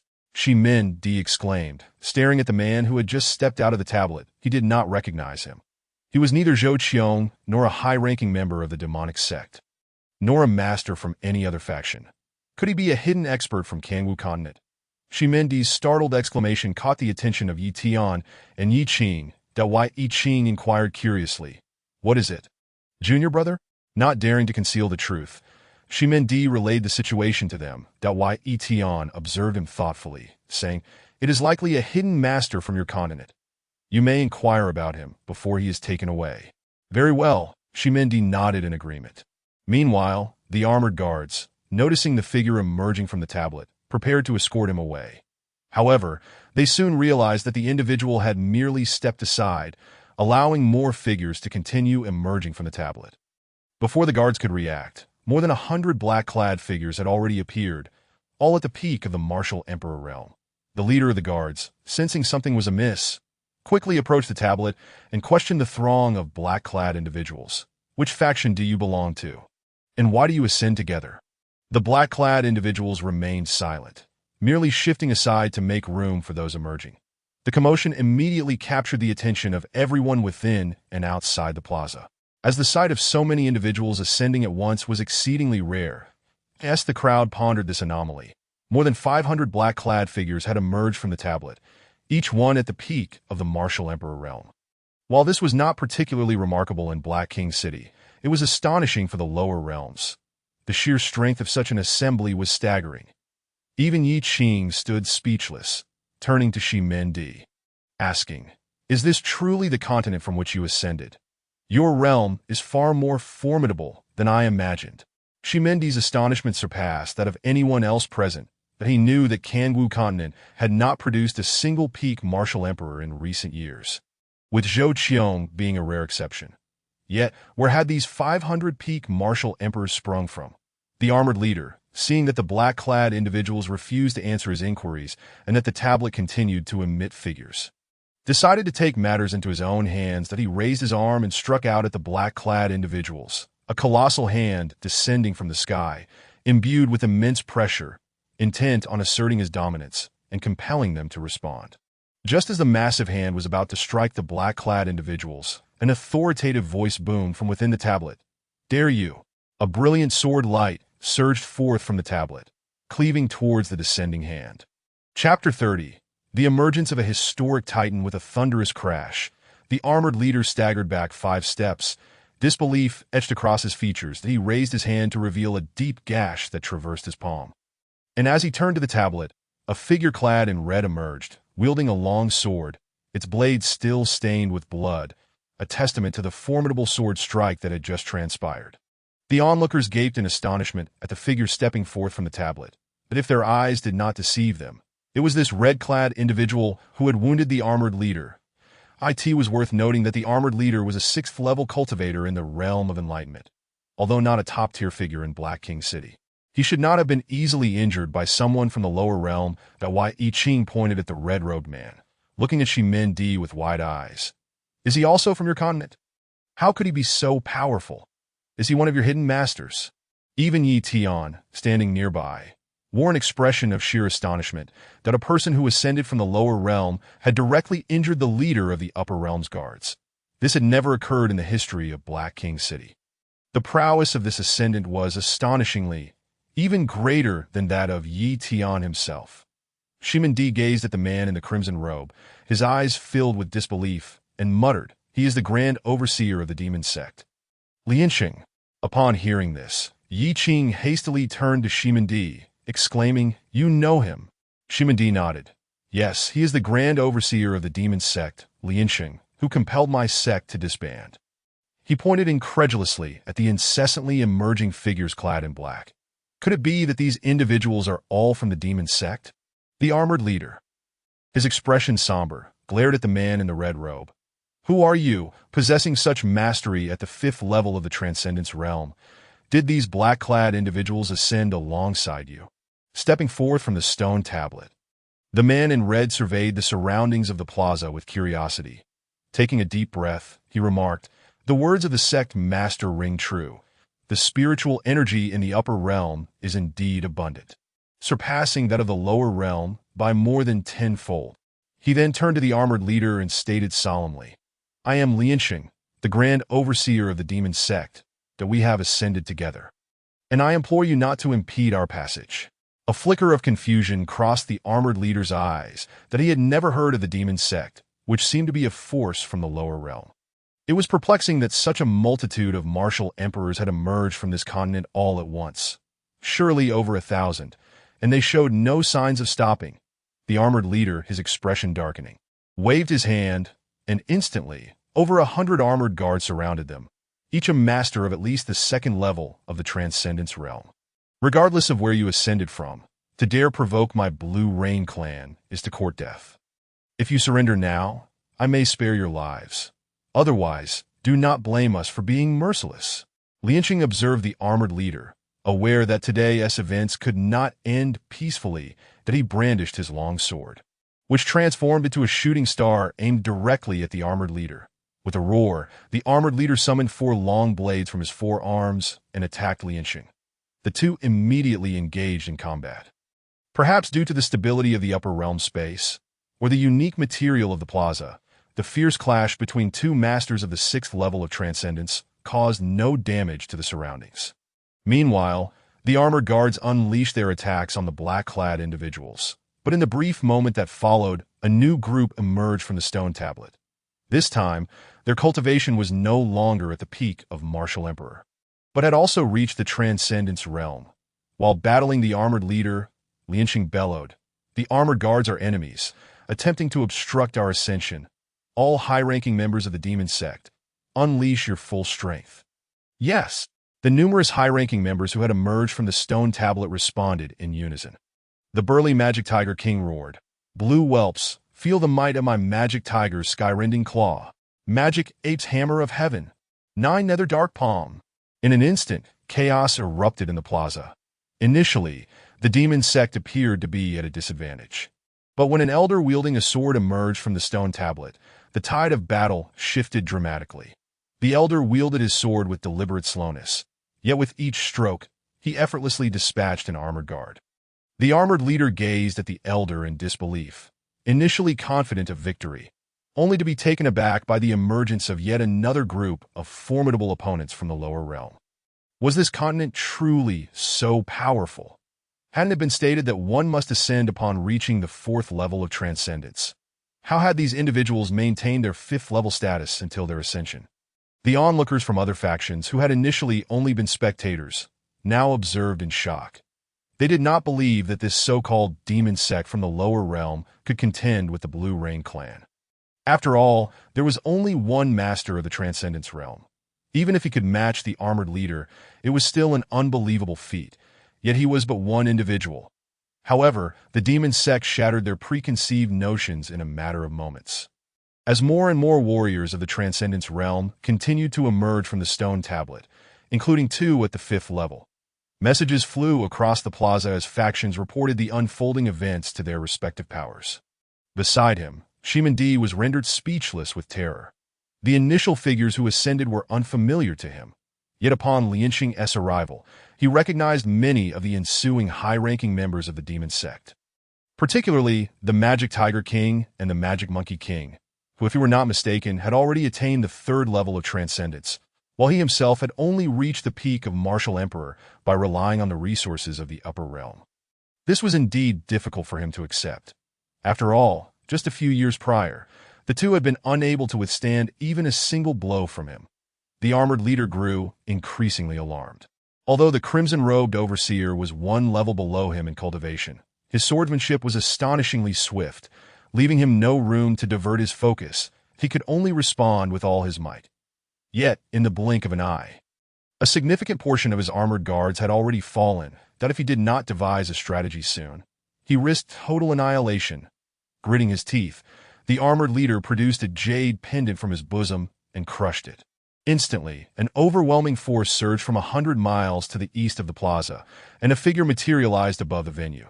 The aura emanating from this figure was so powerful that it rendered the crowd immobile. How can this be? Even the Blue Rain clan's second strongest has been stirred. This is a figure of legendary stature, a true titan. Yi Tian exclaimed in astonishment as he gazed at the sudden appearance of the blue figure in the sky. Indeed, the Blue Rain Pavilion has truly been provoked to the core. They have even deployed their protective talisman. Alas, while these ascendants possess impressive cultivation, it would only take 2 high-level transcendence warriors to quell them. Was it truly necessary to expend a protective talisman to summon a legendary figure? The crowd began to murmur among themselves. The being known as the second strongest of the Blue Rain clan, Blue Rain Wu, hovered in the air, observing the fallen armored guards strewn across the ground. He sternly inquired, "What has transpired?" Blue Rain Pavilion knelt on one knee and quietly recounted the events, gesturing towards the corpses of the armored guards. His voice laden with sorrow. "Elder, we must avenge our kin." Chapter 31. Dare to strike against a member of my Demon Sect. Are you courting death? Blue Rain Wu surveyed the gathered members of the Demon Sect, who had now ascended in the thousands, with hundreds of them at the Transcendence realm. In his heart, he pondered the potential secrets of this continent, which he felt compelled to explore further.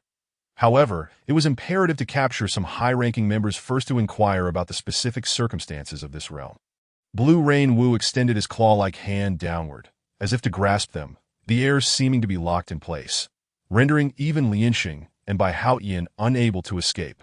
Impudence! A booming voice emanated from within the stone tablet, creating massive waves that rushed towards Blue Rain Wu, forcing even him to yield to the pressure, as if facing a life-threatening danger.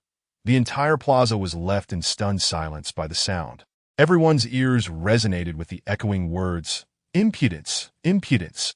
The sound wave seemed intent on assaulting the Blue Rain clan. While Blue Rain Wu withstood the onslaught, Blue Rain Pavilion and other clan members were directly struck by the sound.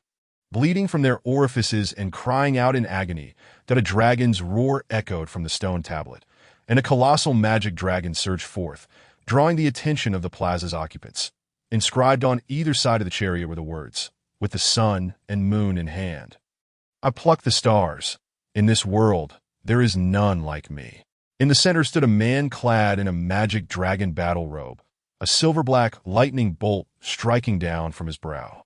The surrounding factions gasped in astonishment, their mouths agape. What an overwhelming aura! How confident one must be to utter such words! What a boastful statement! How could such a figure emerge from the lower realm? The man in the magic dragon robe slowly emanated an immense aura, directly suppressing everyone present.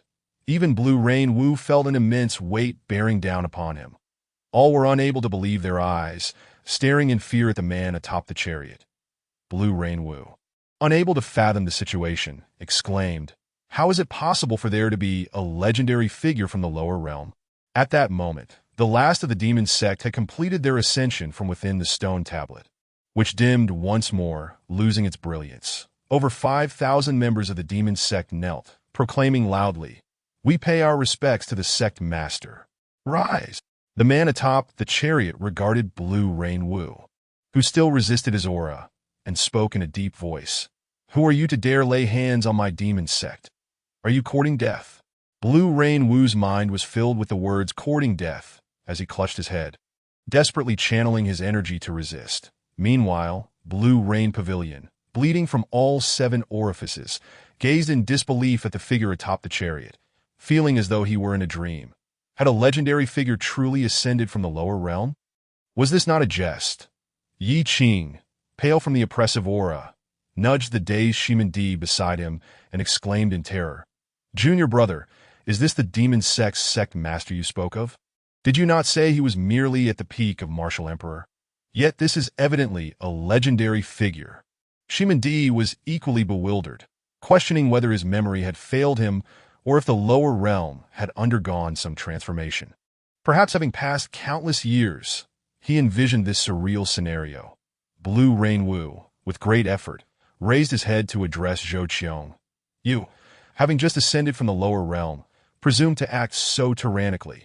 Do you truly believe you can dominate my Black King city?" "Ha ha ha! Blue Rain Wu is absolutely correct."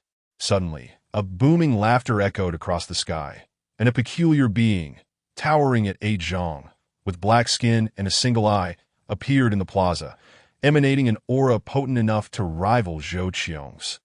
A creature with a similar appearance bellowed, "I am the esteemed leader of the One-Eyed Clan, Longchong." Longchong cast a glance at Zhou Qiong and chuckled. "Such profound cultivation. You truly have ascended from the lower realms. What of it? Whether I have or not, when has our human race ever needed to explain ourselves to you?" Zhou Qiong remarked, furrowing his brow as he gazed at Longchong. "Indeed, when has our human race ever required an explanation from you?" A sudden sound of slicing air pierced the atmosphere as a young man, bearing a long sword on his back, appeared in the square. Dressed in a pure white robe and holding a folding fan, he resembled a graceful gentleman. Below, Yi Qing exclaimed in surprise, "Senior brother." Yi Tian let out a soft sigh of relief upon seeing the newcomer, while Shimandi looked up at the young man in white, but he had previously heard Yi Qing speak of their senior brother, who had long ago surpassed the realm of ancient times, leading many to speculate that his current strength had even eclipsed that of the old sect master, making him the foremost expert of the sword sect. The young man closed his fan, clasped his hands in greeting towards Zhou Qiong, and introduced himself. "I am Shengguan Yun, a disciple of the sword sect." Zhou Qiong nodded in acknowledgement. "I am Zhou Qiong, the leader of the demon cult." Longchong, observing Shengguan Yun, furrowed his brow and said, "These individuals have ascended from the lower realms. They surely harbor significant secrets. Shengguan Yun, does your sword sect truly wish to wade into these murky waters?" "I never declared that I would intervene. I merely came to make a friend," Shengguan Yin replied with a gentle smile, waving his fan and gesturing to Zhou Qiong. "Brother Zhou, do visit my sword sect sometime.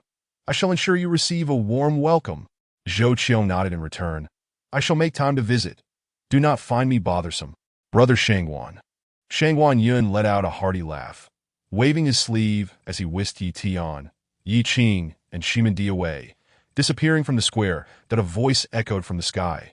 "Longchong, I hope to see you alive again in the future." Longchong gazed at the spot where Shengguan Yun had vanished, a glimmer of malice flickering in his eyes, for Shengguan Yun's words clearly implied that he was not Zhou Qiong's match. "Zhou Qiong, what secrets does your continent hold? If you reveal them, I shall ensure the safety of your demon cult," Longchong declared ominously. "What are you?" "The safety of my demon cult does not require your protection," Zhou Qiong replied calmly. "If you seek death, then you shall not blame me," Longchong screeched, unleashing a divine light from his single eye, the radiance piercing through the void towards Zhou Qiong. Below, a smaller member of the One-Eyed Clan gazed up in admiration and shouted, "That is the Annihilation Divine Light, our clan's most formidable attack. The leader of the demon cult is doomed. However, to perish by our Annihilation Divine Light, he should consider it an honor." As Zhou Qiong extended his hand, a black vortex formed before him, swallowing the Annihilation Divine Light, which vanished without a trace. The vortex surged forward, engulfing Longchong entirely. The vortex began to tremble violently as Zhou Qiong slowly retracted his hand. When the vortex dissipated, Longchong's figure emerged, kneeling on the ground, utterly unrecognizable. His left arm had vanished, and his body was smeared with blood, his solitary eye weeping crimson as if blinded, wailing in despair. The onlookers were too terrified to utter a word. The previously boisterous One-Eyed Clan member lowering his head in fear of Zhou Qiong's notice. Chapter 32. The Seven Great Ancient Times. The Great Teleportation Talisman. Longchong knelt on the ground, looking up at Zhou Qiong in terror. "How can this be? We are clearly both at the 8th level of ancient times. Why are you so powerful?" Zhou Qiong ignored Longchong and turned his gaze towards the east of Black King City. Sensing a formidable aura rising into the sky, that a dark green figure swiftly broke through the air and arrived before Lan Yu, revealing itself to be another member of the Lan Yu clan. The newcomer glanced at the severely injured Longchong and solemnly inquired of Lan Yu, "Lan Yu, what in the world has transpired?" Upon seeing the newcomer, Lan Yu felt a wave of relief wash over him as he recounted the events that had just unfolded in the square. When he mentioned that the members of the demon cult had all ascended from the lower realms, the leader of the Lan Yu clan cast a meaningful glance in the direction of the demon cult. Upon hearing that Zhou Qiong had heavily wounded Longchong with a single strike, the clan leader's expression grew serious as he regarded Zhou Qiong on the demonic dragon chariot. The Lan Yu clan leader mused that to inflict such a grave injury upon Longchong demonstrated combat prowess that undoubtedly surpassed the 8th level of ancient times and might have even reached the pinnacle of ancient times. The Lan Yu clan leader clasped his hands in respect towards Zhou Qiong, speaking amicably. I am Lan Yu Kong, the leader of the Lan Yu clan. According to the regulations of Black King City, my clan is tasked with guarding the Ascension Square for the next decade. It is likely that some misunderstandings have led to the attack on your people. I hope you will not take offense. Following this, Lan Yu Kong added, may I inquire if you could share the circumstances of your lower realm? I would be immensely grateful. Zhou Qiong assessed Lan Yu Kong. Although the latter's demeanor was cordial, he was acutely aware that his subordinates had just slain several members of the Lan Yu clan, that it was evident that they were now wary of his strength. However, Zhou Qiong understood his own limitations, while he publicly presented himself as an 8th-level ancient times cultivator. The true reason he had heavily injured Longchong was due to a pill he had consumed, which could only sustain his power for 3 years and limited him to using 3 strikes within that time frame. This was a source of considerable distress for him. Initially, he had intended to quell the turmoil by severely wounding Longchong and then depart Black King City with the members of the demon cult, only to devise further plans after understanding the situation in the upper realm. However, it now appeared that, judging by Lan Yu Kong's demeanor, leaving easily would not be a feasible option.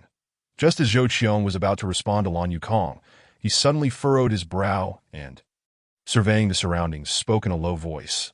Gentlemen, since you have arrived, why not step forth to meet me? What keen perception! It is indeed hard to believe that you have just ascended from the lower realms.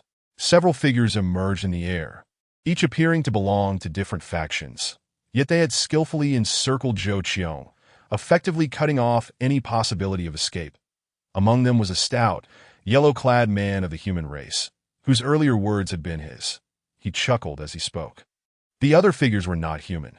2 enchanting female fox demons with tails, and a towering bull-headed humanoid, all exuding an aura around the 8th level of ancient times. The onlookers had grown numb. Within a brief span, 7 experts of ancient times had gathered in the square, not including the already departed Shangguan Yun from the Sword Sect. The 8 major powers of Black King City had sent 5 representatives.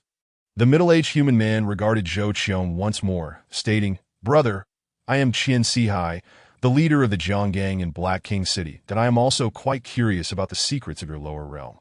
As fellow humans, if you are willing to share, I can assure your safety. The others remained silent, but their eyes were fixed on Zhou Qiong, indicating their tacit agreement with Qian Sihai's proposition.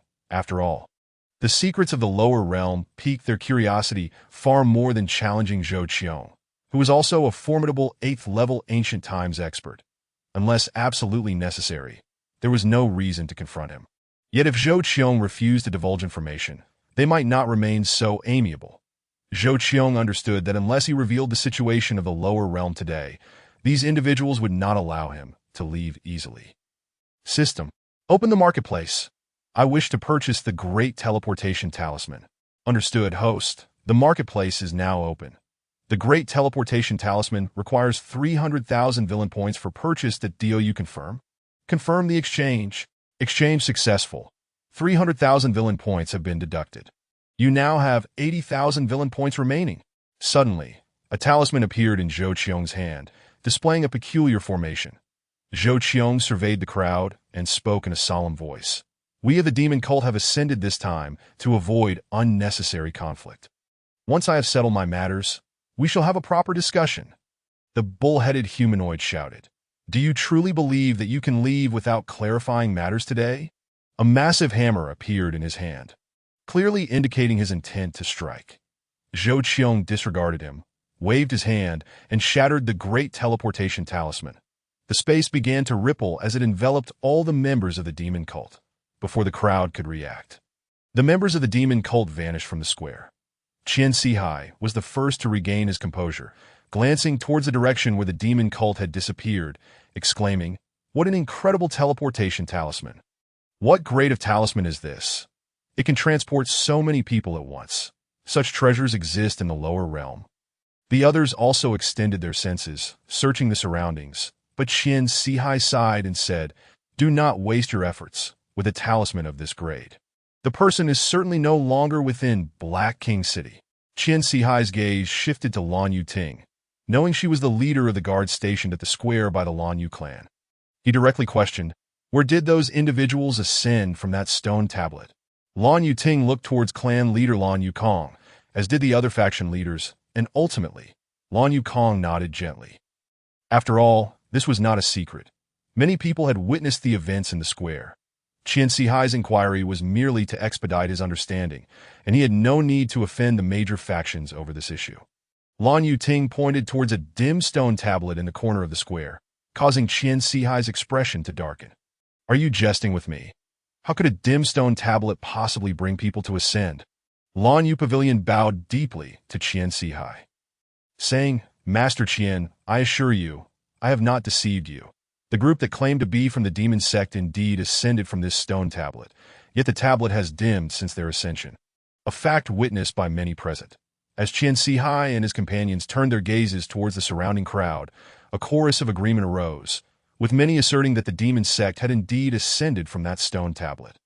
Upon looking back at the stone tablet, the expressions of Qian Sihai and his companions darkened ominously. Chapter 33. The Demon Sect headquarters in the upper realm beyond the vast expanse of Black King City.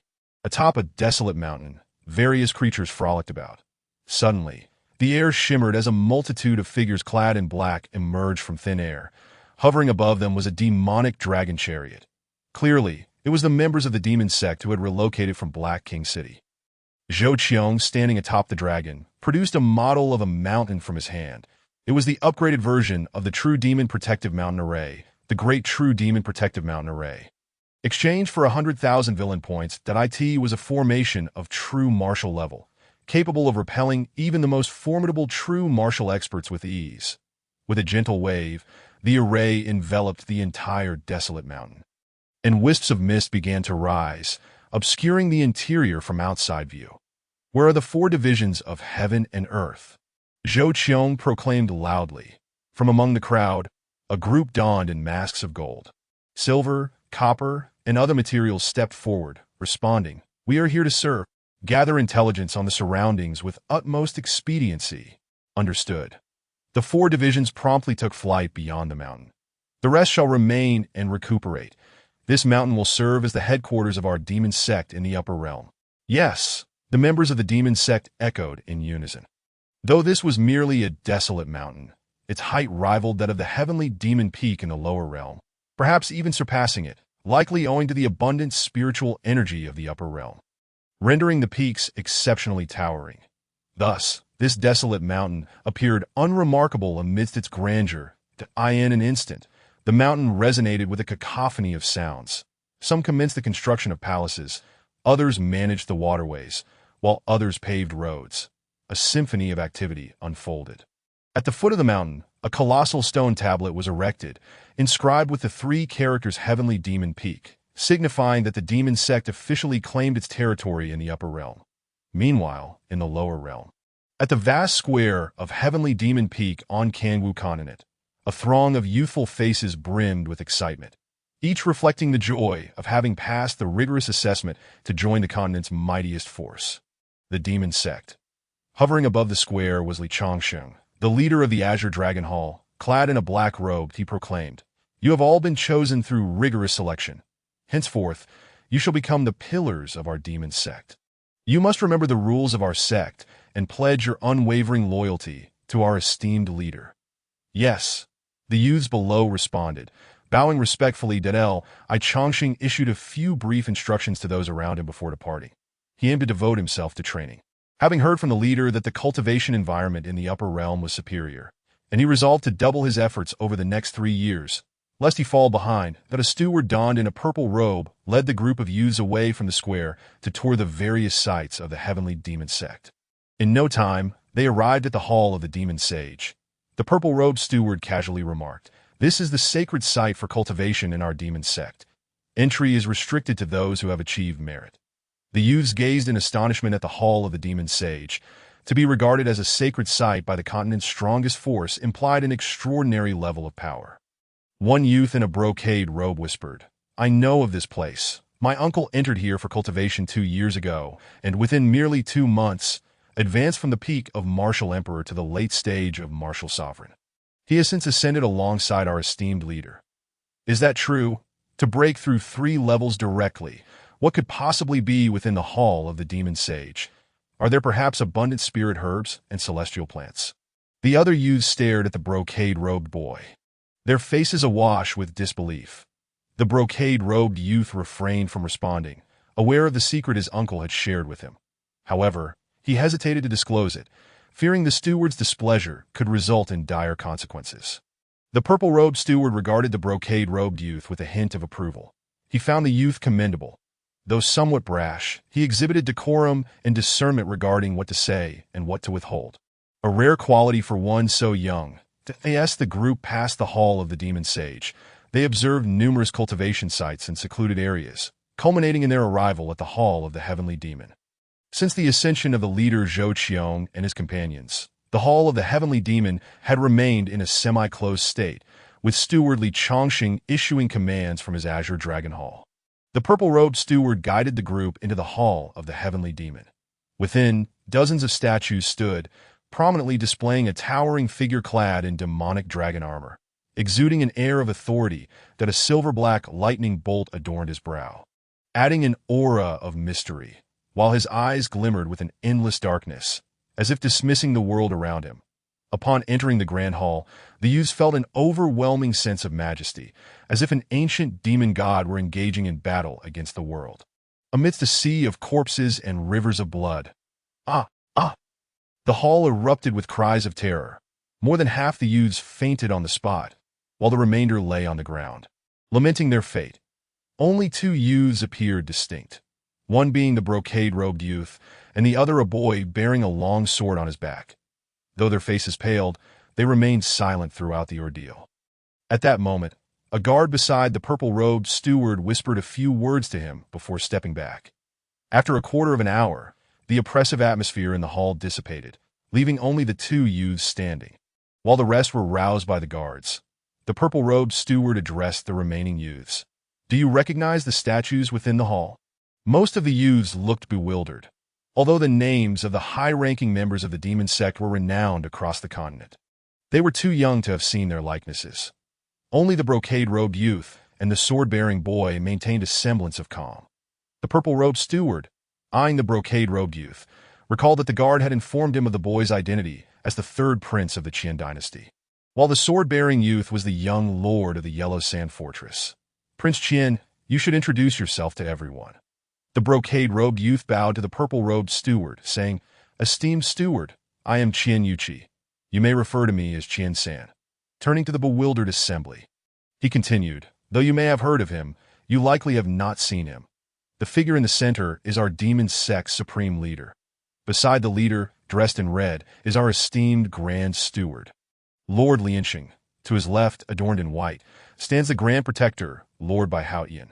The other 7 include the Protectors: Lord Ningwu, Lord Wei Xiao, Lord Sun Hao, Lord Zheng Yuan, Lord Chu Tianhe, Lord Han Su, and Lord Yang Rong. To the right, the 4 are the leaders of the Azure Dragon Hall: Lord Li Chongqing, the leader of the Black Tortoise Hall; Lord Wan Li, the leader of the White Tiger Hall; Lord Chu Kaishan, and the leader of the Vermilion Bird Hall, Lord Bing Li. Additionally, the foremost of the 12 is the Rat King among the 12 Demon Kings, Lord Chen Shu. The names of the remaining 11 are known only by their titles. Qian turned to the purple-robed steward and bowed once more before retreating into the crowd. In truth, he had yet to introduce 4 others, the statues concealed behind the leader, each wearing different masks. The purple-robed steward waved his hand. "Very well. You should all remember the names and appearances of the esteemed leaders, for it will be greatly beneficial to you after your ascension." "Yes." Chapter 34. Unless he is the reincarnation of a great being in the upper realm.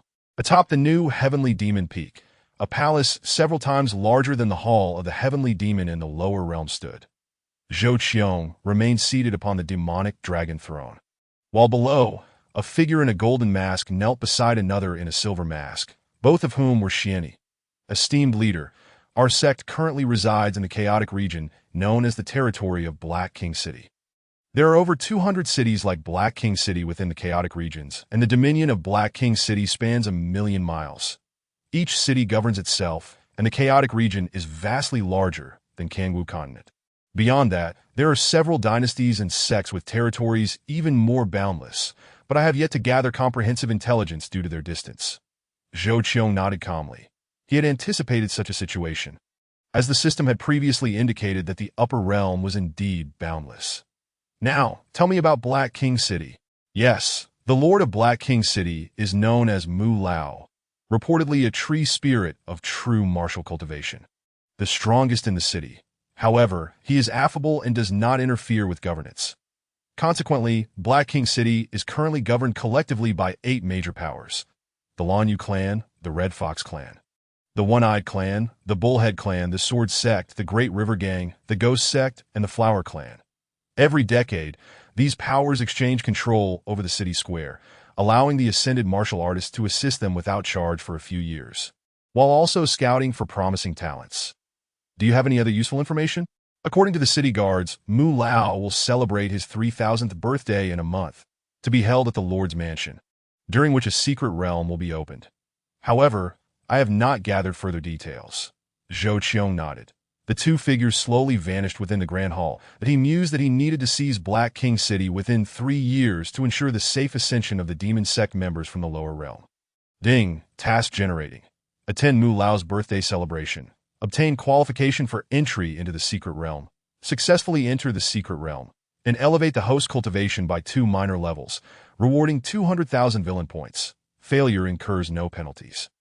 Does the host accept? Accept. Though Zhou Qiong did not fully understand how to obtain the qualification, he resolved to accept it for now, confident that he would discern the details during the celebration. In the grand courtyard of the Lord's Mansion, an elderly farmer was tending to the vegetables on the ground, occasionally turning the soil and watering them. Beside him stood a charming young girl clad in a fiery red dress, incessantly chattering away. Yet, the old man never looked up, remaining engrossed in his work with the vegetables. "Oh dear, Mu Lao, are you even listening to me?" the girl exclaimed, stamping her foot in frustration. The old man finally lifted his head, a look of helplessness on his face, and replied, "I heard you. Isn't it just that a multitude of people has ascended from the lower realms? Why are you so agitated? Mu Lao, there are thousands who have flown up all at once. Moreover, the leader is said to be exceptionally fierce. He even severely injured the one-eyed monster from Longchong upon arrival. He is likely still recuperating. You little girl, haven't you always disliked Longchong? Why are you upset when someone is here to teach him a lesson?" The old man shrugged off the dirt from his clothes. "Oh, I am just curious. Mu Lao, you mentioned that the leader of that demonic sect would come to celebrate your birthday in a couple of days, right? What is this? Our Rose has grown up, and now she is starting to have her infatuations. Don't be ridiculous. I haven't even met him. I'm just curious. Everyone in Black King City is curious that Mu Lao, what secrets does that lower realm hold that could give rise to such a formidable figure? All right. The vast world is full of wonders. That be why the way. How goes your cultivation?" Suddenly, Mu Lao shifted the topic. "Yeah." The girl covered her ears, feigning disinterest, and quickly dashed away. 2 days later, the Lord's Mansion was filled with joy, bustling with visitors. Today marked the 3,000th birthday of Mu Lao, the master of Black King City. Although Mu Lao had never been one to manage affairs, it did not change the fact that he was the strongest in Black King City, and no one dared to show him disrespect. All factions, large and small, under the jurisdiction of Black King City, had come to pay their respects to the entrance. 2 treants welcomed guests, calling out names intermittently. "Master Qian of the Great River Gang has arrived. Leader Lan of the Blue Rain Tribe has arrived. Master Shangguan Yuan of the Sword Sect has arrived. Red Fox Tribe in the Grand Hall." An elderly man sat at the head seat, the very Mu Lao himself. Beside him, the red dress girl was pouring wine for him, down on either side. There were 4 seats, already occupied by the leaders of the 8 major factions of Black King City. Below them, over 100 scattered seats were reserved for smaller factions and loose cultivators.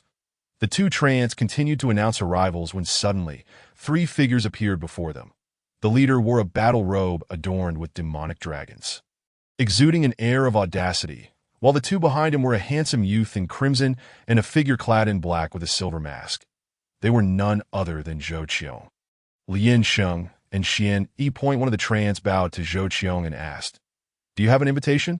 Zhou Qiong replied nonchalantly, "I have no invitation, that I heard that the master of Black King City is celebrating his birthday today.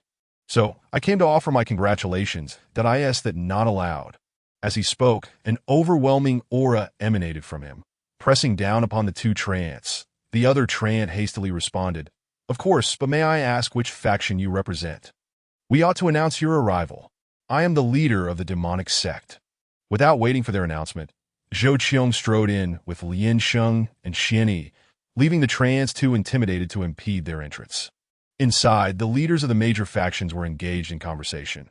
Among them, Qian Sihai pointed to an empty seat across the hall and declared, "I think we should remove this seat. Longchong is probably still nursing his wounds in some corner and won't be able to attend." At the opposite table, a figure clad in black, emanating a ghostly aura, slammed his hand on the table. "I say, Longchong is utterly useless. To be injured by someone who just ascended from the lower realms. I believe the One-Eyed Clan doesn't deserve to be among the 8 great powers of Black King City." A woman in pink, resembling a human yet with a foxtail, softly added, "I concur. Longchong's injuries are likely beyond recovery. They should just replace him with another clan." Behind Qian Sihai stood a young man with a long sword on his back. Wearing a ring on his right hand that occasionally emitted a blue glow, he listened to the discussions about the leader of the demonic sect with a grim expression, his eyes filled with disbelief. He was Zhao Li, who had vanished from the Kangwu continent. "Fu Lao, do you think the leader of the demonic sect has truly reached the ancient realm? Can he really injure the One-Eyed Clan leader, who is at the 8th stage of the ancient realm?" A glimmer of light from the ring illuminated Zhao Li's mind, revealing a message. His cultivation speed is astonishing, comparable to the princes and saints of imperial dynasties. However, he is neither, unless he is a reincarnation of a great being. Zhao Li furrowed his brow. Suddenly, a booming voice echoed from outside. "The leader of the demonic sect has arrived." Chapter 35. From now on, he belongs to me. Do you have any objections? The announcement of congratulations from outside startled everyone present. "What? He dares to come to the Lord's mansion. Does he not realize we are all here?" A minotaur grumbled, stroking its horns menacingly. The others cast dark glances at the 3 who had entered.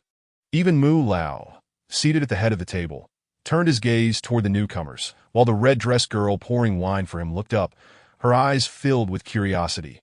The leaders of the smaller factions began to murmur among themselves. "These 3 are indeed from the demonic sect that flew up from the lower realm. I heard this person severely injured Lord Longchong with a single strike. I wonder how high his cultivation is. He dares to come here. Does he not fear for his life? Quiet. If he hears you, are you seeking death? He clearly does not look like a righteous man. He is not someone we can provoke." Zhou Qiong and his companions hurried into the grand hall and cupped their hands in greeting. "I am Zhou Qiong, leader of the demonic sect. Hearing of your birthday, Mu Lao, I have specially come to offer my congratulations. May I ask if you welcome my presence?" Mu Lao chuckled and nodded. "A guest is a guest. Please take a seat." The Minotaur smirked and said, "There are no seats left up here. Kindly find a place below." "Leader Zhou." The others regarded Zhou Qiong and his companions with amused expressions. Zhou Qiong remained silent, leading his companions directly to where Longchong had sat and claimed the seat. Lian Sheng and Xian Yi stood behind him. After settling in, Zhou Qiong spoke in a low voice. "This should be the seat of that one-eyed monster. From now on, it belongs to me. Do any of you have objections?" As he spoke, an immense aura radiated from him, surrounded by an overwhelming demonic energy, resembling an ancient demon god seated in that spot. For a moment, no one dared to respond. Cough. Mu Lao gently cleared his throat, and the oppressive atmosphere in the hall dissipated instantly. "Since Leader Zhou wishes to take that seat, then so be it." Seeing Mu Lao had spoken, the others ceased their objections. To Zhou Qiong's left sat Shengwan Yun, whom he had met previously, and to his right was the leader of the Red Fox tribe. Shangguan Yun smiled and raised his cup in greeting, to which Zhou Qiong reciprocated with a nod and a sip of his drink. The red-dressed girl, who had been pouring wine for Mu Lao, stood up and declared in a loud voice, "Now that all the guests have arrived, let us begin the offering of tributes." A member from the Blue Rain tribe stepped forward and called out, "The Blue Rain tribe presents one Xianyang golden pill, wishing Mu Lao eternal longevity." Members of the Red Fox tribe followed suit, proclaiming, "The Red Fox tribe offers a piece of eternal azure, wishing Mu Lao everlasting youth." The Minotaur presented the Sword Sect, offered the Great River Gang contributed first. The 7 major factions presented their tributes, followed by various smaller factions. Each offering was a rare treasure, yet Mu Lao maintained a smile throughout, as if nothing could capture his attention at this moment. The leader of the ghostly clan, shrouded in a sinister aura, let out a chilling laugh. Does Leader Zhou not even bring a gift to Mu Lao's birthday? Are you looking down upon him?" Upon hearing this, the others turned their gazes toward Zhou Qiong, relishing the opportunity to make things difficult for him. Zhou Qiong ignored them, instead raising his eyes to Mu Lao that a flicker of silver-black lightning began to emit a faint glow from his forehead, only to vanish shortly after. Mu Lao gazed at Zhou Qiong in astonishment. He had felt as if Zhou Qiong had seen through him when their eyes met. It was noteworthy that Mu Lao was a true martial realm cultivator. This leader of the demonic sect clearly possessed some remarkable abilities. Zhou Qiong lowered his head, lost in thought. It dawned on him that Mu Lao's true form was that of a celestial peach tree, radiating a brilliant light and exuding a sense of confinement. He seemed to be on the verge of a breakthrough, yet was hindered by the limitations of his true form. System, do you have anything that can assist the celestial peach tree in overcoming its limitations? Yes. Host, the celestial spirit essence is a supreme treasure for plant life. A single drop can help it break through its limitations. It costs 100,000 villain points for a drop. System, how many villain points do I have left? You currently have 80,000 villain points remaining. System, help me exchange for half a drop of celestial spirit essence. Understood. Half a drop of celestial spirit essence has been successfully exchanged, costing 50,000 villain points, leaving you with 30,000 villain points. In an instant, a porcelain vial appeared in Zhou Qiong's hand, which he casually handed to Xian Yi with a few instructions. Xian Yi took the vial and approached the center of the Grand Hall, facing Mu Lao, and proclaimed loudly, "The demonic sect wishes to congratulate Mu Lao on his birthday with half a drop of celestial spirit essence, wishing you a significant increase in cultivation and reaching new heights." What? The ever-composed Elder Mu rose to his feet, swiftly summoning the porcelain vial from Xian Yi's grasp with a wave of his hand. As he carefully unscrewed the vial, a fragrant aroma instantly filled the Grand Hall. While the others remained largely unaffected, the flora present seemed irresistibly drawn to the vial, their gazes filled with longing. Elder Mu hastily capped the vial, dispersing the enchanting scent from the air, and gingerly stowed it away, and he turned to Zhou Qiong, offering a respectful gesture. "Thank you, Sect Leader Zhou, for your thoughtful gift." Although the assembly had never heard of the name, Celestial Spirit Essence, Elder Mu's reaction clearly indicated its extraordinary nature. It was worth noting that he hadn't even nodded in acknowledgement after they had presented their gifts. Lan Yuquin's gaze toward Zhou Qiong brimmed with avarice. Had it not been Elder Mu's birthday celebration, he might have lunged at Zhou Qiong to seize everything he possessed. Yet, the distinction between intention and ability was profound. The crimson-clad maiden beside Elder Mu cast a deep look at Zhou Qiong. Her interest in the enigmatic leader of the demonic sect peaked. When Elder Mu had opened the vial, her proximity allowed her to experience the aroma, which sparked within her a sensation of imminent breakthrough. She was left wondering just what kind of treasure the celestial spirit essence truly was. Rising from her seat, the red-clad maiden proclaimed, "As per tradition, each major faction shall send forth 2 representatives from the profound realm to engage in combat, ultimately selecting 8 individuals who will qualify to enter the Kantong secret realm. Each of the 8 factions will designate 1 participant to advance directly to the finals." She then glanced at Zhou Qiong, adding, "The qualification of the original single-eyed clan will now be represented by the demonic sect. Let the battles commence, feast. Immediately, numerous maidens emerged, bearing trays laden with exotic fruits and rare delicacies, distributing them to the leaders of the factions. Two maidens placed a fruit platter before Zhou Qiong, one of whom pointed to a single celestial peach on the tray, whispering, "This has been specially prepared for sect leader Zhou by Elder Mu." Zhou Qiong regarded the peach, which radiated a shimmering light. Clearly distinct from the other fruits, he turned his gaze back to Elder Mu and chuckled softly. Elder Mu truly spares no expense. Zhou Qiong took a bite of the celestial peach, and it dissolved in his mouth, instantly unleashing a surge of spiritual energy that coursed through his abdomen and expanded throughout his body, enhancing his strength. He consumed the peach in just a few bites, and a sound akin to shattering echoed within him, accompanied by a subtle shift in his aura, which vanished almost as quickly as it appeared. The rapidity of these events went unnoticed by the crowd. Only Elder Mu's gaze toward Zhou Qiong betrayed a hint of curiosity. In Zhou Qiong's mind, an attribute panel materialized.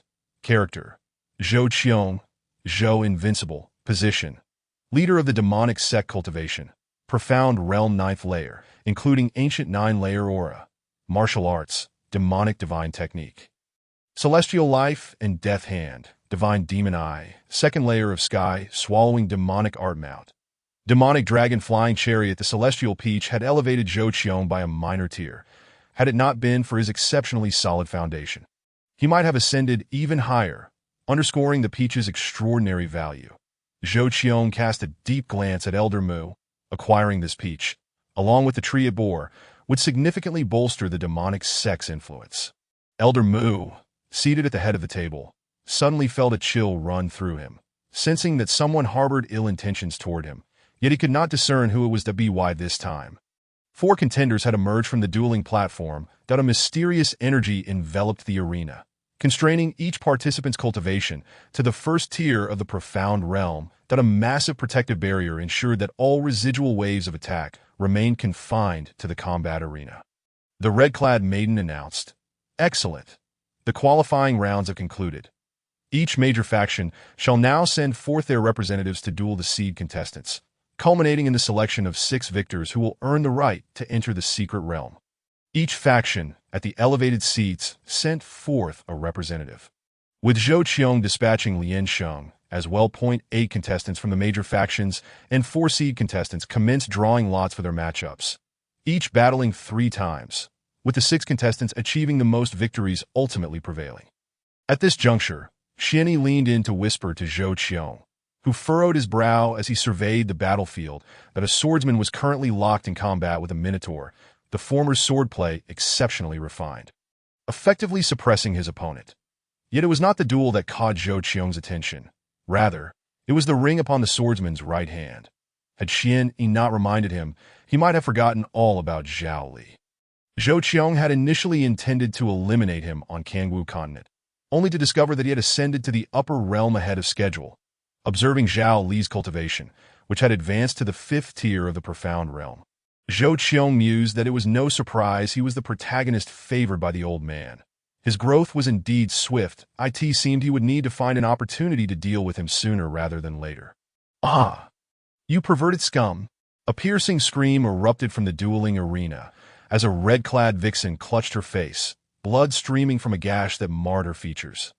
Opposite her stood a man in a scarlet robe, retracting his long sword with a measured gait, coldly remarking, "Had this been in another time, you would already be a corpse." Nearby, a trained referee bellowed, "Victory goes to the demonic sect's Lian Sheng." The battles continued. The red-clad maiden who had been pouring wine for Elder Mu stepped into the fray, representing the Flower Clan, her true form being a red rose, with her exceptional skill in throwing knives. She triumphed in 2 consecutive matches, only to narrowly lose in the 3rd round to Zhao Li. Meanwhile, the Sword Sect had dispatched their representative, Sister Yi Qing from Shimandi, but unfortunately, she faced Zhao Li and the Rose in successive bouts, leading to her defeat. The lesser faction seed contestants were merely present to make an appearance before Elder Mu. They neither dared nor had the capability to compete for entry into the secret realm.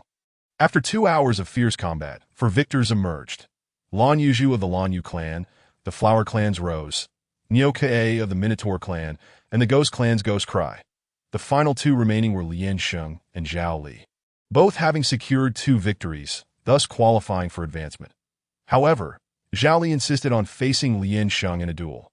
The Trant referee declared, the final match will be between Lian Sheng of the Demonic Sect and Zhao Li of the Dajiang Gang.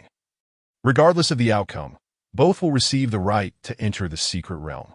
Positioned on opposite ends of the arena, Zhao Li glared at Lian Sheng with a vengeful expression. Do you remember the Yulong Sword sect that your demonic sect annihilated? I am a disciple of that sect, and today I shall avenge my clan by killing you first, and then Zhou Qiong, until every member of the demonic sect lies dead. Lian Sheng tapped his long sword, responding coldly, the Yulong Sword sect? Perhaps that my demonic sect has extinguished numerous clans. Who knows which one you refer to? You seek vengeance upon my sect. I doubt you will live to see the end of today. Without granting Zhao Li another opportunity to speak, Lian Sheng transformed his long sword into a flash of light that hurtled toward Zhao Li. The arena erupted with the sound of clashing swords, the 2 combatant speeds escalating to an astonishing degree. It seemed as if only the sound of their swords could be heard. Zhao Li found himself increasingly cornered. Ever since acquiring that sword god's legacy, he had never encountered a rival in his realm, even capable of transcending realms in battle. Yet here he was, unable to prevail against Lian Sheng, who was fighting with reckless abandon, leaving him flustered and disoriented. Seated in the audience, Sheng Guanyun observed the duel, remarking, "What a ruthless sword style! There is no defense.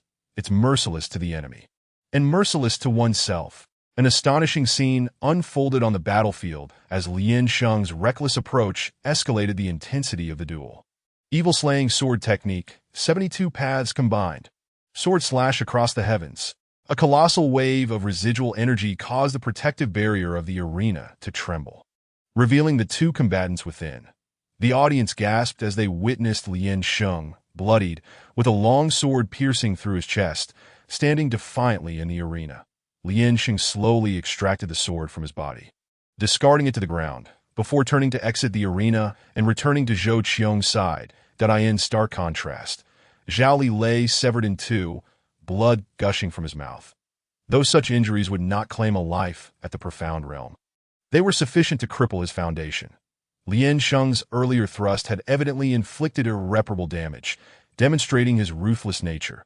The crowd now regarded him with a hint of fear, and their gaze toward Zhou Qiong, seated before Lian Sheng, was steeped in a WTO command. Such a formidable individual, the leader of the demonic sect, must possess a ferocity that warranted caution. The Trant referee, trembling, announced, "Victory goes to Lian Sheng of the demonic sect."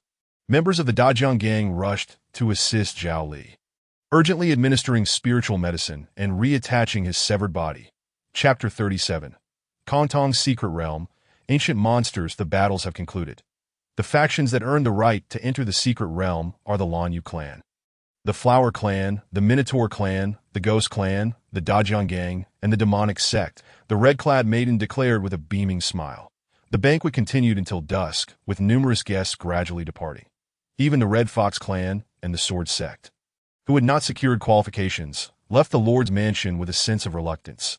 Before departing, Sheng Guanyun made a point to greet Zhou Qiong, extending another invitation to visit the Sword Sect at that moment. A red-clad maiden approached Zhou Qiong, smiling brightly. "Hello, I am Red Rose. They say you ascended from the lower realm. Is that true?" "Indeed," Zhou Qiong replied, coolly nodding. "Is that Lian Sheng your subordinate? He is so impressive." "Yes." "Where's your demonic sect located? I would love to visit sometime." "Yes." "Must you be so curt? Do you dislike me?" Zhou Qiong furrowed his brow as he gazed at the incessantly questioning young girl before him. "If you have no other business, refrain from loitering before me." Upon hearing these words, the girl appeared incredulous, her teeth clenched in frustration, and after a final stomp of her foot, she stormed away. Elder Mu rose from his seat and quietly remarked, "The time has come. Follow me." The group trailed behind Elder Mu as he made his way to the back of the city Lord's mansion, walking for half an hour until they reached a waterfall. Indeed, the city Lord's mansion boasted a waterfall, which attested to its vastness. Elder Mu pointed at the waterfall and stated, "Behind this lies the Kantong secret realm. According to the rules, The 6 victorious families of the Transcendence Realm shall enter first, followed by those of the Ancient Realm after 3 hours. The other families, clearly seasoned participants of this event, promptly sent their disciples inside. Even Zhao Li, who was still weak and severely injured, flew into the waterfall. Liansheng bowed respectfully to Zhou Qiong before also turning to enter the waterfall. Once everyone had entered the secret realm, a chilling silence enveloped the area before the waterfall, prompting Zhou Qiong to close his eyes and rest. Meanwhile, Qian Sihai and the others were silently exchanging messages. If Zhou Qiong has presented himself willingly, we must seize this opportunity. His world undoubtedly harbors great secrets. Indeed, I was pondering how long he might hide, yet he dares to appear. This is a death wish. Once we enter the secret realm, if we discover his whereabouts, notify us immediately that do not entertain thoughts of monopolizing. Zhou Qiong is not to be trifled with. Agreed. The treasure shall be distributed according to contribution, and secrets will be shared equally. Should anyone breach this agreement, all shall impose penalties. Understood. Zhou Qiong remained unaware that the others were plotting against him. Even if he did, he would not be concerned. 3 hours swiftly elapsed, and Elder Mu cleared his throat, prompting the leaders to swiftly fly into the waterfall. Observing that Zhou Qiong had not yet entered, Elder Mu softly said, "Within the secret realm, there exists a rare celestial stone, which is of immense benefit to cultivation. It is inhabited by savage beasts that possess little intelligence and will attack any intruders. The secret realm will automatically close in 3 days. You must exit within that time." Zhou Qiong nodded. "Thank you for the information, Elder Mu." With that, he strode into the waterfall. The moment Zhou Qiong entered, he felt a wave of spatial displacement. Once the wave subsided, a bright light enveloped him, and he found himself atop a mountain peak, with mountains stretching for miles around him. Ding! Congratulations to the host for completing the task of entering the secret realm. Rewards are being distributed. Instantly, Zhou Qiong's aura began to intensify, as though internal shackles were being released, causing the very secret realm to tremble in instability. Character: Zhou Qiong, Zhou Invincible. Position: leader of the Demon Sect cultivation. Ancient 1-layer realm. Aura equivalent to true martial 1-layer realm. Martial arts: demon god's technique. Celestial life and death hand, divine demon eye, and the 2nd layer of the heaven-swallowing demon art mount. Demon dragon flying chariot system. Will my aura continue to strengthen as I advance in cultivation? It will not. The elixirs you consume can only enhance your aura to the true martial 1 layer, and you can only utilize 2 techniques of that realm. Zhou Qiong silently nodded, well aware that the effects of the elixirs would not last indefinitely. On the peak, a beast resembling a lion or tiger glared at Zhou Qiong with blood-red eyes, yet was too intimidated by his demonic aura to approach, instead growling incessantly. Zhou Qiong mused, "A savage beast of the Transcendence Realm that does not fear my aura of the true martial realm. This secret realm is indeed extraordinary." As he swung his hand to slay the beast, Zhou Qiong suddenly stiffened, a radiant glow emanating from his brow, culminating in a black vertical pupil that appeared, radiating countless beams of light. Where the beast had perished, a wisp of black mist slowly rose from its corpse, sinking into the earth until it vanished. Zhou Qiong frowned, for he had glimpsed an ancient creature roaring beneath the ground, yet could not discern its true form. Not lingering on this matter, Zhou Qiong took to the skies. Drawn by a sound that had reached his ears, after a brief flight, he spotted a young girl in red, none other than the Flower Clan's Red Rose, clutching a stone radiating white light. Presumably the celestial stone Elder Mu had mentioned. The moment Red Rose noticed Zhou Qiong, she hastily concealed the celestial stone, offering an awkward smile. "What a coincidence, Leader Zhou. Hand over the celestial stone." Zhou Qiong's voice was cold and unwavering. "But I found it. How can you just take it? Don't you understand the principle of first come, first served? As a weak woman, how can you rob me? Everything I lay my eyes upon belongs to me. Surrender it, or face death." With that, Zhou Qiong extended his right hand, emanating a torrent of demonic energy. "No, no, no. I am Elder Mu's granddaughter. If you kill me, Elder Mu will not spare you." Red Rose, realizing her attempts at softness had failed, resorted to threatening Zhou Qiong with Elder Mu's name. However, her hand did not falter. Enveloped by a palpable aura of death, she understood that if she did not relinquish the stone, her life was in jeopardy. Overwhelmed with urgency, she hastily produced the celestial stone and tossed it to Zhou Qiong. Zhou Qiong caught the celestial stone, examining it closely, while Red Rose, relieved that he no longer threatened her, exhaled deeply. In that fleeting moment, she had thought her life was forfeit. Utilizing his divine demon eye, Zhou Qiong scrutinized the celestial stone, discovering not only an astonishing amount of energy, but also a wisp of white vapor coursing through it. Likely the so-called celestial aura. This celestial stone was essential for cultivation in the Great Luo realm and a rare treasure for those beneath it, capable of rapidly enhancing one's cultivation level. Zhou Qiong stowed the celestial stone away and cast a cold glance at Red Rose, stating, "This time, I shall spare you for Elder Mu's sake. There shall not be a next time." With that, he turned and vanished before her eyes. At this moment, Red Rose's face flushed crimson, not from fear, but from indignation. She had once harbored a faint admiration for Zhou Qiong, only to realize that in his eyes, she was nothing of consequence. Chapter 38. Azura Blood Oddity. Zhou Qiong flew for an entire day without encountering any other participants in the secret realm, nor had he found the celestial stone.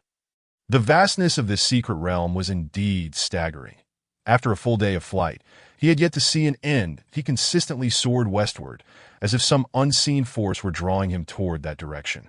At this moment, 500 kilometers below Zhou Qiong, Zhao Li, pale-faced, was exploring a cave. "Elder Fu, are you certain there is a formidable righteous inheritance within? The deeper I go, the more sinister and bloody the surroundings seem. As if an unparalleled demon lurks within. My spiritual body has sustained severe damage, and my memories are quite hazy, but I do recall this place. There is undoubtedly a righteous inheritance inside." Zhao Li fell silent, continuing deeper into the cave, while on the other side, Lian Sheng, clad in red, was also exploring the cave, having inadvertently fallen into it. Initially intent on escaping, his instincts urged him that there was an opportunity awaiting him here. Zhao Li had entered a secret chamber, at the center of which stood a bronze statue. "Elder Fu, what is your view on this chamber? This appears to be a teleportation chamber.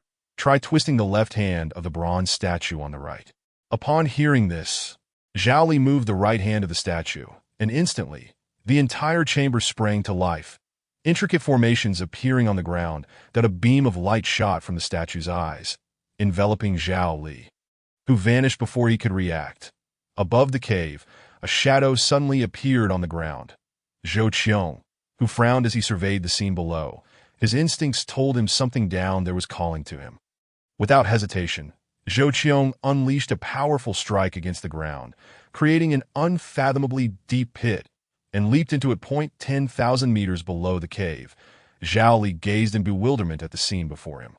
He found himself in a cave dwelling, above which a figure sat cross-legged on a stone chair, his square face resolute, clad in armor, and he opened his eyes to regard Zhao Li. The figure spoke in a calm tone. "You carry the aura of the Sword God. What is your connection to him?" Zhao Li bowed respectfully. "Senior, I am the distant descendant of the Sword God. Within his tomb, I underwent trials to become his closed-door disciple." "Huh!" The seated figure laughed heartily, as if he had heard the most ludicrous joke. "The Sword God's tomb. Closed-door disciple. He likely has no idea how many closed-door disciples there are like you. Besides, he hasn't died. Where would there be a tomb?" Zhao Li looked puzzled, staring at the armored man, anxiously inquiring. "You know my master? He is still alive." The armored figure shifted, as if awakening after a long slumber, and spoke solemnly. "I dare not speak much of his affairs. You will learn in due time." Before Zhao Li could respond, the figure continued, "I had intended to find a successor, but it seems someone has already reserved that role. Listen well, young man.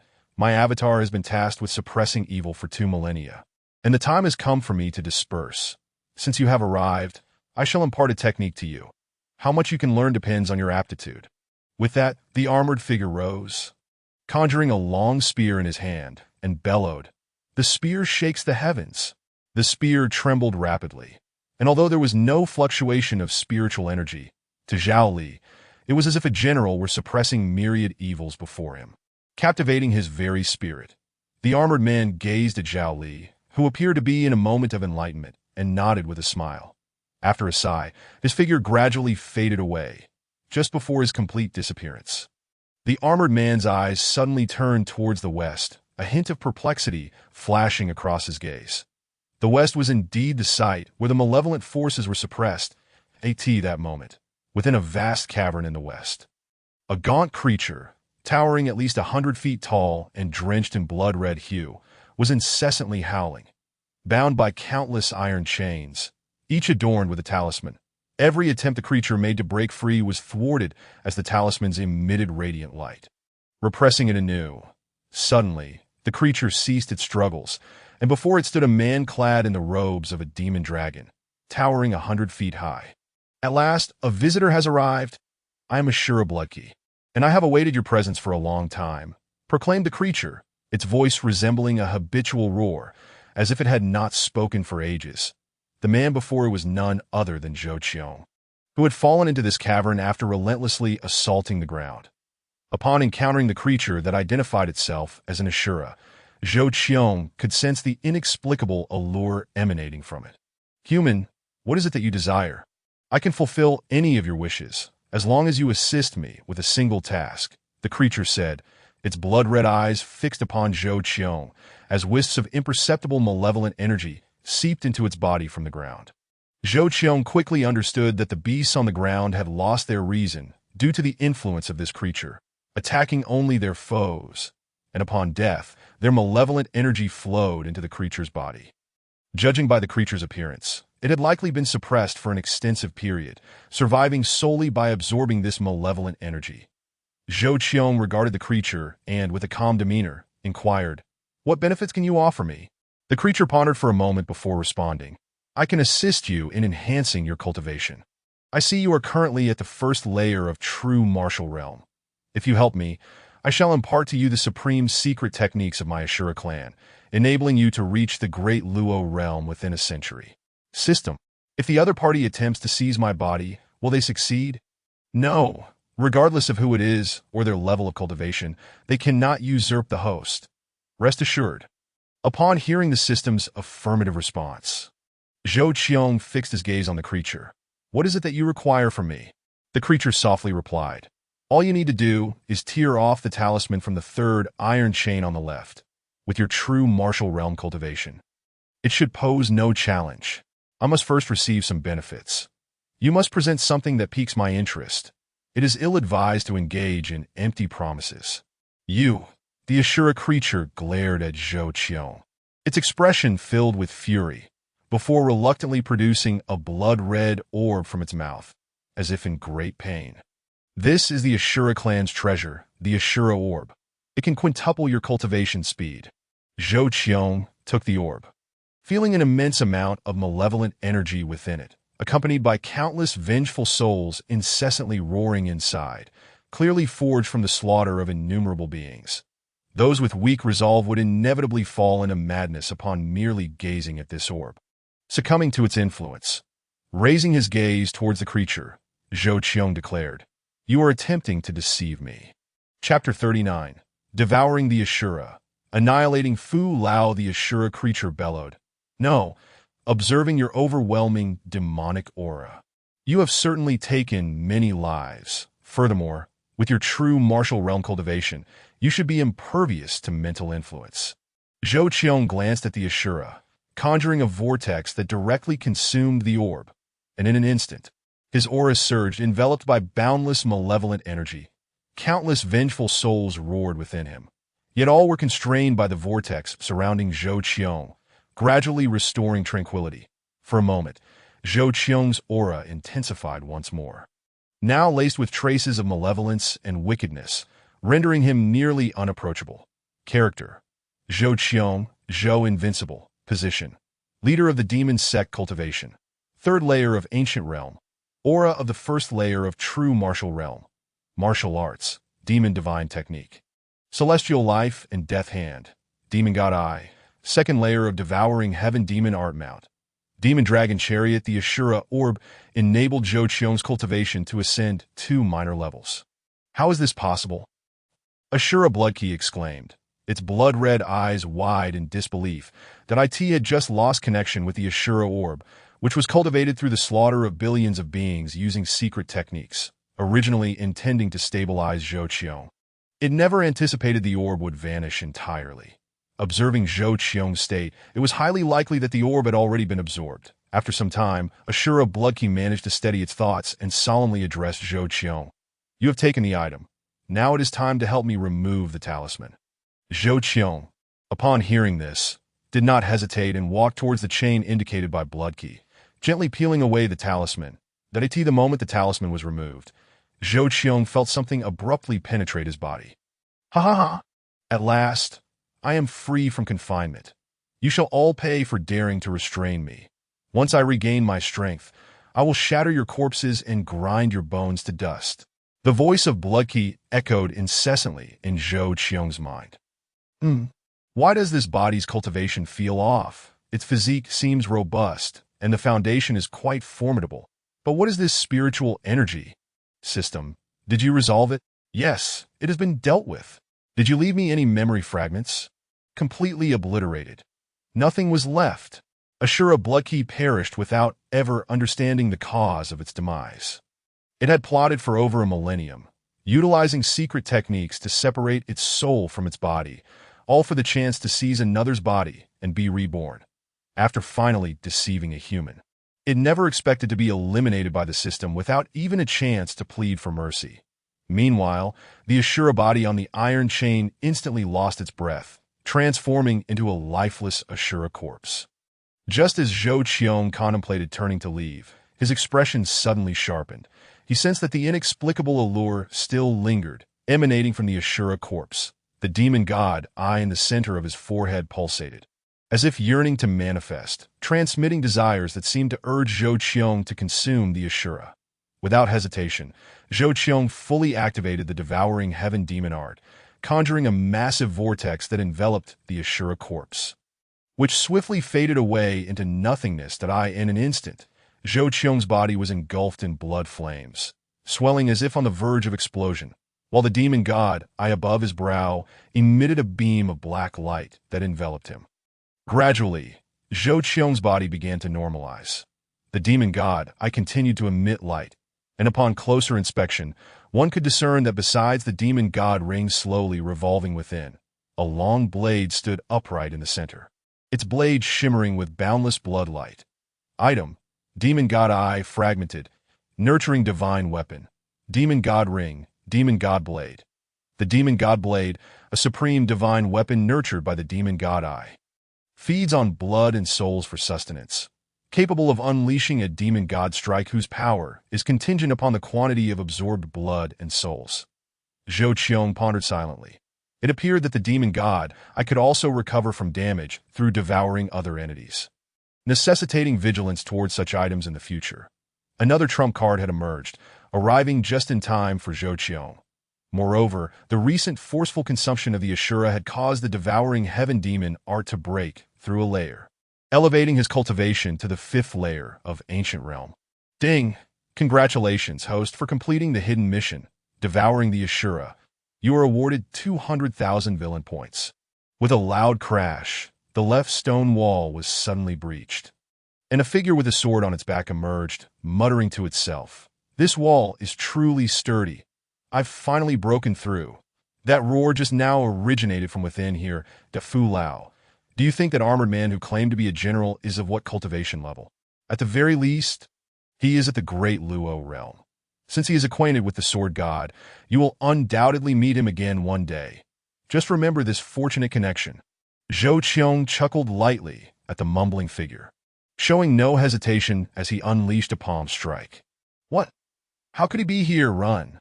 Fu Lao was the first to react, urgently shouting from within the ring. Zhao Li, hearing this, could not afford to say anything further and turned to flee into the cave. However, the speed of Zhou Qiong's palm far exceeded his ability to escape, and as he faced imminent annihilation, a blue light enveloped Zhao Li, swiftly displacing him 100 meters away, narrowly evading the attack. The blue light flickered again, preparing to teleport Zhao Li out, but suddenly a black halo appeared above Zhao Li's head, spinning slowly, and no matter how the blue light flickered, it could not breach the spatial barrier. This is bad. Zhao Li. That halo possesses the power to suppress and seal. I cannot break the space.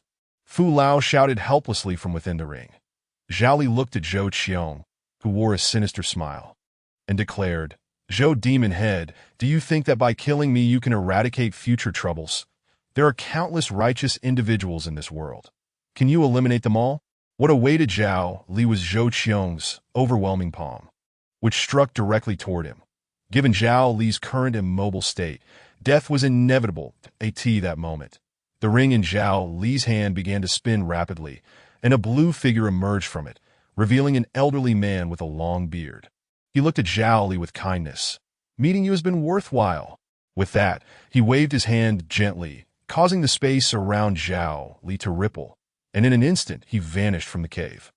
The elderly man looked at the descending black giant palm with a hearty laugh. What a splendid arrival! Let the leader witness my demon-breaking palm. A massive blue palm surged to meet the black one. The cave collapsed under the assault of both forces, and the blue figure let out no sound as it was utterly obliterated. Meanwhile, in an unknown place far from Black King City, a figure covered in dirt materialized from thin air. A figure removed a shattered ring from their right hand, tears streaming down their cheeks. Zhou Qiong, I, Zhao Li, vow that in this lifetime, I shall not rest until you are utterly destroyed. Chapter 40. A plea for mercy from the elder. Zhou Qiong furrowed his brow at the vanishing Zhao Li and took off running again. The presence of a cheat was indeed remarkable. Yet this time he had directly obliterated the old man's cheat. That it remained uncertain what means Zhao Li would employ to counter him next. A figure clad in a crimson robe emerged from the opening created by Zhao Li. It was Lian Sheng. Upon seeing Zhou Qiong, he bowed respectfully, saying, I pay my respects to the master. Zhou Qiong regarded Lian Sheng, noting the blood flames enveloping him. Not only had his injuries healed, but his cultivation had ascended to the ancient realm, likely due to a fortuitous encounter within this cave. Lian Sheng, sensing Zhou Qiong's gaze, whispered, I arrived at this cave by instinct and discovered a blood pool, which enabled my cultivation to rise to the ancient level. Excellent. It appears we have reaped sufficient benefits that it is time to emerge and deal with those foolish clowns. With that, Zhou Qiong gestured, and he and Lian Sheng vanished into the depths of the earth. Meanwhile, atop a mountain peak, Qian Sihai and others were gathered. Where could that Zhou Qiong have hidden? Why is he nowhere to be seen? Could it be that he fears our alliance and dares not show himself? Not to worry, the exit is just nearby. As long as Zhou Qiong does not wish to remain trapped here for eternity, he will undoubtedly appear. At that moment, a woman dressed in white cleared her throat. We of the Hua clan shall not interfere in your matters, nor shall we betray you. Qian Sihai replied solemnly. If the Lily clan leader chooses not to participate, we shall not insist. However, we must discuss the specifics of our plans, and I kindly ask the Lily clan leader to depart. The woman in white nodded, waving her hand as she and the red rose vanished from the mountain peak. How could you let her leave? What if she decides to inform others? What can we do if we prevent her from leaving?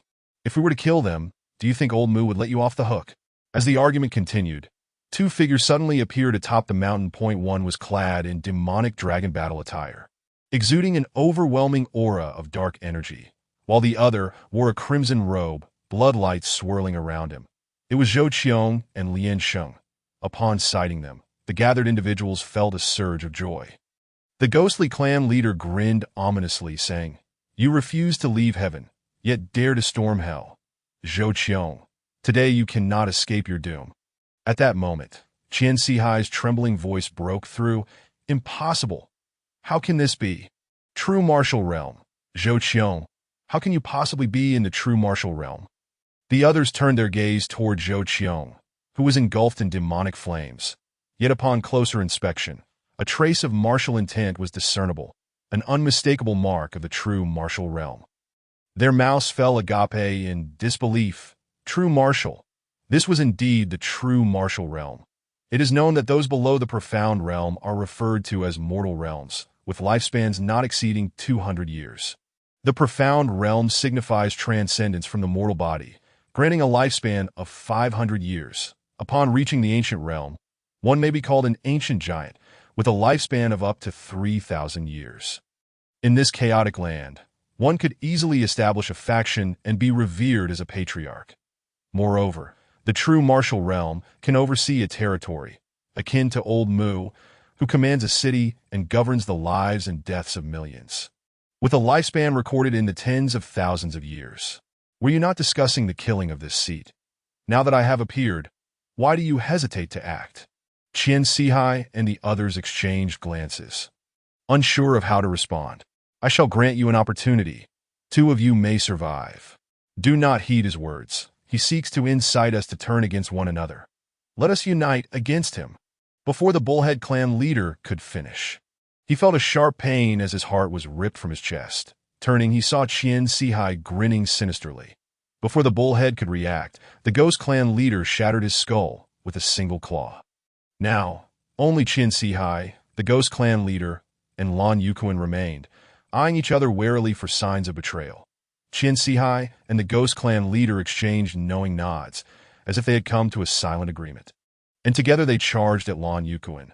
Furious, Lan Yukuan shouted, "Do you truly believe Zhou Qiong will spare you both? It would be far wiser for the 3 of us to resist together for a greater chance of survival."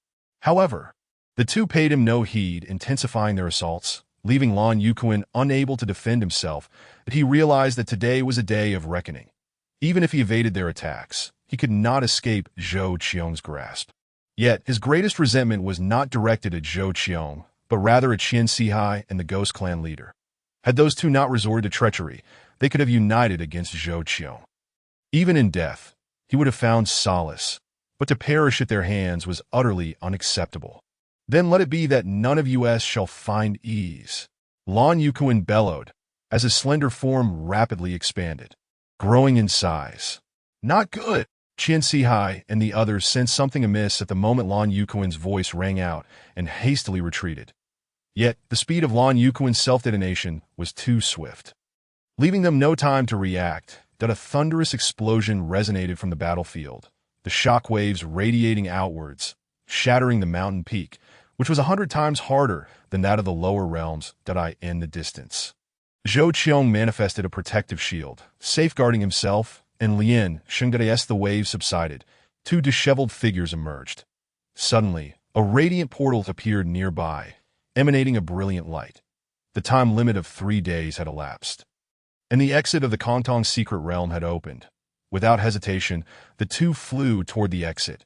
With a resounding thud, the moment they reached the portal, it was as if they had collided with an invisible wall. Looking up, they saw a black circular ring slowly spinning at the portal's entrance, emitting dark light that barred their passage. Enveloped in black light, a sense of confinement emanated from the black ring, rendering them immobile. Lien Sheng, go and slay them. At your command, Lien Sheng replied with a bow, drawing his sword and advancing toward the 2. Zhou Qiong, you are a man of your word. You promised to spare us. You foolish scoundrel. You should never have trusted me. Zhou Qiong, no, Master Zhou. I am willing to submit, bringing my entire ghost clan under your command. Just spare my life. I, too, from the Zhang Gang, am willing to submit. Please do not kill me. Ah! The 2 began to hurl curses, only to immediately beg for mercy. Yet Lien Sheng offered them no respite, swiftly dispatching them with his sword. Zhou Qiong glanced toward the portal, coldly stating, having watched for so long, "Are you not yet prepared to show yourselves?" Instantly, 2 figures materialized beside the portal, one clad in white, the other in red. Both knelt on one knee. "Master Zhou, my Hua clan is willing to submit to the demonic sect. We did not participate in this operation. Should you truly wish to slay us, as the clan leader, I shall willingly face death that I beseech you. Grant the Hua clan a path to survival." The Lily clan leader in white spoke softly. "Master, I, the Red Rose, am also prepared to meet my end. I implore you to spare the Hua clan." Chapter 41. The Demonic Sect Protector. Old Mu, the Lily clan leader, and the Red Rose, kneeling below, deeply bowed their heads, utterly shaken by Zhou Qiong's effortless annihilation of Qian Sihai and the others. Zhou Qiong's true martial realm cultivation had shattered their spirits that it was known that within the Black King City. Only old Mu was of the true martial realm, yet even he was only at the first level. Given his plant-based form, he was ill-suited for combat, often regarded as the weakest among his peers. Now that Zhou Qiong had broken through to the true martial realm, he was destined to become the new lord of Black King City. Zhou Qiong's temperament was vastly different from old Mu's. He would undoubtedly not tolerate the existence of 8 factions. He had already eradicated 4 of their leaders in one fell swoop, in fact, with the severely injured Long Chong of the Single-Eyed Clan, 5 faction leaders had already fallen to Zhou Qiong's might. My heavenly demon peak still lacks the embellishment of flora. I wonder if your Hua clan would be willing to contribute. Upon hearing Zhou Qiong finally speak, the Lily clan leader exhaled in relief. Master, my clan is willing. I shall lead my people to reside at Heavenly Demon Peak. Very well. Zhou Qiong nodded, entering the light portal alongside Lian Sheng. The Lily clan leader and the Red Rose hastily followed suit into the portal at this moment. Within the training chamber of the city lord's mansion, an elder clad in white was engrossed in cultivation. Above him hovered a massive peach tree, its branches shimmering with light, expanding in size but seemingly restrained, each time growing only to retract shortly thereafter. After several cycles of this, the elder slowly opened his eyes. Gazing at the empty porcelain vial in his hand, he sighed, a hint of regret flashing across his gaze, which soon transformed into joy. This was old Mu, who had obtained the celestial spirit essence. Upon entering the secret realm, he had immediately begun to cultivate, hoping to break through the limitations of his form with the essence. However, the amount was insufficient, and he had failed. Nonetheless, he had opened the door to a breakthrough, with diligent practice. He anticipated that within a millennium or 2, he would succeed. Though this duration seemed lengthy, it was acceptable for a true martial realm warrior, especially for one of the long-lived wood type. Suddenly, old Mu's gaze shifted toward the direction of the waterfall. His eyes narrowing sharply as his figure vanished from the training chamber. Why the waterfall? For figures emerged, while the remaining leaders and disciples of the 4 factions lay entombed within the secret realm. Old Mu's form gradually materialized before the waterfall, his attention fixated on one figure clad in demonic dragon attire. Zhou Qiong, his eyes filled with incredulity. After a prolonged silence, Elder Mu finally clasped his hands before Zhou Qiong and said, "Congratulations, Master Zhou, on your remarkable advancement in cultivation, having stepped into the true martial realm. From this moment forth, the heavens and earth shall be yours to roam freely." Zhou Qiong nodded, surveying his surroundings before inquiring, "I wonder how long Elder Mu has resided in Black King City, and for how long he has held the position of City Lord." The old man has been cultivating around Black King City since he became conscious, and it was only 500 years ago that I broke through to the true martial realm and assumed the role of City Lord. I have taken a liking to this Black King City. Might Elder Mu consider relinquishing it? Elder Mu's brow furrowed. Although Zhou Qiong had phrased it as a question, his tone left no room for dissent. That it was indeed true that Zhou Qiong was as domineering as the legend suggested. After a lengthy contemplation, Elder Mu seemed to reach a conclusion and again bowed to Zhou Qiong. "Since Master Zhou favors Black King City, I shall graciously yield it. I currently have a vacancy for the position of protector in our demonic sect. I wonder if Elder Mu could fulfill that role." "What? Do not overreach." Elder Mu glared furiously. As a formidable expert in the true martial realm, he felt he could merely hand over Black King City. But what was this? Was Zhou Qiong attempting to recruit him as a subordinate? Did he really believe he could not defend himself? If necessary, he could simply leave Black King City and seek refuge in another city. Even if he could not become a city lord, he could at least be the leader of a local faction, which was far preferable to being subservient to another. With that thought, Elder Mu began to stir, intending to break through the air and depart. "You have yet to respond to my inquiry. Do you intend to leave?" A cold, indifferent voice pierced through the air, and Elder Mu felt an overwhelming intent to kill locking onto him, as if the moment he took even half a step, he would be slain instantly. Elder Mu had no doubt about his instincts. He possessed a natural acuity that had helped him evade countless dangers in the past. However, since reaching the true martial realm, such a sense of imminent death had become a rarity. The last time he had felt this way was 300 years ago, when a peerless demon had swiftly flown past Black King City and glanced at him, making him feel as insignificant as an ant, easily crushed at a whim. How could Zhou Qiong, having only just broken through to the true martial realm, exude such terrifying prowess? After a long silence, Elder Mu resignedly clasped his hands and declared, "I am willing to submit to the demonic sect and serve as protector." Once he uttered these words, the menacing intent dissipated, and he secretly breathed a sigh of relief. Excellent.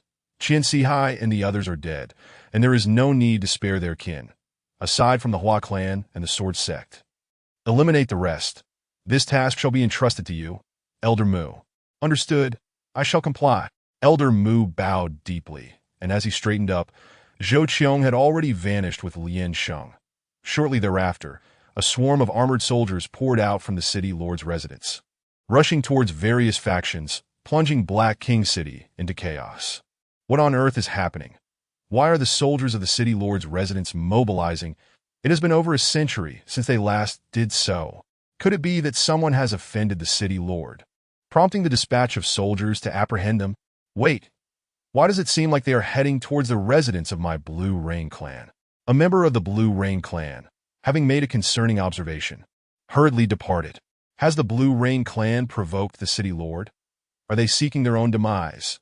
The city lord is a true martial expert. With a mere word, he could obliterate the Blue Rain clan. At this moment, tensions were high at the Blue Rain clan's residence as the soldiers surrounded the area, sealing off all avenues of escape.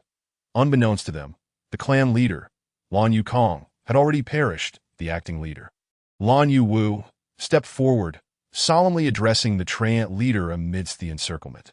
Might I inquire what offense my Blue Rain clan has committed against the city lord? We shall rectify it. No need for that.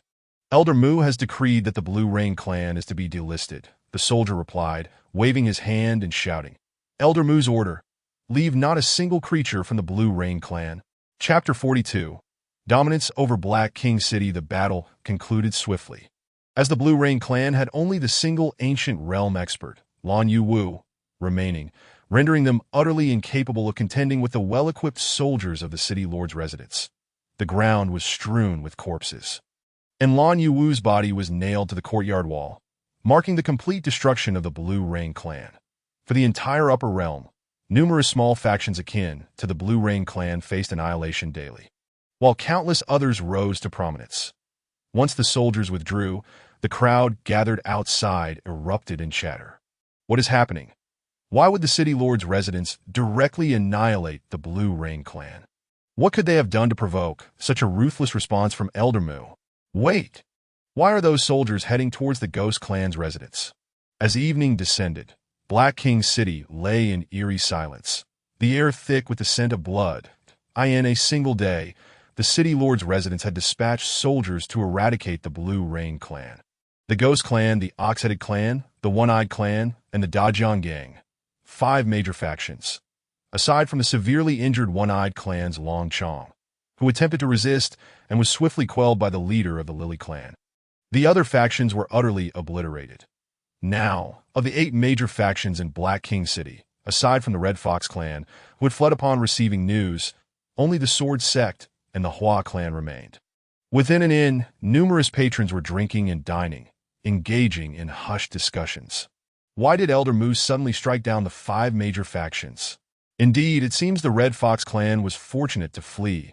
Otherwise, they too would have faced annihilation. Could it be that Elder Mu seeks to reclaim power over Black King City by eliminating these factions? I have received some news. I wonder if you would like to hear it. A young man clad in luxurious garments spoke quietly, drawing the attention of the crowd. Speak quickly. Do you all recall the demonic sect that ascended not long ago?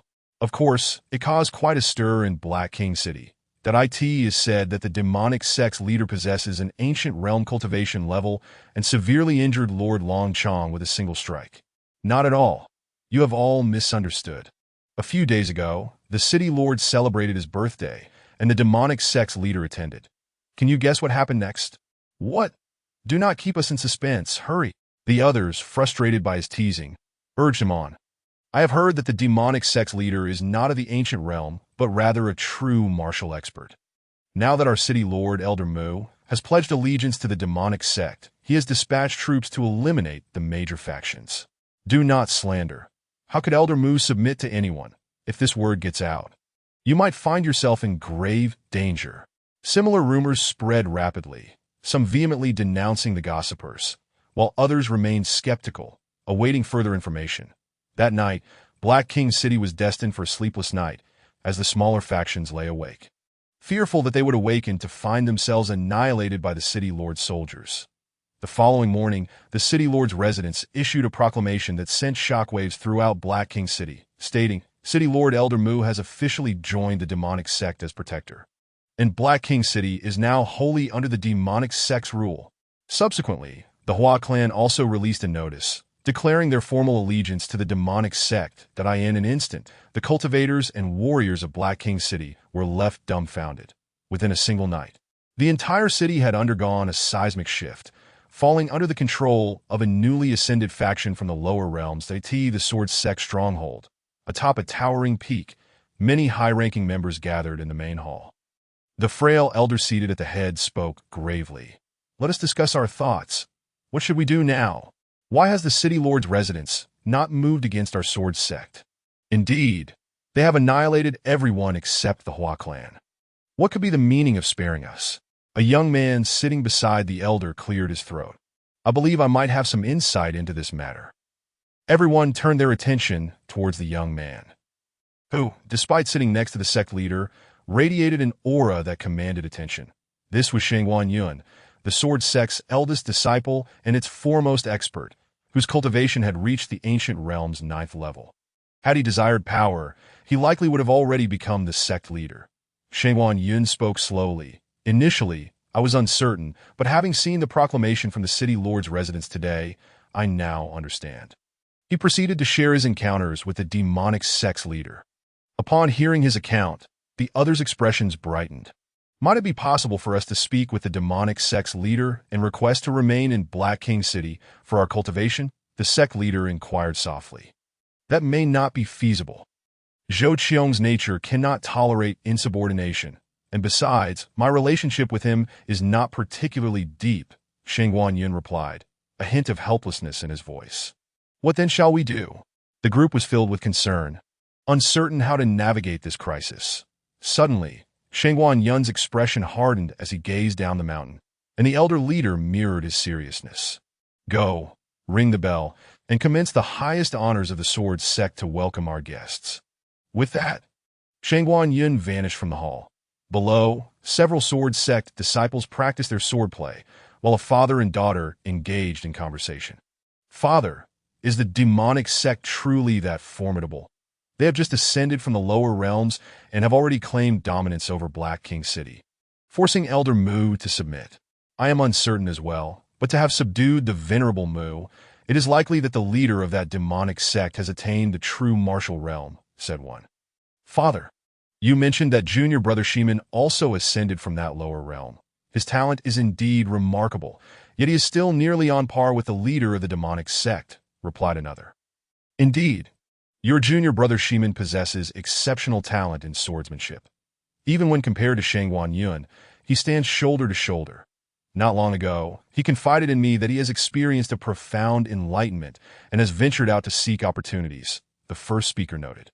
As their conversation continued, a sudden tolling of bells echoed from the mountain, followed by a continuous series of chimes that a white jade staircase began to materialize, extending from the summit downwards. Disciples at the foot of the mountain began to murmur, Goodness!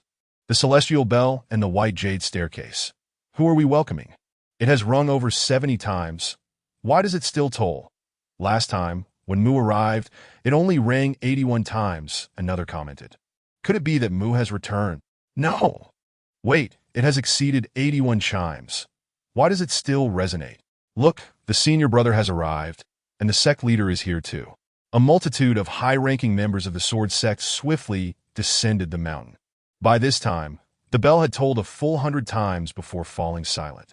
The disciples gazed with curiosity towards the mountain's base. The presence that warranted such a grand reception and a record-breaking 100 chimes must surely be a figure of greater significance than even Mu. They saw a dark figure standing at the foot of the mountain, and as the leaders of the Sword Sect reached the bottom, they all bowed in deference, exclaiming, "We humbly welcome the esteemed leader of the demonic sect." Chapter 43. The next meeting. Submission or death, Brother Shangwan. There is no need for such formality.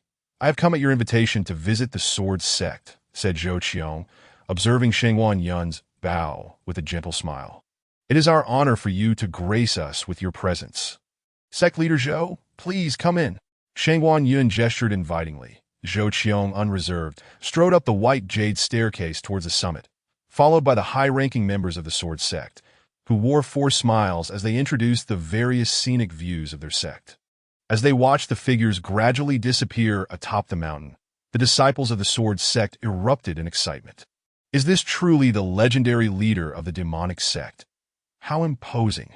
Indeed, did you not see how our sect leader and senior brother were all smiles behind him? If only I could attain such formidable skill someday. What are you daydreaming about? Hurry up and train. In the grand hall of the Sword Sect, Zhou Qiong sat majestically at the head seat, while other high-ranking members occupied the lower seats. Brother Shangwan, your Sword Sect indeed boasts picturesque scenery. I find it quite delightful. Upon hearing this, Shangwan Yun felt a shiver run through him. What did he mean by delightful? Did it imply he wished for the Sword Sect to submit to the demonic sect akin to the Flower Clan? It is acceptable. Quite acceptable, Shangwan Yun stammered, unsure of how to respond, and could only offer a few simple words in agreement. Well, I am not one to keep you in suspense that I presume you are already aware of the situation concerning Heiwang City. I wonder what your Sword Sect intends to do, Zhou Qiong remarked, taking a leisurely sip of tea with a smile. The faces of the Sword Sect's high-ranking members instantly grew serious, for they understood the gravity of the matter at hand. The ensuing dialogue would determine the fate of their sect. Before Shangwan Yun could speak, an elder of the sect interjected. Sect leader Zhou, our Sword Sect shall refrain from intervening in any matters concerning the demonic sect. We hope that you will not impose upon us. As soon as the words left his mouth, the other high-ranking members silently cursed their misfortune. Indeed, a chilling aura of dominance and bloodlust enveloped the hall, and the elder who had just spoken appeared to be struck mentally by the oppressive force. Coughing up blood and exhibiting a glazed look in his eyes, Sect leader Zhou, Elder Yanqing, spoke in haste. His words do not reflect the views of our Sword Sect, that we beg for your understanding. Shangwan Yun hastily bowed in a show of respect despite the overwhelming presence of the aura. Zhou Qiong chuckled and nodded, the oppressive atmosphere gradually dissipating. Brother Shangwan, do not take offense. I merely noted that all present are masters of the sword. My hand was simply itching to test my prowess. The high-ranking members of the Sword Sect dared not retort, only echoing his words, internally cursing the audacity of such a claim. What an excuse! Elder Yanqing, who had just regained his composure, rolled his eyes in disbelief. Was a mere opinion worth such a deadly display? Shangwan Yun exchanged a glance with the old sect leader, as if making a significant decision that he then stood and clasped his hands towards Zhou Qiong, solemnly stating, Our Sword Sect is willing to vacate the Heiwang City area and shall never set foot there again. We hope for your agreement. Oh! To relocate. This is your ancestral land. Are you truly intent on moving? As Zhou Qiong spoke, the previously dissipated aura of dominance surged once more, overwhelming the hall. Elder Yanqing, who had only just recovered, found himself collapsing again, devoid of even the chance to roll his eyes, his mind consumed with despair over why he was always the one to suffer. Shangwan Yun sensed that this oppressive aura was directed solely at him. A violent and domineering pressure crashing over him like the remnants of an ancient battlefield, making his vision gradually turn red, his sword intent quaking as if on the verge of collapse. The pressure mounted, causing his legs to tremble, as if he would kneel before Zhou Qiong at any moment. Suddenly, the oppressive aura vanished once more, and Shangwan Yun began to regain his clarity, gazing at Zhou Qiong with a face full of dread. Although it felt as though an eternity had passed, in reality, only a fleeting moment had elapsed that in that brief instant, he had nearly succumbed to the influence of Zhou Qiong's aura, even contemplating self-destruction. At that moment, a cold voice pierced through Shangguan Yun's mind. Shangguan Yun, you are the first individual I have taken notice of in the upper realms. I grant you this opportunity. 3 days hence. The Sword Sect must vacate the Haywang city limits. When we meet again, your choices shall be submission or death. There will be no third option. With that, Zhou Qiong's figure gradually faded from the grand hall of the Sword Sect. The high-ranking members collectively exhaled, having felt as though they had traversed the brink of life and death in that brief encounter. Meanwhile, Shangguan Yun seemed lost in contemplation, repeatedly reflecting on Zhou Qiong's words. Next time. There will be a next time. Yunner, what are you pondering? The old sect leader inquired gently. I am considering relocating our sword sect to Tianhai City. It happens to be a place where we have established friendly ties, he continued. Shangguan Yun, suddenly inspired, exclaimed, No, we cannot go to Tianhai City. It is too close that we must go to Yang City. Several elders exchanged incredulous glances. Yang City? How could we possibly go to Yang City? That is far too distant. Moreover, we have no allies there. Indeed, Tianhai City is a suitable choice. Being nearby would facilitate our relocation. It is simply too far to Yang City for so many disciples. Ultimately, due to Shangguan Yun's insistence, the Sword Sect resolved to relocate to Yang City, for he was its pillar and the strongest among them. Though he rarely spoke, when he did, even the sect leader had to consider his words carefully. Shangguan Yun offered no explanation, but within his heart, a seed of suspicion had taken root. He surmised that Zhou Qiong's ambitions extended beyond merely claiming Haywang City. He sought to expand his influence further. If the Sword Sect were to move to Tianhai City, it was likely they would soon cross paths again. In that eventuality, the Sword Sect would find themselves devoid of choices. Unbeknownst to him, his conjecture was entirely accurate.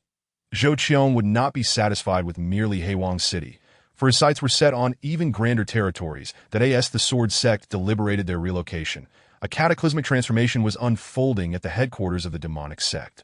Atop Tianma Peak, Zhou Qiong cast a handful of soil onto the mountain's terrain. This was the essence soil he had won through a lottery system, capable of reshaping the mountains. Instantly, Tianma Peak surged in height and breadth as if imbibing a potent elixir, surpassing the surrounding peaks in mere moments, stabilizing only after half an hour. The height of Tianma Peak had more than doubled compared to its neighbors, visible even from Haywang City. Moreover, the entire peak seemed to possess a life of its own, continuously absorbing the surrounding spiritual energy. A portion enhanced the mountain's internal energy, while the remainder was assimilated by the peak itself, allowing it to expand gradually. Chapter 44. The leader states you are 3,000 years old within the Grand Hall of Tianma Peak.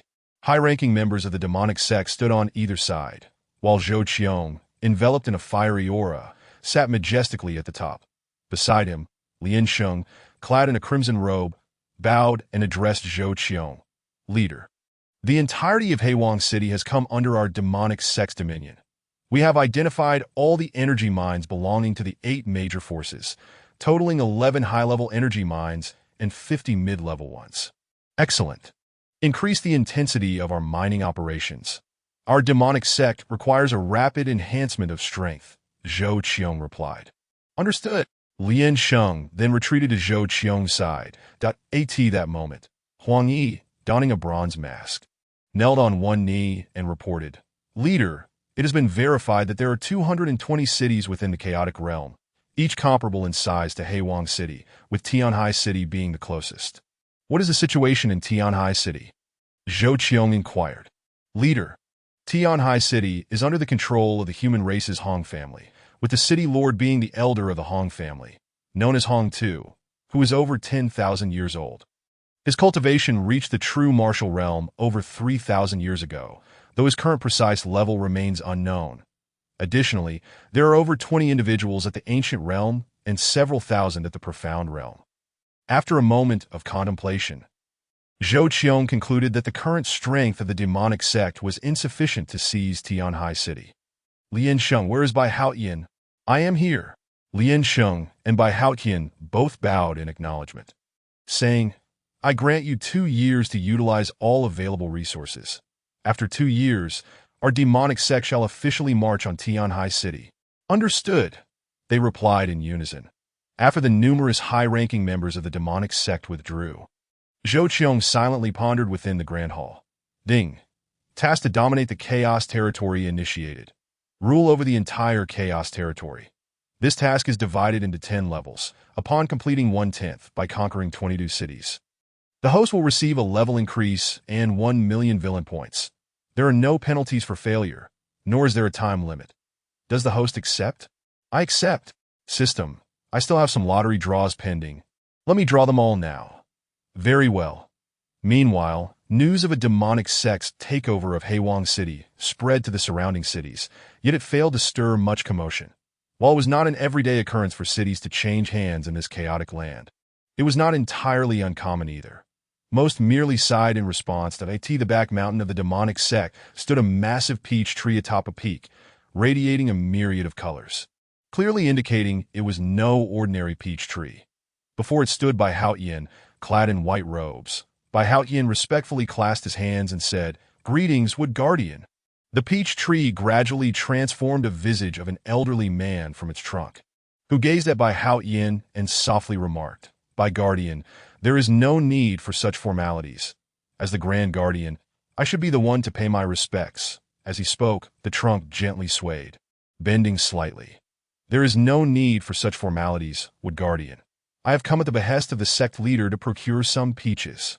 "Very well," the Wood Guardian responded, shaking his trunk, causing thousands of peaches to soar towards Bai Haotian, who waved his hand to collect them but did not depart. "Does Bai Guardian have any other matters?" "Wood Guardian, these peaches are far too few. Our demonic sect has a vast number of disciples, and even just for the elite, this quantity is insufficient. Bai Guardian, you may not be aware, but these spirit peaches bear fruit only once every decade. My stock is limited." The Wood Guardian looked at Bai Haotian helplessly. "The sect leader mentioned you are over 3,000 years old." Upon hearing this, the Wood Guardian nearly choked. What of being 3,000 years old? Surely, there should be more peaches at that age. Was this not an act of bullying? Seeing Bai Haotian, who appeared resolute in not leaving without more peaches, the Wood Guardian sighed deeply. Once more he swayed his body, and another 1,000 peaches flew towards Bai Haotian. Noticing Bai Haotian's expectant gaze, he hastily added, "That is all. Truly, there are no more." Bai Haotian chuckled silently at this and turned to leave. Just as he took a few steps, a voice called out behind him, "Bai Guardian, please hold." Bai Haotian turned to glance at the Wood Guardian, who had opened a crevice in his trunk, presenting him with a glowing white peach. "Bai Guardian, this is a gift from me. I hope you will speak well of me to the sect leader in the future." Bai Haotian examined the peach. It was evidently of a higher grade than the spirit peaches he had just received. Unbeknownst to him, the Wood Guardian had only 2 of these celestial peaches to give away, the other having been presented to Zhou Qiong at the last banquet, within the spacious Tianma Hall. A shadowy figure stood, exuding an overwhelming and bloody aura, reminiscent of an ancient demon god. Kneeling behind him were 4 individuals wearing different masks, seemingly intimidated by his presence, their heads bowed low. How has the strength of the 4 departments developed? Reporting to the sect leader, our Tian department currently possesses 1 in the ancient realm and 50 in the profound realm. Reporting to the sect leader, our Earth department currently has 1 in the ancient realm and 43 in the profound realm. Reporting to the sect leader, our Xian department currently.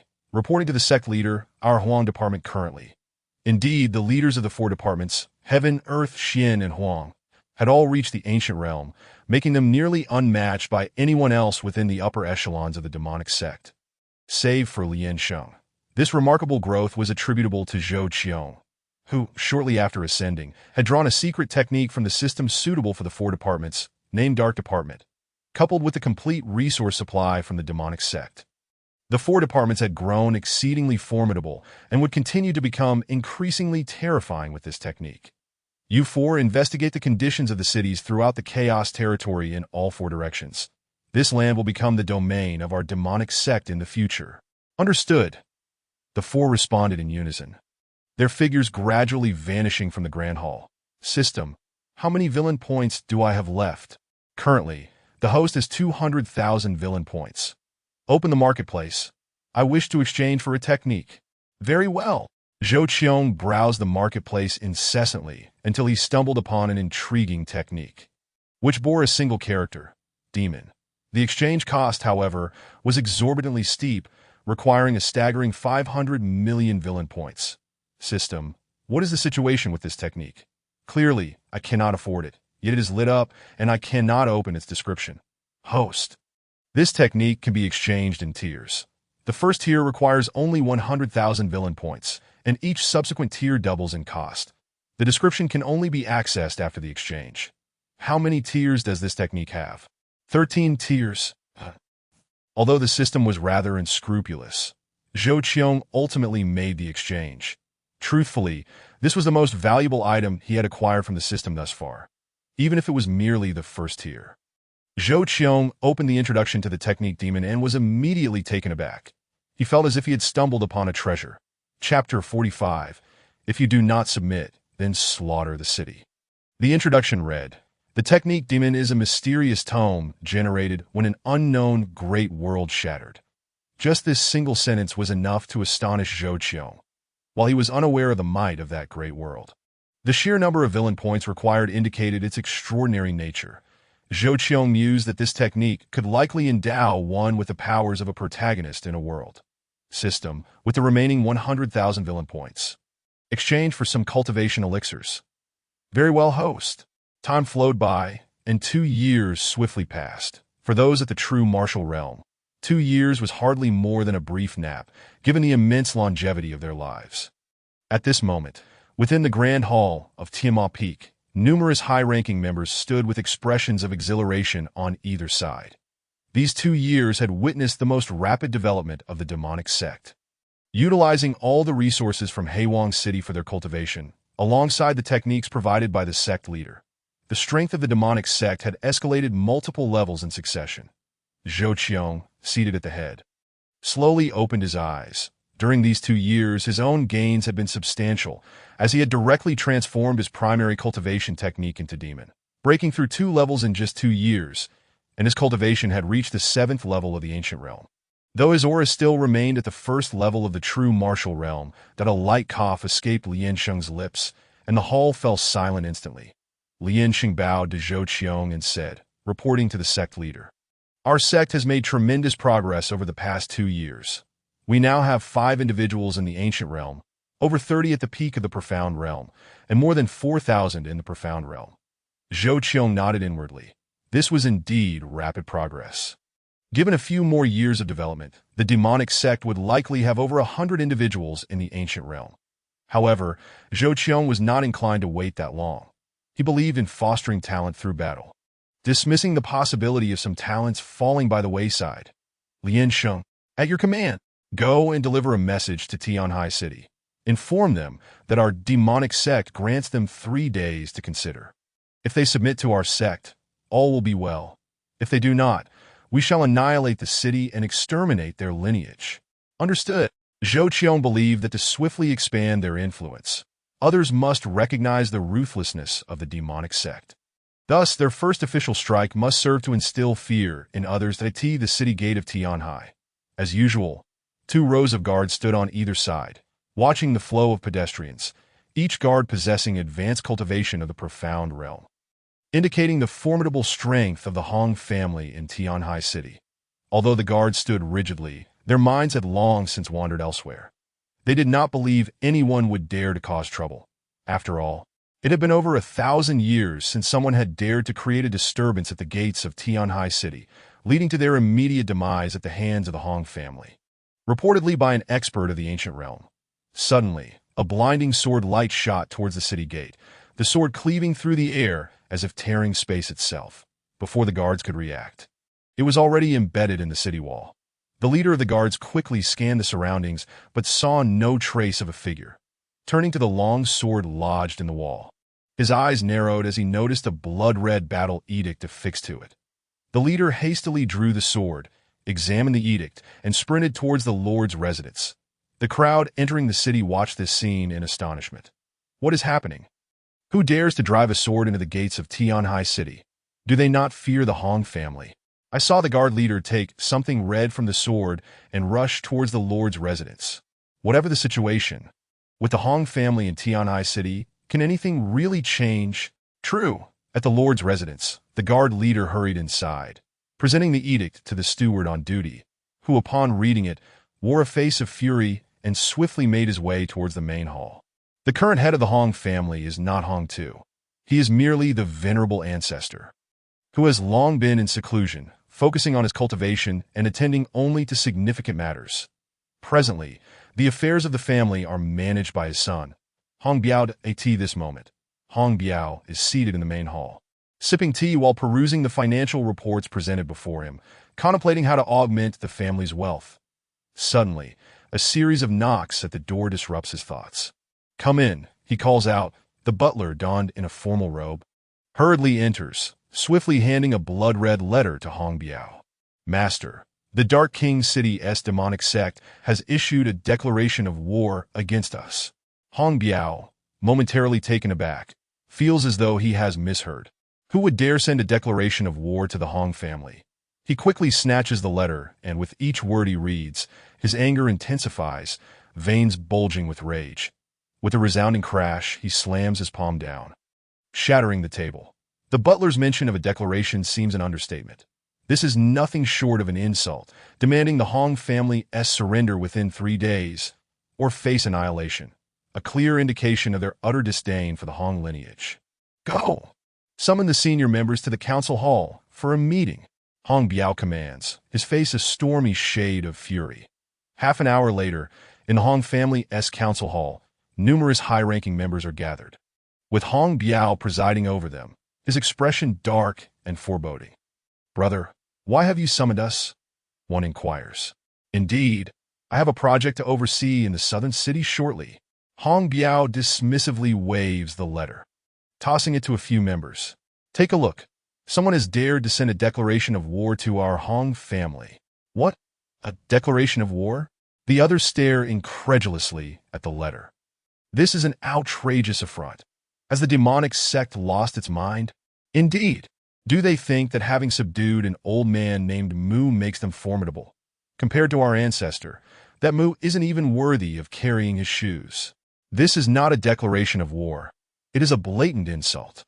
If that demonic sect dares to come, our Hong family will not let them off lightly. The council hall erupts into a cacophony of furious shouts, the contents of the letter inciting outrage. As evening descends, Tianhai City remains bustling, yet a rumor begins to circulate. "Have you heard? The demonic sect from Dark King City has declared war on us. The declaration was issued this morning." "No. I heard they demanded the Hong family's surrender, or they would slaughter every living being in the city. Is that true? I heard they plan to force the entire Hong family leadership to commit suicide, or else they will exterminate everyone." Speculation runs rampant, but the conclusion remains that a conflict is imminent between Dark King City and Tianhai City, with the threat of city-wide slaughter echoing throughout. Yet few believe the demonic sect could succeed. As the Hong family has ruled Tianhai City for an extensive period, their dominance seemingly unassailable, especially against a newly risen demonic sect. Chapter 46. If you can withstand my move, I shall spare your life. 3 days swiftly passed. At the base of Demon Peak, 100,000 members of the demonic sect have assembled, led by its high-ranking officials, including Mu and Bai He. Above them, a massive demonic dragon carriage hovers. Standing atop the carriage, clad in demonic dragon battle robes and enveloped in a tempest of blood-red flames, is Zhou Qiong. The gathered members kneel on one knee, shouting in unison, "We pay homage to the Lord. Rise! Today, our demonic sect shall officially commence the first battle of the upper realm. Do you possess confidence?" "Yes, yes, yes." The resounding affirmation echoes throughout Demon Peak. "Depart." A thunderous dragon roar reverberates as the demonic dragon carriage soars toward Tianhai City. The multitude of demonic sect members following suit at the city gates of Tianhai. Aside from the station guards, no other souls are visible. Countless beings have taken refuge atop the city walls, witnessing the unfolding spectacle. Though uncertain if the demonic sect would truly assault Tianhai City, no one dares to venture near the entrance, as neither Tianhai City nor the demonic sect is a force to be trifled with. Offending either would surely lead to death. "They've come. They're really coming," one person on the wall shouts, pointing into the distance. Indeed, a colossal demonic dragon carriage approaches, accompanied by throngs of individuals clad in black. Despite prior knowledge of their arrival, the Hong family is incredulous, unable to comprehend the demonic sect's audacity to attack Tianhai City. Hong Biao stands upon the city wall, his lips twitching as he gazes at the approaching demonic dragon carriage. The sight of a particular couplet inscribed on it fills him with contempt. With hands that grasp the sun and moon, I pluck the stars. In this world, none can rival me. What kind of arrogance must one possess to pen such words? It is unfathomable that an individual at the true martial realm would dare to boast thus. A figure clad in blood-red robes emerges from the carriage, addressing Hong Biao with a loud voice. 3 days have passed. It appears your Hong family has chosen to resist. At this, Hong Biao bursts into laughter. And who do you think you are? Go fetch your leader. I wish to see what audacity he possesses to dare attack my Hong family. Bold! How dare you insult the leader? Lian Sheng unsheathes his long sword, aiming it at Hong Biao. With a grin, Hong Biao clenches his fists and strikes at the sword that a thunderous clash ensues, akin to the sound of metal striking metal, as Hong Biao remains firmly in place while Lian Sheng is sent flying several thousand meters away.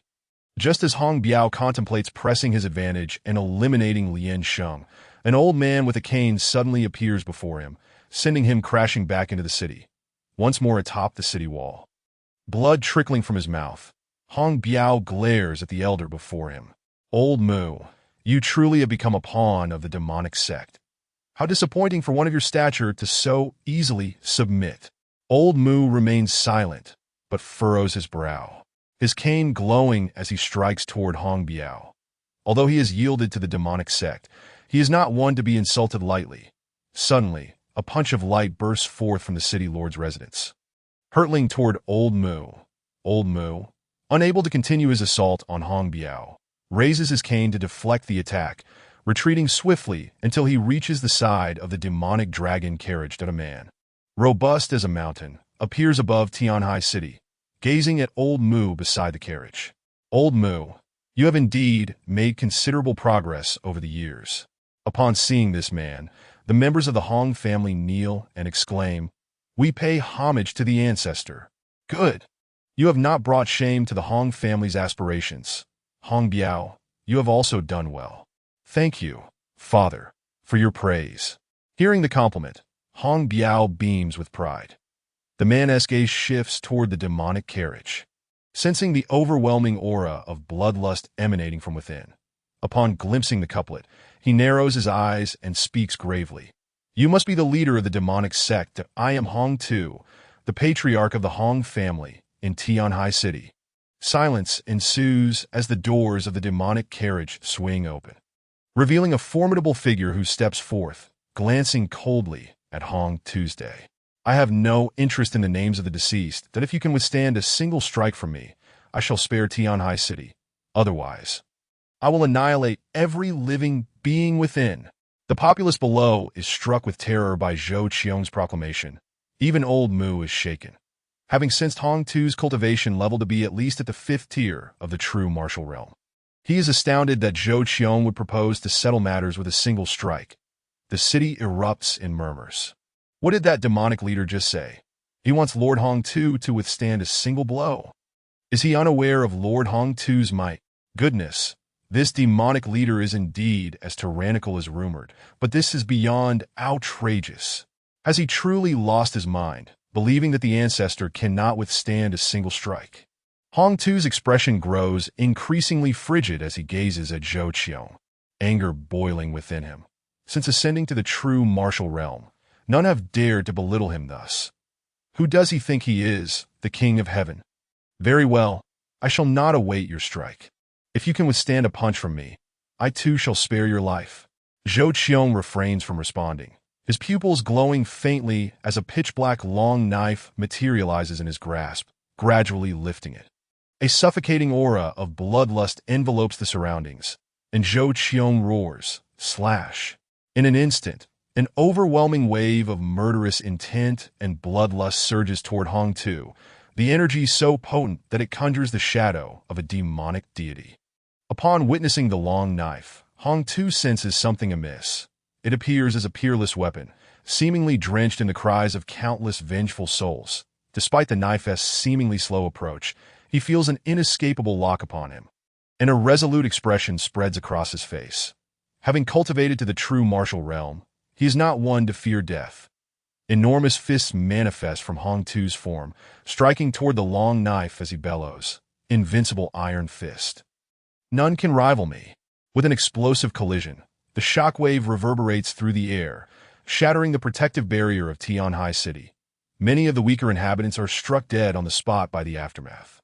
The elders of the demonic sect hastily conjure a protective shield to guard their members, that as the tumultuous energy dissipates, the crowd is met with a haunting sound akin to flowing water. Following the sound, they are horrified to discover a massive knife pit, 100 feet wide and extending deep into the earth, has formed before Tianhai City, due to the proximity of a vast river beside Tianhai City, which rivals the sea in size.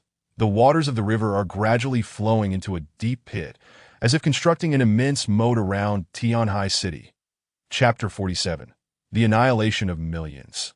A shocking revelation as the crowd gazes skyward. They witness Zhou Qiong slowly sheathing his sword, not casting another glance at Hong Tu, before turning and stepping into the demon dragon chariot at this moment. Hong Tu has already knelt on one knee, watching the vanishing figure of Zhou Qiong, a bitter smile gracing his lips. "What a splendid blade," he exclaims before his body begins to dissipate, reduced to ashes by Zhou Qiong's strike. "What? How is this possible? The ancestor has fallen. He has been slain. How could he be so powerful? This is inconceivable." Even Mu Lao, standing beside the demon dragon chariot, gazes into the chariot's interior with eyes filled with trepidation, silently grateful for his swift submission. Otherwise, he too might have faced annihilation. A cold voice emanates from within the chariot. "Slaughter the city." "At your command." Lian Sheng bows in response and shouts towards the direction of Tianhai City. "The master has decreed. Slaughter the city." "Understood." The disciples of the Demon Sect soar towards Tianhai City, with even Mu Lao joining the fray. Hong Biao, gazing at the spiritless Hong Tu, tears welling in his eyes, understands that the sky has fallen, with Hong Tu's demise. It is evident that the Hong family cannot withstand this calamity. With hatred burning in his eyes, he watches the approaching disciples of the Demon Sect and calls out from the city walls. "Where are the disciples of the Hong family?" "Here! Here, here!" The multitude of Hong family disciples, eyes brimming with tears, respond. For over 8,000 years, the Hong family has defended Tianhai City. Now, as our family's survival hangs in the balance, with disciples of the Demon Sect seeking to slay our kin and destroy our home, what shall we do? We vow to defend Tianhai City unto death. We vow to defend Tianhai City unto death. Disciples of the Hong family, follow me in resisting these demons. Slay. Slay, slay, slay. The Hong family, a lineage of millennia, exhibits an astounding cohesion. The clansmen charge fiercely towards the disciples of the Demon Sect, unflinching in the face of death, determined to drag down as many of their foes as possible. Yet, the nature of the Demon Sect is that of ruthless fiends, resulting in a fierce and chaotic clash. However, this cannot alter the fate of Tianhai City. The strength of the higher-ups ultimately decides the tide of battle. And the formidable Mu Lao is unstoppable within the confines of Tianhai City. Even as Hong Biao employs secret techniques to unleash his latent potential, he can only delay Mu Lao for a brief moment. With Hong Biao's death, the Hong family loses its anchor of hope that a blood-red long knife flies above Tianhai City, casting a crimson glow that envelopes the entire city, saturating it with a heavy stench of blood. The disciples of the Demon Sect, bathed in the red light, experience a surge in power, as if they have consumed a potent elixir. Terrifying screams erupt from within Tianhai City, roars of rage, pleas for mercy, and expressions of wrath. Initially, it is the Hong family members, followed by other beings, foreign races, demons, and humans alike. The city descends into what appears to be an apocalyptic nightmare. Countless mists of blood and vengeful souls rise from Tianhai City. Absorbed by the long knife in the sky, its crimson hue deepening and its glow intensifying, bestowing the Demon Sect's disciples with power that transcends their former limits. Conversely, the other beings are ensnared by the red light, their strength plummeting several tiers, some even losing their sanity and attacking indiscriminately. The cacophony of slaughter continues unabated for 2 days, the stench of blood thickening to a palpable essence. Strangely, however, amidst the countless corpses littering the ground, not a single drop of blood is to be found as a group of cloaked figures emerges from the depths of the city, each imbued with the aura of bloodshed and violence, akin to messengers risen from the depths of hell. Any ordinary person witnessing them would likely perish from fright. They approach beneath the demon-dragon chariot, kneeling on one knee. Lian Sheng, clad in a blood-red battle robe, kneels foremost and proclaims, reporting to the master, Tianhai City has been completely annihilated. Not a single being has survived. Excellent. Prepare to return to the main temple. A grave voice resonates from the chariot. Understood. The demon-dragon chariot pivots towards Tianma Peak, the blood-red long knife swiftly departing from Tianhai City, vanishing within the chariot. Meanwhile, in the nearby desolate Shangquan City, an elder of a human faction trembles as he examines the news in his hand, incredulity coursing through him at the revelations contained within. The Demon Sect has officially commenced its assault on Tianhai City. The sect's leader has slain the city lord, Hong Tu, with a single strike, and a massive moat has formed outside Tianhai City. The final piece of information, however, is the most difficult for him to accept. The entirety of Tianhai City has been slaughtered by the Demon Sect, with no survivors from any race or being. Now, Tianhai City stands as a dead city, a graveyard for millions of souls, with even those sent to investigate the scene driven mad by the horror within. The elder glances at the attendant who delivered the news, sighing, "Go to Tianhong Tower and reserve a table. Invite the leaders of the other factions in Shangquan City. Tell them I wish to gather for discussion."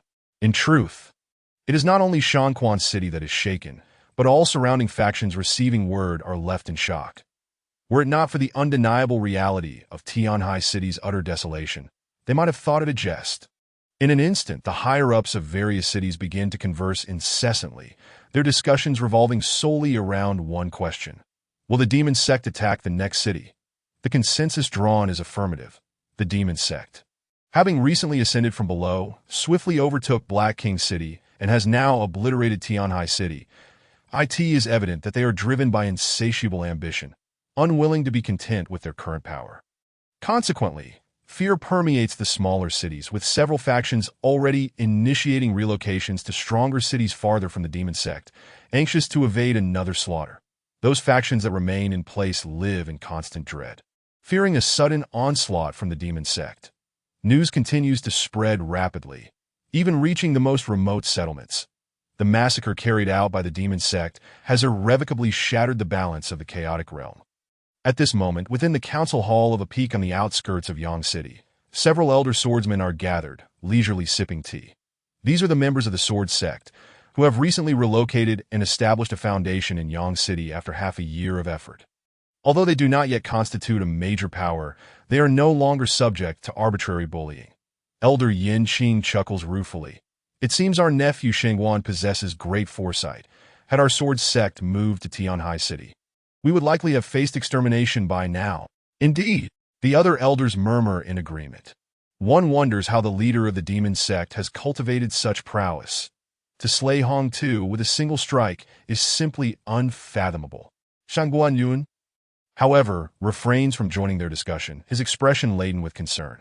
Despite their relocation to Yang City, several cities lying between them and Tianhai City, and the relative strength of Yang City being far superior to that of Tianhai City, he cannot shake the feeling that danger has not yet dissipated, as if it looms ever closer.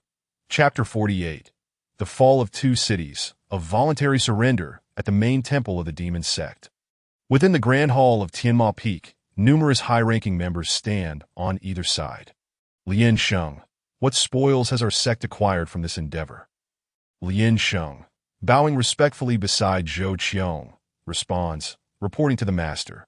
Over 10,000 of our sect have directly broken through their realms amidst the slaughter, with some exceptionally gifted individuals surpassing several levels. Excellent. What is the status of Shangquan City and Lishui City? A figure clad in a black robe and silver mask kneels on one knee and reporting to the master. The overall strength of Shangquan City and Lishui City pales in comparison to Tianhai City. The city's governance is shared among several major factions, with no true martial realm experts present. Lian Sheng, by Hao Ian, I grant you both a year to secure Shangquan City and Lishui City. Understood, the two respond in unison. Meanwhile, within a private room at Tianhong Tower in Shangquan City, the leaders of 5 major factions are gathered. A woman with a serpentine appearance shakes her head gently, urging, "Would you all kindly speak up? What are we to do now? Is there a possibility that the Demon Sect will take a respite after occupying Tianhai City, giving us time to seek assistance from other cities?" A large, toad-like figure suggests softly. "Time is of the essence. I have received word that the Demon Sect's forces are already en route to Shangquan City." The elder who organized the meeting interjects. "What? Is that true?" The others are instantly alarmed. "What shall we do? Should we not consider surrendering? I heard the Demon Sect offers 3 days for surrender. Indeed, perhaps we should voluntarily capitulate. At least it might save our lives." With a loud bang, a towering figure resembling a giant slams his hand on the table. "Surrender? If you wish to surrender, do so on your own. My giant clan shall never yield." He then turns to the organizing elder. "Bai Xiao, if you are here to discuss strategies against the Demon Sect, I, Ming too, shall listen. But if your discourse revolves around surrender, I will take my leave." With that, he disregards the protests and storms out of the room. What's with Meng Tu's temper? He leaves without a second thought, as if we hold no significance. "You do not understand. Hong Tu from Tianhai City once saved Meng Tu's life. Now that the Demon Sect has slaughtered all of Tianhai City, how can one expect him to surrender? Such a stubborn fool." A group of individuals engaged in animated conversation until the late hours of the night, their faces adorned with smiles, yet their eyes betrayed a chilling and ruthless demeanor. As night fell and the populace succumbed to slumber, a sudden cacophony of battle cries reverberated throughout half of the desolate mountain city. Numerous minor factions hastily arose, believing the demonic sect was launching an assault. The audacious ventured outside to assess the situation, while the timid cowered, overwhelmed by fear, and wept on the ground. Outside, at the residence of the giant clan, Meng Tu bellowed, Why must you slaughter my kin and attack our ancestral lands?" Beside him, a woman with a serpent's tail softly replied, "It is, of course, for the sake of survival that we cannot allow your vendetta against the demonic sect to lead us all to our demise. Indeed, Ming Tu, for the peace of our mountain city, I suggest you take your own life." "Pa, not a chance. How dare you, who claim to be the masters of the mountain city, show such cowardice?" No one responded, and in reply to him came the fierce assaults of 4 individuals. The sounds of carnage echoed throughout the mountain city until dawn. When the inhabitants emerged to survey the aftermath, they discovered that the 5 major factions had been reduced to 4.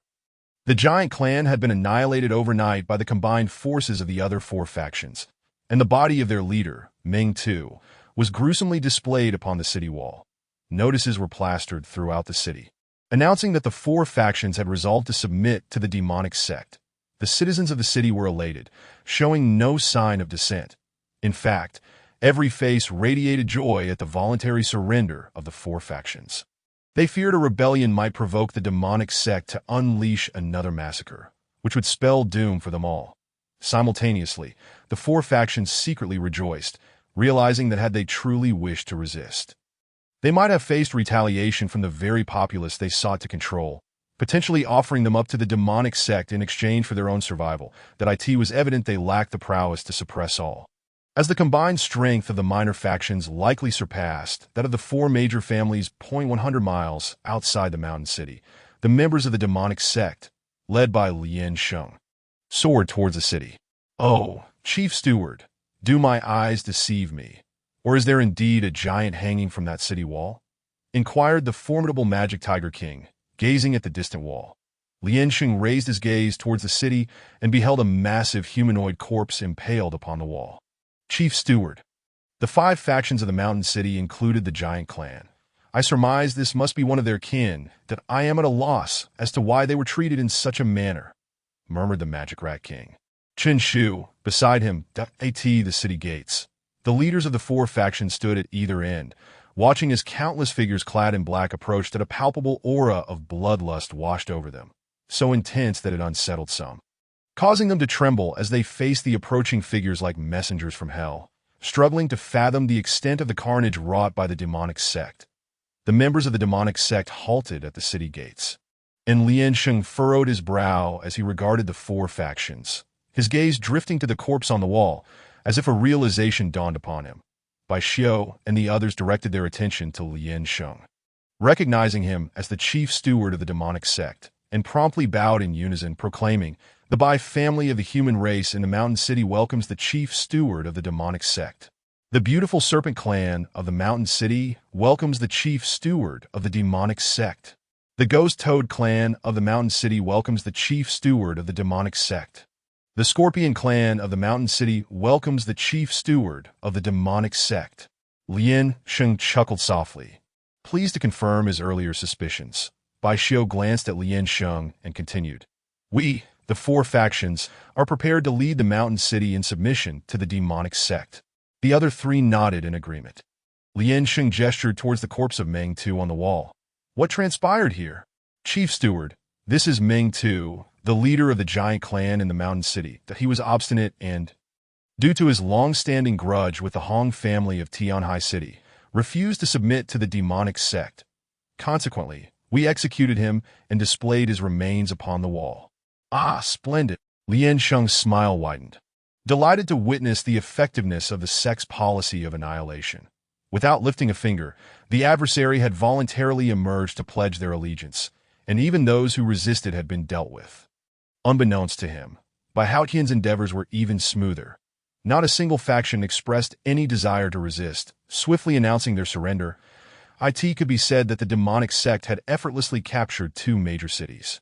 It is worth noting that the territory of a single city was nearly as vast as an entire continent. Chapter 49. In possession of four such cities, the demonic sect had now acquired the Mountain City and the Water City, leading to a veritable uproar among the surrounding territories. Fortunately, since the acquisition of these two cities, the demonic sect had entered a period of tranquility, refraining from any further actions that moment, in the lower realm of Kangwu Continent. Within the Invincible City in the far north, numerous members of the demonic sect stood upon the Ascension Square. Clad in a green robe, Li Chongxing stood at the forefront, flanked by two young men with sheathed blades, namely Qian Yuqi and Dao Qi, who had joined the sect 3 years prior. Both displayed remarkable talent, and under the sect's intensive training, had achieved the peak of martial emperor status within just 3 years. At that moment, a group of newcomers arrived at the square, halting at its edge, and bowed respectfully towards Li Chongxing. "The simple sect Fubai greets you, Lord Chongxing. The great Qian dynasty, Qian Tongshan greets you, Lord Chongxing." "Huangsha Fortress, Dao." Li Chongxing nodded slightly and solemnly declared, "By the command of the sect leader, the Ascension Passage shall open in 3 years, allowing all factions to ascend. Those wishing to ascend, please step forward to the square." "Yes, Zi Xian. At your service." A figure in purple robes responded with a bow. "Once we ascend, the passage need not be closed again. Henceforth, ascension shall be permitted annually." "Understood." At that moment, the Ascension Passage had already been opened. That Li Chongxing shouted, "Ascend!" The crowd moved towards the stone tablet, gradually vanishing from sight. And Li Chongxing too approached the tablet, internally accumulating power. Although the sect leader and others had ascended 3 years prior, the circumstances in the higher realm remained shrouded in mystery. At the Ascension Square of Black King City, the stone tablets continued to function normally, ceaselessly producing ascendants. However, the overseers were now a cadre of figures cloaked in black robes. That a robust man sat at the center of the square, eyes closed in meditation, surrounded by an aura of bloodlust that rendered those within and outside the square unable to meet his gaze. That moment, a black-cloaked figure hurriedly approached the burly man, whispering, "Lord Tiger Guard, the stone tablet of our ancestral land has illuminated." The burly man opened his eyes, swiftly rising to approach the recently illuminated stone tablet. That moment, a throng of individuals emerged from the tablet. And as the man reached the stone tablet, a figure clad in azure appeared before him. The man immediately bowed to the figure in azure, who was none other than Li Changsheng, freshly ascended from the stone tablet. Before he could fully comprehend the situation, a voice reached his ears. "I am the Magic Tiger King, Xiansha, the Tiger Guard, greeting you, Lord Changsheng." Li Changsheng regarded the bowing Xiansha, sensing a flicker of familiarity. Indeed, he was one of the ascendants from the last time. Sighing in relief, Li Changsheng relaxed his guard. However, the overwhelming bloodlust emanating from Xiansha made him hesitant to gaze directly upon him, for he suspected Xuansha's cultivation might even surpass his own. The other ascendants, witnessing Xiansha, stared in astonishment, taken aback that this seemingly demonic figure was bowing to Li Changsheng. Did the demonic sect possess such formidable strength in the higher realm? Qian Yuqi and Dao Qi, standing behind Li Changsheng, looked on with equal curiosity. Utterly intimidated by Xuansha's imposing presence, Li Changsheng surveyed his surroundings, observing the multitude of stone tablets in the square, continuously producing various races, realizing this must be a shared ascension point for many continents. After witnessing the ascendants being escorted away by the figures in black, he inquired of Xiansha about the proceedings. Others also regarded Xiansha with curiosity. "My lord, we currently stand in Black King City. This square is the Ascension Square, where ascendants from hundreds of continents converge. All ascendants must serve as slaves for 3 years, toiling in the mines before they can gain their freedom." "Mines? So we—" Qian Yuqi, standing behind Li Changsheng, exclaimed in shock. Xiansha grinned. "You need not worry. The mines they dig belong to our demonic sect, and they too serve as slaves for 3 years. The sect leader has decreed that all ascendants from Kangwu continent shall not be subjected to slavery." "What?" The crowd gasped in disbelief. Those who were not part of the demonic sect felt fortunate to be ascendants from Kangwu continent. Otherwise, they too would have faced 3 years of servitude. Yet, they could not help but ponder how the demonic sect, having ascended merely 3 years ago, had already acquired such significant power. It seemed they were indeed a force to be reckoned with in Black King City. Before they could further speculate, Li Changsheng inquired, "Might I ask how the demonic sect's influence is faring in the higher realm?" "Lord Changsheng, let us walk and talk. The main headquarters of the demonic sect is not located in Black King City, but rather on the celestial demon peak outside the city. As for the city beneath our feet, it is Black King City, encompassing a jurisdiction of over 10 million kilometers, comparable to more than half of the Kangwu continent." Before the others could express their astonishment, Xiansha continued, "Currently, the demonic sect possesses 4 cities akin to Black King City." Others were at a loss for words. Even the usually composed Li Changsheng parted his lips slightly, yet ultimately refrained from uttering anything. The information was simply too staggering to absorb at once. The demonic sect, having ascended merely 3 years prior, had astonishingly established dominion over such an extensive territory in the upper realm. After half an hour, the group arrived beneath the Tianma Peak, gazing upward at its seemingly infinite height. They had grown numb to the realization that the demonic sect had become so formidable. Surely, having such a towering mountain was not excessive at all. That moment, a hearty laugh echoed from the peak. "Ha ha ha, Li Hall Master, you have finally arrived." Li Changsheng turned to the source of the voice and replied with a smile. "Had I known, I would have ascended with you all. For now, I feel utterly uninformed. Enough of the complaints. The sect leader is still resting. Allow me to show you around Tianma Peak." The speaker was none other than the Demon Tiger King, who, after speaking, gestured lightly to Xiongba, who then bowed and withdrew. The other disciples of the demonic sect who had also ascended were escorted away to rest, leaving only Qian Yuqi and Dao Qi standing behind Li Changsheng. The two eyed the Demon Tiger King with curiosity. While they were unfamiliar with Xiongba, they recognized the Demon Tiger King's visage, for his statue adorned the Tianma Grand Hall in the lower realm, marking him as a high-ranking figure within the sect. The Demon Tiger King led the trio on a tour of Tianma Peak, and upon reaching a flower bed resplendent with blooming flowers, Li Changsheng frowned. He sensed a threat emanating from these blossoms, as if they possessed the ability to slay him. Suddenly, a red rose in the flower bed transformed into a crimson figure, making a face at the Demon Tiger King before vanishing. The Demon Tiger King chuckled softly. "These are the flowers nurtured by the sect leader. They are all flower spirits with considerable cultivation. Chapter 50. The remains of the half-saint, the Demon Tiger King, then guided the three to the back mountain, where they stood before a colossal peach tree.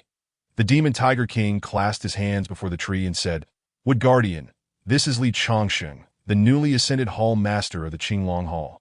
He then gestured towards Li Changsheng, indicating the peach tree. "This is our new protector, Old Wood." Gradually, an aged human face materialized on the peach tree, gazing at Li Changsheng as he spoke. "I still need to enter seclusion for cultivation. I shall apologize to Hall Master Li another time. Allow me to present you with this peach." With that, 3 peaches flew towards the trio, one glowing with celestial light before Li Changsheng, while the peaches before Qian Yuqi and Dao Qi exuded spiritual energy. The Demon Tiger King remarked to Li Changsheng, "This is a sacred item for cultivation. Consuming it will significantly enhance your cultivation level." The group continued their exploration of Tianma Peak. Meanwhile, 1,000 miles away from Black King City, a beam of white light shot into the heavens, visible even throughout the chaotic realm. Zhou Qiong opened his eyes and turned towards the distant white light, and he gently tapped his chair, and in an instant, a figure appeared before him. "Quickly investigate the situation." "Understood." The figure began to fade away slowly. Within the Grand Hall of Tianma Peak, during a morning assembly, the high-ranking members of the Demonic Sect stood on either side. With one new addition, the recently ascended Li Changsheng. Zhou Qiong sat at the head of the assembly and asked in a deep voice, "What have you discovered regarding the white light?" Di knelt down and reporting to the sect leader, "We have received news that the remains of a half-saint have been uncovered, and many factions have sent their forces to the site." "A half-saint," exclaimed the high-ranking members, astonished. They had come to understand the realms of cultivation over the years. Transcending the mysteries leads to the ancient to the true martial to the great Luo, and only above the great Luo lies the half-saint. The entire chaotic realm did not even have a great Luo cultivator. And yet, a half-saint's remains had suddenly emerged, which was indeed shocking. Ding, mission generation in progress. Explore the half-saint's remains and become the greatest beneficiary. Completion rewards include a 2-tier cultivation increase, 500,000 villain points, and a mysterious gift package. Failure incurs no penalties. Do you accept? Accept. Lian Sheng, Ning Wu, Demon Mouse King, Demon Ox King, Demon Tiger King, Demon Dragon King, and Demon Snake King. Where are you? We are here. The others responded in unison. Follow me. The rest shall remain to guard the demonic sect. During my absence, Bai Haotian will oversee the sect. Understood. Bai Haotian bowed in acknowledgement. To AT this time. The site of the half-saint's remains had gathered a multitude of beings, with every surrounding peak occupied by a major faction, while smaller forces and loose cultivators filled the base, drawn from nearby cities to see if they could gain any advantage. Discussions erupted. Who would have thought that even our chaotic realm would have a half-saint's remains? Indeed, if we could gain something from within, we would strike it rich. Don't get your hopes up. Look at the forces on the surrounding peaks. This is not a relic we can hope to touch. Even getting a sip of soup would be a blessing. On one of the peaks, a pair of individuals clad in brocade quietly conversed, flanked by several formidable guards and a throng of elderly flatterers. I never expected this remote place to harbor a half-saint's remains. A cool voice emerged from the woman. The man scoffed, muttering, "What is so surprising about a half-saint's remains? I've seen living half-saints without you batting an eye. What are you mumbling about?" "Nothing, sister. It truly is quite astonishing. Hu Lao, please enlighten us about the surrounding factions." The woman ignored the man and inquired of an elderly figure nearby. Upon hearing this, the elder promptly bowed and approached the woman. "Greetings, Miss Li." He pointed to the opposite peak. "That is the largest faction in Yang City, the Yang family, led by their foremost expert, Yang Li Wu, a true martial 7th-layer cultivator." In the peak to the left, the southern peak, the young man, dressed like a young master, suddenly became intrigued and asked the elder, "Has the leader of the demonic sect arrived? Ever since I came to this chaotic realm, I've been hearing rumors about him, but I wonder what he is truly like." The woman, referred to as Miss Li, also exhibited curiosity in her eyes. Upon first hearing the legend of the demonic sect leader, she too had been astonished. Although the world was vast and filled with wonders, It was indeed hard to believe that someone could establish such a vast domain merely 3 years after ascending from the lower realm. He is yet to be seen. He should not have arrived yet, the elder replied, shaking his head at the young master. Suddenly, a dragon's roar echoed, and a demonic dragon carriage soared from afar, prompting the forces on the peaks to look up. Some displayed disdain, while others expressed curiosity. The beings at the base of the mountain also raised their heads to watch the magical dragon carriage. Wow, now that's ostentatious. How did he come up with such couplets? The arrogance is staggering. Even the king wouldn't dare speak like that. Young Master Li gaped at the couplets flanking the carriage. Even the usually composed Miss Li twitched her lips, while the various factions on the surrounding peaks were taken aback by the couplets on the carriage. Had the demonic sect leader lost his mind to make such grand declarations? Truly, the higher one's cultivation, the more one understands the audacity required to utter such words. Chapter 51. Do you wish to seek death? Surrounding the flying carriage stood numerous high-ranking members of the demonic sect. Lien Sheng, clad in red robes, spoke softly to those inside the carriage. Sect leader, all the surrounding peaks have been seized by major factions. There was no response from within the carriage. It simply proceeded towards the nearest peak, which was occupied by the Bear Clan, rulers of the Beast Tribe in the Yuwang City. Observing the carriage's trajectory towards the Bear Clan's territory, others seemed to comprehend the implications, their expressions betraying a sense of schadenfreude. Meanwhile, the Bear Clan members, seeing the approaching carriage, wore grim expressions. They understood that this was an attempt to usurp their territory. Did they consider them mere soft persimmons to be squeezed? The Bear Clan's Grand Elder, Xiong Tianhai, soared into the air and addressed the magical carriage. I am Xiong Tianhai, the Lord of Yuwang City. You must be the leader of the demonic sect. May I inquire about your business on this peak? A cold voice emerged from the carriage. This peak now belongs to my demonic sect. You may leave or face death. What? Xiong Tianhai's expression soured as he gazed at the dragon carriage. He did not expect Zhou Qiong to be even more domineering than rumored. Initially, he had thought to negotiate and let the demonic sect have the peak, as Zhou Qiong's combat prowess was exceedingly exaggerated. He had slain Hong Tu with a single strike, and Xiong Tianhai's own strength was comparable to Hong Tu's, making him no match for Zhou Qiong. However, with Zhou Qiong's declaration echoing around them, if they retreated now, how could they survive in this chaotic realm in the future? The surrounding onlookers were taken aback by the words from within the carriage. Indeed, Zhou Qiong was as tyrannical as the legends portrayed that it was uncertain how the Bear Clan would respond.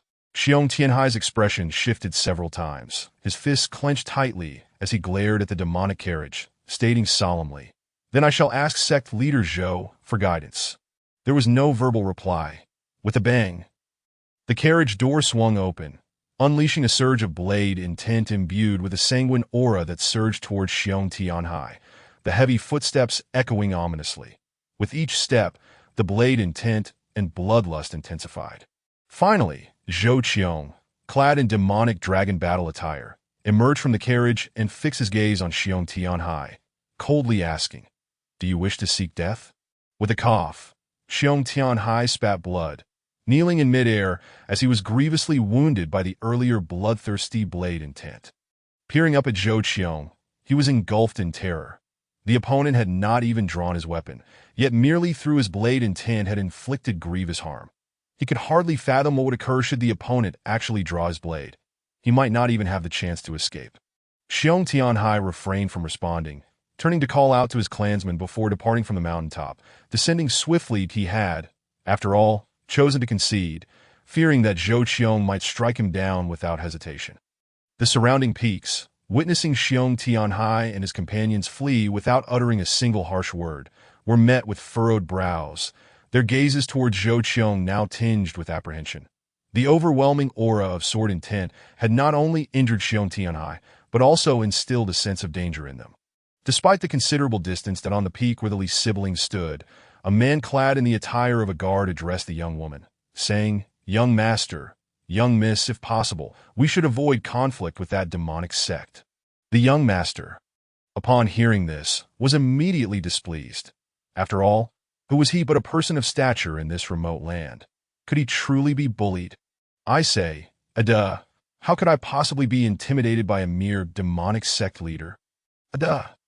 Glancing at the young master with a hint of resignation, replied, Young master, you may be unaware, but the demonic sect leader's sword intent earlier was palpable, and I too felt a sense of danger. Should a conflict arise, I fear I may not be able to protect you and the young miss. What? The young master was taken aback by this revelation, though he had sneaked out with his sister without bringing any formidable guards. Ado was indeed a peak true martial expert on the brink of reaching the great Luo realm.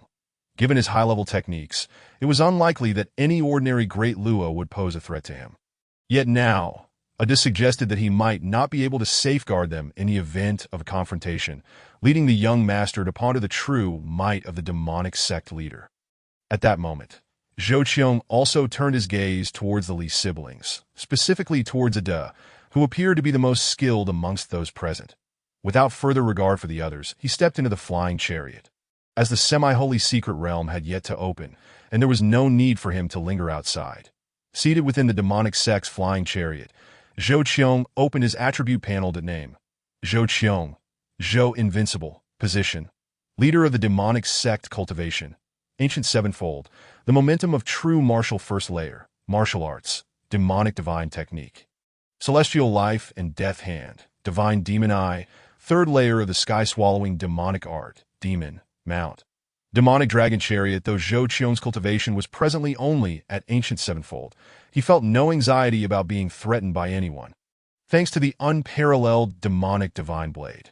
Since absorbing the blood and souls of all living beings in Tianhai City, he was uncertain just how powerful the blade had become, but he estimated it could easily slay an ordinary great Luo. Moreover, since he began practicing demon, not only had his combat prowess significantly increased, but he also emanated an aura that obscured his true cultivation level. 3 days passed, during which various factions arrived, one of which foolishly attempted to seize the Li siblings' peak, only to be swiftly dispatched by Ado with a single strike. Zhou Qiong suddenly opened his eyes wide within the demonic chariot, observing a swirling vortex appearing above the semi-holy relic site. Many beings below attempted to rush into the vortex, but out of caution for the various powers on the mountain, they hesitated to make any bold moves. Zhou Qiong exited the chariot, leading his demonic sect members towards the vortex, now teeming with entities from various factions. Among them were the Li siblings. The Li Gu glanced at Zhou Qiong and whispered, "To encounter a figure like sect leader Zhou in this place is indeed a stroke of fortune. I am Li Gu. May I have the honor of making a friend?" Beside him, Li Wanner regarded her brother with confusion, wondering why he was suddenly so cordial when he should have directly introduced himself to have Zhou Qiong as a retainer. Zhou Qiong regarded Li Gu, but remained silent, instead fixing his gaze on the vortex and solemnly stating, "Since the passage has been opened, I shall enter first."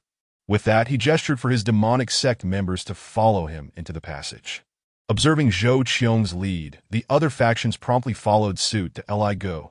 Watching Zhou Qiong vanish into the passage, felt a wave of frustration wash over him. Zhou Qiong had ignored him entirely, proving to be even more pretentious than himself. Li Wano leaned in and quietly advised, "You would do well to keep your distance from such individuals. You know Father's temperament. Should he discover you befriending a member of the demonic sect, he may very well take drastic measures against you." Chapter 52. Shadow Incarnation. As the world spun chaotically, Zhou Qiong opened his eyes once more to find himself utterly alone, realizing that the vortex had transported individuals to random locations. Surveying his surroundings, he discerned that he was within a subterranean palace, with numerous passageways surrounding him. Furrowing his brow, he ventured into one of the tunnels. The semi-holy secret realm, in essence, served as the resting place and inheritance site of a semi-holy being, typically housing secret treasures and techniques used by the semi-holy during their lifetime, with the potential for a semi-holy inheritance to manifest. Meanwhile, the Li siblings and Ado had just entered the passage when a jade pendant in Li Wanner's hand emitted a radiant glow, creating a protective barrier around them, which only dissipated once they fully entered the secret realm. That Li Gu, glancing back at the passage, scoffed, "Do they truly believe that a mere semi-holy could separate us? Such folly." He then turned to Li Wanner, saying, "Sister Wanner, why are we even entering this dismal secret realm? The moment we stepped in, I felt utterly unwell. Lee Warner did not respond, instead opting to explore their surroundings. At that moment, countless beings had already entered the secret realm, where the spiritual energy surpassed that of the outside world by several folds, and the absence of exploitation over countless years had resulted in an abundance of spiritual herbs and celestial grasses scattered about. Within the secret realm, an elder accompanied by two young disciples diligently explored, frequently harvesting bundles of spiritual herbs, their faces alight with joy. One disciple remarked, "Master, this semi-holy secret realm is indeed brimming with treasures. Once we exit, we can exchange these herbs for resources, and I believe you shall soon reach the ancient realm, allowing our Tianjin sect to become a formidable power. Indeed, but we shall only gather these spiritual herbs. The truly valuable items will remain beyond our reach," another disciple lamented. The elder, gazing at his disciples, gently chuckled. "One must learn to be content. Even acquiring these spiritual herbs brings me immense satisfaction." After their exchange, they continued harvesting herbs that in an unnoticed corner. A shadow materialized and swiftly entered the body of the vocal disciple. Instantly, numerous shadows emerged throughout the secret realm, as if imbued with sentience, attaching themselves to weaker beings while remaining inconspicuous. Unseen by anyone, as the exploration continued, the various factions experienced substantial gains, for indeed, the secret realm was rich with treasures. Suddenly, a faint glow emanated from one direction, prompting all factions to cease their explorations and converge towards the light. Even the most Na'vi among them could discern that this heralded the emergence of a semi-holy inheritance. Gathered in a vast clearing, tens of thousands of beings had congregated, yet the source of the light was fiercely guarded by several of the most powerful factions, preventing others from drawing near. At the heart of the glow stood four dominant factions: the Yang family of Yangsheng, the Tingsha clan of Fengsheng, the Li siblings, and the demonic sect. At that moment, the demonic sect appeared the weakest. For their leader, Zhou Qiong, had not yet arrived, leaving only Lian Sheng, a mere ancient realm cultivator, to represent them. However, due to the shared apprehension regarding Zhou Qiong's strength, the other three factions tacitly permitted the demonic sect's presence within this core circle. But should the inheritance truly emerge, all bets would be off, and even Zhou Qiong's presence would offer no protection. The members of the demonic sect gathered and exchanged tales of their gains. But only the demonic bull king spoke briefly, his tone somewhat stiff, which went unnoticed by the others, as he was not typically one for chatter. Only Lian Sheng sensed something amiss, though he could not pinpoint its nature. Meanwhile, Zhou Qiong had just exited the subterranean palace. His expression darkened. He had been trapped within for 3 days, endlessly wandering, discovering nothing but a few images. His time in the secret realm had yielded no rewards.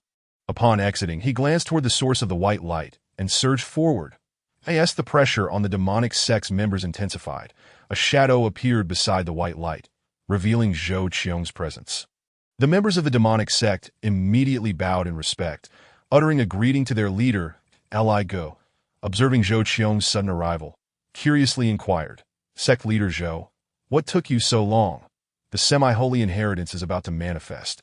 If you delay further, it may be claimed by others." Zhou Qiong did not respond. He genuinely had no idea how to reply. Should he confess that he had been trapped in the subterranean palace for 3 days? Such an admission would surely tarnish the dignity of the demonic sect's leader. Suddenly, Zhou Qiong's brow furrowed, his gaze locking onto the demonic bull king, that a silver-black lightning radiated from his brow, and he struck out with the palm. The onlookers gasped in shock. Had the demonic sect leader gone mad, attacking his own subordinate? Even the members of the demonic sect looked on in confusion, save for Lian Sheng, who seemed to sense something. Zhou Qiong's massive palm struck the demonic bull king. Yet contrary to expectations, the bull king did not fly backward or perish. Instead, he remained motionless as a shadow was expelled from his body. The shadow cackled gleefully before darting toward a nearby minotaur, who, upon being possessed, seized his axe and struck down a fellow comrade, leaving the latter with an expression of utter disbelief as he lost his life. Suddenly, a cacophony of anguished screams erupted across the open ground, as countless beings seemed to be possessed by an unseen force, turning against their companions in a frenzy of violence that in an instant. Chaos reigned, with cries of slaughter echoing all around. Though it felt prolonged, the turmoil initiated by Zhou Qiong's strike had transpired in the blink of an EY the time the onlookers comprehended the situation. Over a third of the creatures had already perished, leaving everyone in disbelief that their once familiar companions could turn on them with such ferocity. As the realization dawned that these beings were likely under some malevolent influence. They began to retaliate. However, despair soon gripped them as, even upon killing their foes, the shadowy figures merely transferred their control to another, continuing their assault. Fortunately, the shadows seemed to have limited control, as no practitioners of the ancient realm had yet fallen under its influence. Yet, as time wore on, it appeared to grow stronger, with even the masters of the ancient realm beginning to succumb. Numerous powerful factions, initially untroubled as they believed it merely a nuisance, now found themselves alarmed. The situation suggested that if it persisted, the shadow could soon possess those of the true martial realm, which would spell disaster. Chapter 53. I hope you can withstand a blow from me, Li Gu, observing the ever-emerging shadows and the beings they controlled. Quietly inquired of Li Wanner, Sister Wanner, what is this shadow? How could such a thing exist in the half-saint's secret realm? I do not know its exact nature, but it appears to be some sort of spectral entity. It seems this half-saint is no righteous figure. As the shadow's power continued to intensify, few factions remained capable of maintaining stability. The siblings from the Li family produced a talisman, conjuring a massive protective barrier to shield themselves and assist others. The Yang family unveiled a stone radiating searing heat, which deterred the spectral beings from approaching. Other factions also revealed secret treasures to safeguard those nearby. Meanwhile, the members of the demonic sect were enveloped by the radiant light emanating from Zhou Qiong's forehead, causing the spectral entities to shy away. Amidst the ongoing devastation, the entire secret realm began to transform. The sky darkened, bones emerged from the ground, and the air thickened with a damp, chilling scent of decay. Even the once luminous areas were consumed by a black mist, exuding deathly energy that a colossal shadow surged forth from the light. Ha ha ha! I have returned! Old fool, wait for me! The shadow, crowned and robed in regal attire, bore a square visage clutching a tome. Upon seeing this figure, Zhou Qiong's mind conjured the image of the legendary king of hell from myth. Once he appeared, the surrounding shadows swiftly converged into his form, merging with him and bolstering his might. The shadow surveyed the surroundings and spoke in a sinister tone. Welcome to my netherworld. I am the king of the abyss, Guanyu. Your presence here makes you my saviors. And as a token of gratitude, the survivors shall become my first loyal subordinates. Rejoice, haha. As Guanyu materialized, many factions sensed the gravity of the situation and discreetly activated teleportation talismans, but despair washed over them as all attempts proved futile. Gazing upward at Guanyu, who had evidently regained his great Luo cultivation and continued to grow stronger, they were gripped by an overwhelming fear. Guanyu, it truly is him. He has not perished, exclaimed Ada, standing beside the Li siblings. You know him? Li Wanner asked Ada, her expression curious. Miss, I once stumbled upon records of him. Guanyu was a rogue cultivator who, after acquiring a certain inheritance, mastered techniques of the underworld. He once transformed an entire city into a domain of ghosts for his training, only to be killed from afar by a royal tutor. Who would have imagined that after thousands of years? He has returned. Ha ha ha, that old fool. I merely borrowed his hand to achieve rebirth. Now that I comprehend the techniques, once I regain my full strength, I shall obliterate his entire dynasty. Guanyu cackled maliciously. The surrounding shadows continued to seep into Guanyu's body, while the depths of the secret realm exuded black energy, which he absorbed. This is dire. He is stalling for time. We cannot allow him to recover further, or we shall all perish. Li Wanner shouted. Everyone, unite your efforts and break through this secret realm. The others, realizing the urgency, joined forces to attack Guanyu. They understood that this was a matter of life and death, unleashing their strongest techniques, causing the entire secret realm to tremble as if facing apocalyptic destruction. The sound of violent clashes echoed, far exceeding the intensity of previous assaults, as the realm shook violently. Mountains crumbled, and plains caved in, resembling the end of the world. Before anyone could react, a beam of light unexpectedly pierced through the air before them. As they looked up, they were astonished to see that the sky of the secret realm had been cleaved open, allowing the sunlight from the outside world to shine directly in. The crowd turned their gaze towards the two combatants in the sky, where they beheld Zhou Qiong slowly sheathing his sword. His cold voice directed at the opposite party, King Guanyu. To withstand a single strike from me and remain unscathed, you have every reason to feel proud. King Guanyu, looking up at Zhou Qiong, was filled with shock. The onlookers noticed that he appeared to be in a state of disarray, his form seemingly torn asunder, as if a visceral force were preventing him from merging back together in an instant. A dark light surged forth towards the outside world. It was none other than King Guanyu, who, not daring to utter another word, fled in haste. Though he doubted Zhou Qiong could unleash that formidable strike again, he was unwilling to gamble with his life, having survived for thousands of years, and certainly did not wish to perish at the outset. Zhou Qiong waved his hand, and, accompanied by his followers from the demonic sect, ascended towards the external world. The ferocity of that earlier strike had been overwhelming, fracturing the very fabric of the secret realm. Thus, it was prudent to exit before it could potentially explode at any moment.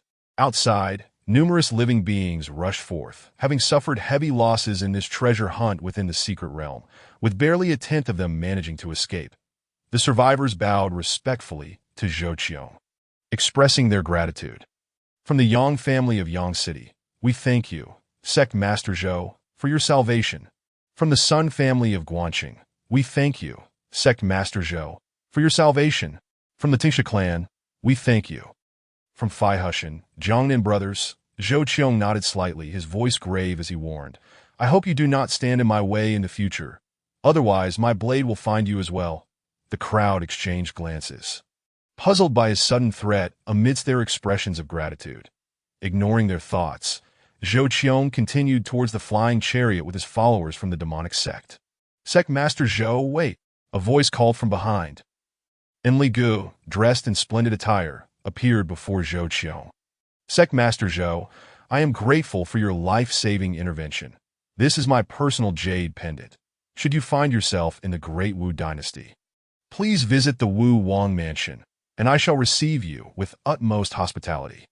Zhou Qiong accepted the pendant without a word and entered the chariot with his companions, vanishing amongst the peaks. Li Gu shouted after the departing chariot, Do not forget. Not long after Zhou Qiong's departure, Li Wan'er and her brother were preparing to wander to the next location when a venerable figure appeared before them, standing as though the entire universe revolved around him. Had King Guanyu encountered this individual, he would surely have been terrified, for this person had reached the pinnacle of the realm he so ardently desired. Li Wan'er gazed at the newcomer with a face etched in despair. The elder looked at Li Wan'er and Li Gu, bowed slightly, and spoke softly, Your servant greets the princess and the young prince. In the flying chariot, Zhou Qiong sat regally upon his demonic dragon throne, taking a deep breath. The exertion from that last strike had drained him significantly, and the aura of the divine devil blade had dimmed considerably. Although he had absorbed some of King Guanyu's blood, its potency had diminished greatly, likely only sufficient to contend with ordinary beings of the great Luo realm. System, have I completed this task? Zhou Qiong asked. Somewhat bewildered, he recalled the system instructing him to become the greatest beneficiary, yet other than driving away King Guanyu, he had gained little else. Ding! The system is assessing. Due to the host's incomplete performance, rewards are being reduced. Reduction complete. The host receives a mystery gift pack. Zhou Qiong was left speechless. This meant he had lost the opportunity to enhance his cultivation and villain points. However, at least he had received a mysterious gift pack. Curiosity piqued, he opened it to reveal two items, a tower-like structure and an egg. Indeed, an egg. Upon examining the tower's description, he read, Demonic Path Tower, containing demonic cultivation techniques from various worlds. Successfully overcoming each level grants a random demonic technique. Zhou Qiong nodded inwardly. This demonic path tower would be highly beneficial for the current demonic sect. The foundational cultivation methods were adequate, but the higher-tier techniques, aside from Lian Sheng and the Four Heads, were lacking in quality. Zhou Qiong had long sought to exchange for better techniques, but his villain points had never sufficed. While Zhou Qiong contemplated the demonic path tower, a crisp voice interrupted him. He turned to see the egg cracking open, revealing a black head. Gradually, the entire creature emerged from the egg, devouring the shell behind it. Zhou Qiong stared, incredulous, as the creature, having consumed its shell, began to expand dramatically, almost overwhelming the chariot, before quickly shrinking to half Zhou Qiong's size. That it had a sleek, black body, a pointed head, and 4 limbs on the ground. Its tail swaying energetically as it emitted a couple of barks towards Zhou Qiong. Chapter 55. Do you know Usher? Woof woof. The black creature barked at Zhou Qiong that he was utterly bewildered. This was a dog. Was it not? How could it have hatched from an egg? Was this meant to be his pet or mount? The image of riding a dog in a battle sent a shiver down his spine. Zhou Qiong looked at the black dog, then at himself, and queried the system in disbelief. System, do you know Usher? I do not know. What about Yang Jian? After a prolonged silence, Zhou Qiong finally accepted the reality of having hatched a dog from the egg and opened its profile. Demonic dog. Celestial beast from an unknown world. Indeed, the description contained nothing more than that single line. However, given its designation as a celestial beast, it was likely a formidable companion. What should he name it? Black Emperor? No, that might infringe on copyrights. How about Howling Heaven Dog? A bit lackluster, that he settled on Big White. Big White, bark a few times, Zhou Qiong called to the black dog. The creature rolled its eyes in exasperation, letting out a couple of reluctant barks, resigned to its status as the master's pet.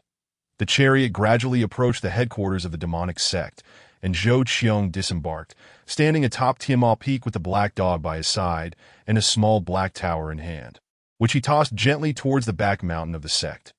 The small tower grew larger in the air and, upon landing, towered over 10,000 feet, settling right next to Old Mu, who was startled by its sudden appearance. A voice echoed in Old Mu's ear.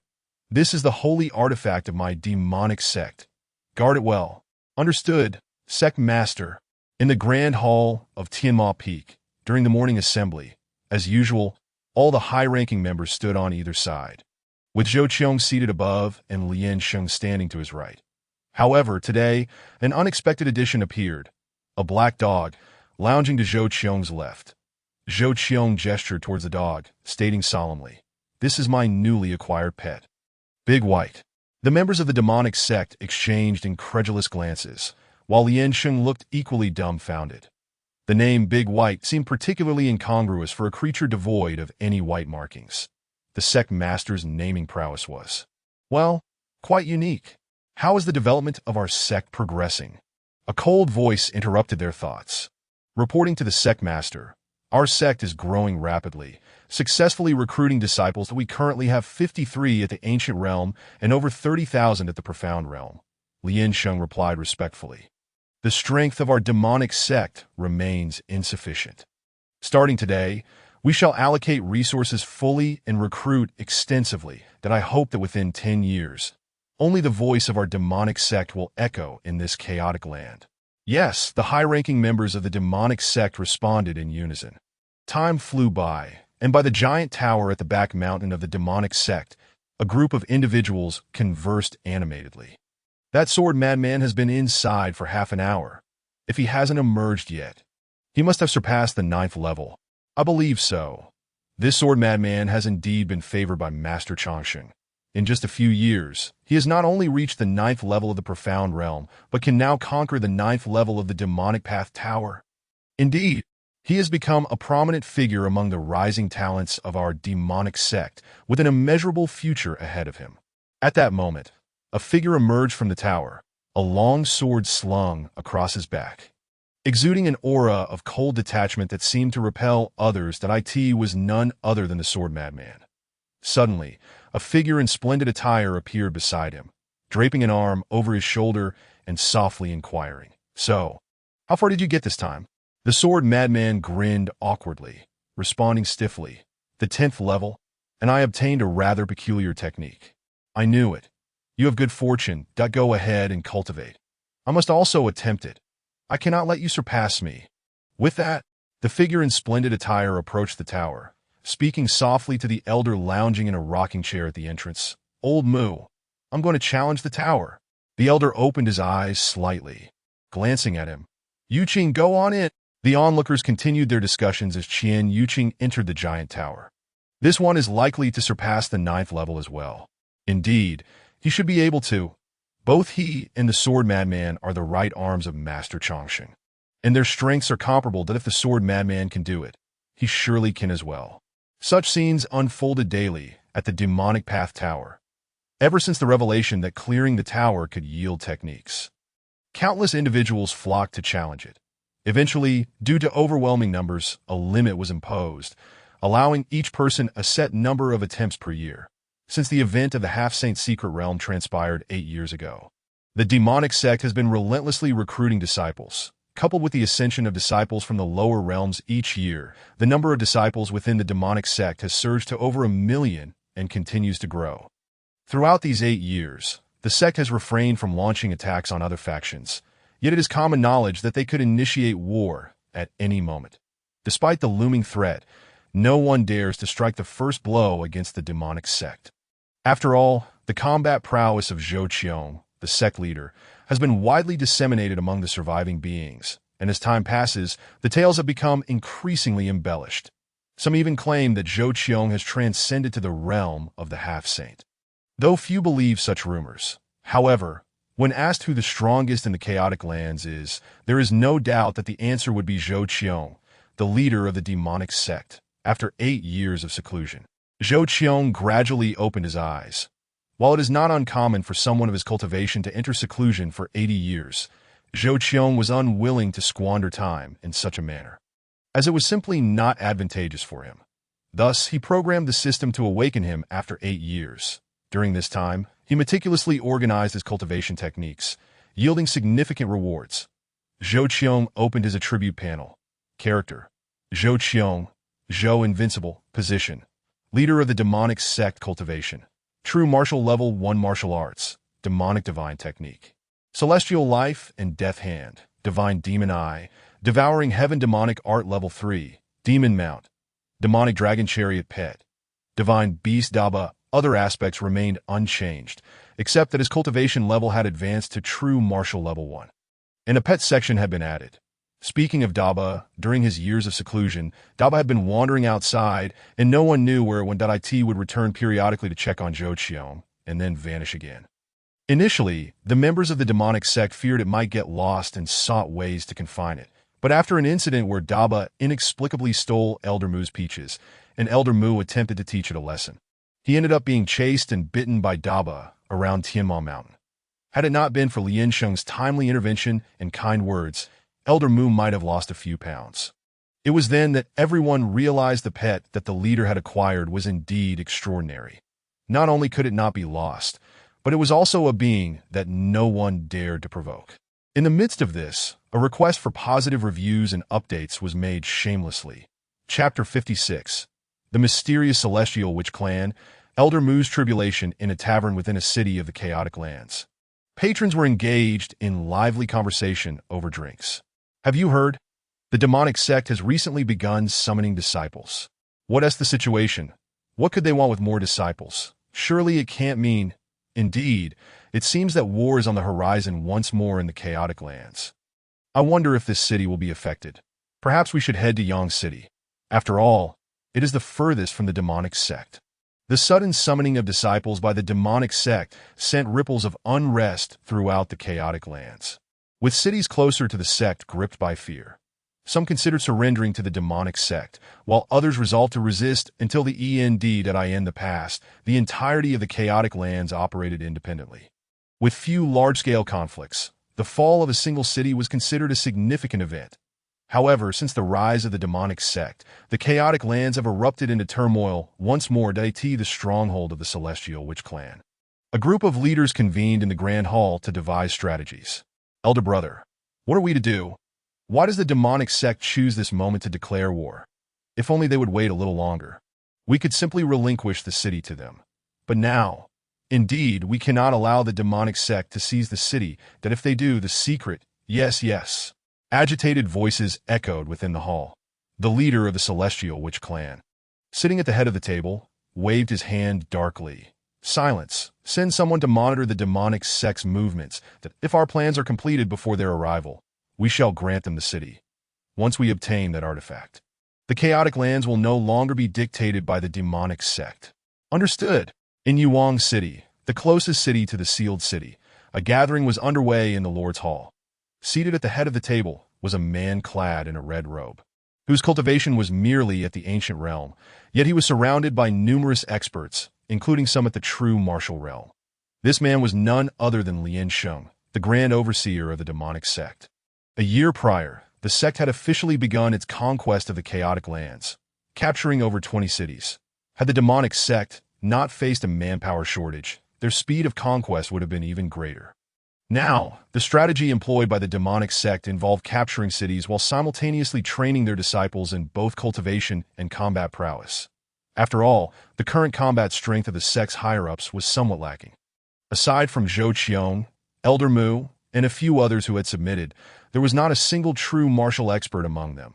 The strongest, Lien Sheng, was merely at the 8th level of the ancient realm. Grand Overseer, our Yuang City shall officially submit to the demonic sect, that I hope you will speak favorably on our behalf to the sect leader. The Lord of Yuang, clad in a white robe, flatteringly addressed the man in red. Yes, I have already relayed the news of Yuang City to the sect leader. You shall be appointed as an outer sect protector. Thank you, sect leader. Thank you, Grand Overseer. Upon hearing this, the Lord felt a modicum of relief. The position of outer sect protector was a newly established role, granted to any true martial leader who surrendered to the demonic sect, while those at the ancient realm received administrative roles. Although he had already suspected his position, the confirmation from Lien Sheng brought him considerable reassurance. Lien Sheng, observing the Lord's elation, felt an even deeper admiration for Zhou Qiong. The primary reason for the rapid capture of so many cities over the past year was Zhou Qiong's formidable reputation. Many cities, upon hearing that the demonic sect was approaching, did not dare to resist and surrendered without a fight. Those few that did resist were swiftly overrun with ease. Thus, despite the conquest of over 20 cities within half a year, the number of lives lost was far fewer than during any single massacre of a city.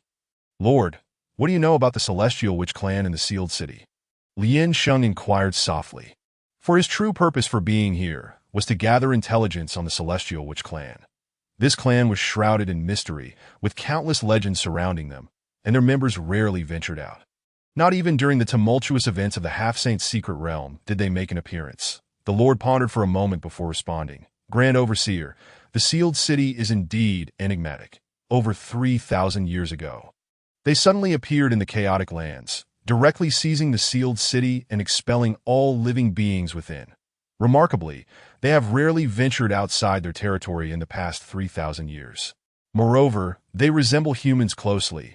If they did not call themselves the Celestial Witch clan, one might mistake them for regular humans. Do you know of any experts within their ranks? Lien Sheng asked, frowning. I'm afraid not, that I only know that 3,000 years ago, they sent forth a single individual who subdued the then Lord of the sealed city. It is likely that they have more than one true martial expert among them. The Lord replied cautiously.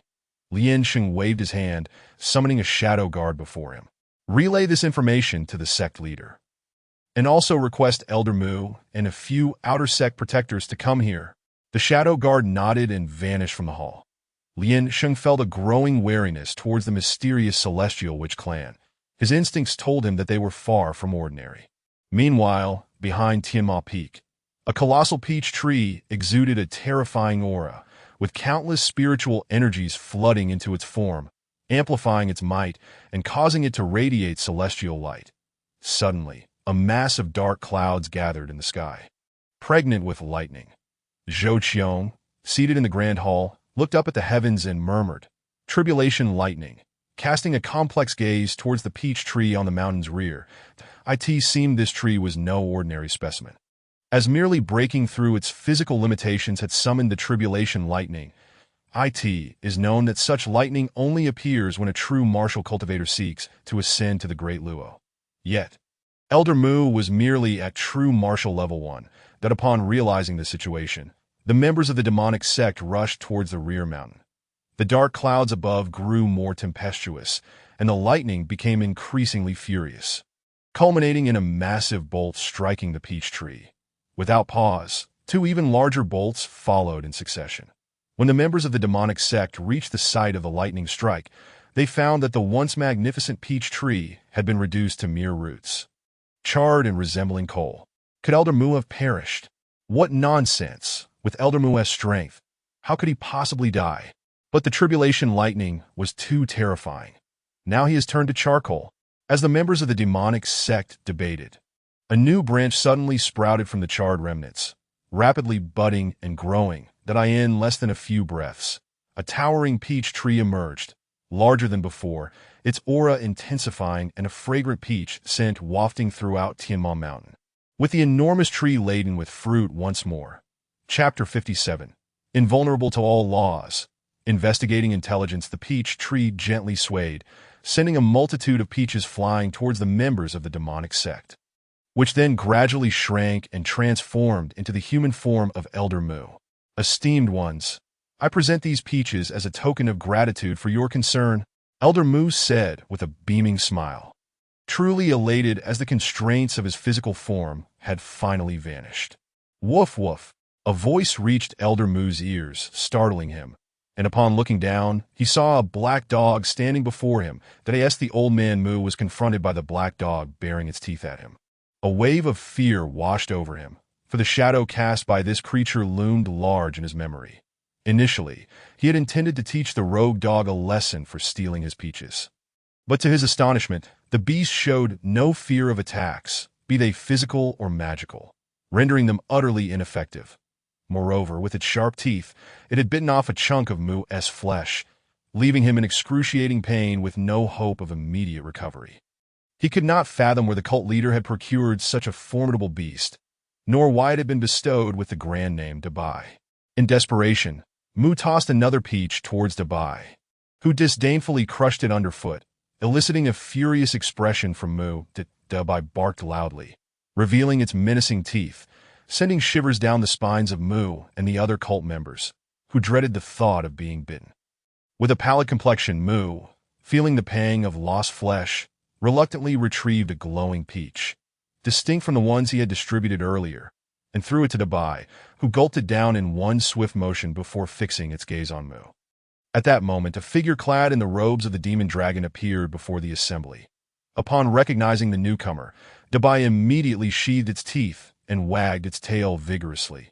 The crowd, upon witnessing this figure, instinctively bowed and proclaimed, "We pay our respects to the cult leader."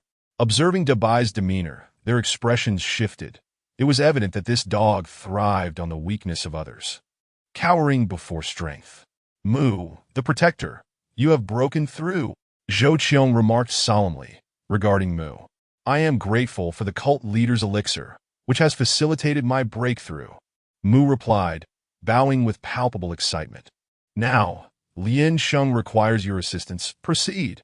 With a wave of Zhou Qiong's hand, he and Dabai vanished from sight. "As you command." Within the heavenly demon hall, Zhou Qiong and Dabai exchanged intense gazes until Dabai, unable to withstand Zhou Qiong's scrutiny, lowered its head and whimpered softly. Zhou Qiong, lost in contemplation, recalled the reports he had received upon emerging from seclusion, which detailed Dabai's remarkable resistance to all forms of physical and magical attacks. He raised his hand and struck Dabai with a resounding thud. Looking down, he met the innocent gaze of the creature, which seemed bewildered by Zhou Qiong's actions, its lustrous black fur unmarred by any harm. Zhou Qiong pondered deeply. It appeared he had underestimated Dabai. As a divine beast of creation, it surely possessed unique attributes. Was it impervious to all forms of attack? Meanwhile, within the Lord's manor of the sealed city, a shadow darted swiftly past, evading the notice of patrolling guards. Even those of ancient realms. The shadow paused outside a room, peered inside, and then vanished in an instant. Inside, a man lying down opened his eyes and scanned the surroundings with his spiritual senses. Finding nothing amiss, furrowing his brow, he felt as though someone had been watching him. The shadow continued to flit through the Lord's manor before slowly dissipating from sight. and no sooner had it vanished than the door of a room swung open, revealing 5 or 6 figures, each exuding a presence surpassing the true martial realm. Had the shadow witnessed this, it would have been astounded, for it had just checked the room and found no one present. "Chief, he truly did not discover us, but this young man is quite formidable. Even Lao Wu and the others failed to sense him. Indeed, despite his cultivation being merely at the ancient realm, he managed to evade Lao Wu's spiritual senses. The demon cult certainly possesses some cleverness. Why did the chief not capture him earlier? There is no need. Let him uncover some false information. This way, he will not bring excessive force. As long as the cult leader does not arrive, we can buy ourselves some time." The group murmured among themselves that in Yuang City, within a council chamber, numerous high-ranking members of the demon cult were deliberating on how to take down the sealed city. "I say we should launch a direct assault. Do we truly fear that he can withstand us?" boomed the Magic Tiger King, slamming his hand on the table. "Enough, sit down. The situation now differs vastly from that of the Kangwu continent. Our demon cult is not yet invincible. We are still in the dark regarding the sealed city's true capabilities. Recklessly attacking would not be prudent," interjected the Magic Rat King. Chen Shu, fanning himself gently. "What do you propose, then? Can we simply sit idle? The cult leader has decreed that we must conquer the chaotic lands within 10 years, and we have less than a year remaining." Cough Lien Sheng cleared his throat, and the room fell silent as all eyes turned to him. "Someone has already been dispatched to the sealed city to gather intelligence. Please be patient." Half an hour later, just as impatience began to swell among the gathered members, a shadow appeared before them, adorned with a golden mask. It was DE of the Earth Department. The Outer Sect protectors, who had remained silent until now, were taken aback, realizing they had not sensed his presence upon entry. Despite their own true martial realm cultivation, the DE saluted Lien Sheng and stated, "Within the Lord's Manor of the Sealed City, there are 5 individuals at the true martial realm and over 400 at the ancient realm." After a moment's pause, he added, "The atmosphere within the Lord's Manor felt peculiar, as if something prevented me from probing further. The chief must exercise caution." With that, he vanished from the council chamber. What? The members of the demon cult were left in shock. They were not astonished by the sealed city's strength. After all, its enigmatic nature was known that it was D's audacity to infiltrate the Lord's Manor, return unscathed, and report its specifics that left them in awe. What formidable power or stealth must he possess? The Outer Sect protectors were equally astonished. They had heard of the demon cults for clandestine divisions, believing them to be mere aides or scouts. It now appeared, however, that these divisions were far more formidable than they had imagined. Even Lien Sheng was taken aback.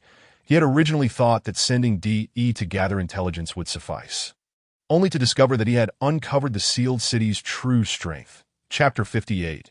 The Celestial Witch Clan, the High Priest. Upon receiving the news from DE, the Assembly resumed their discussions on how to confront the sealed city.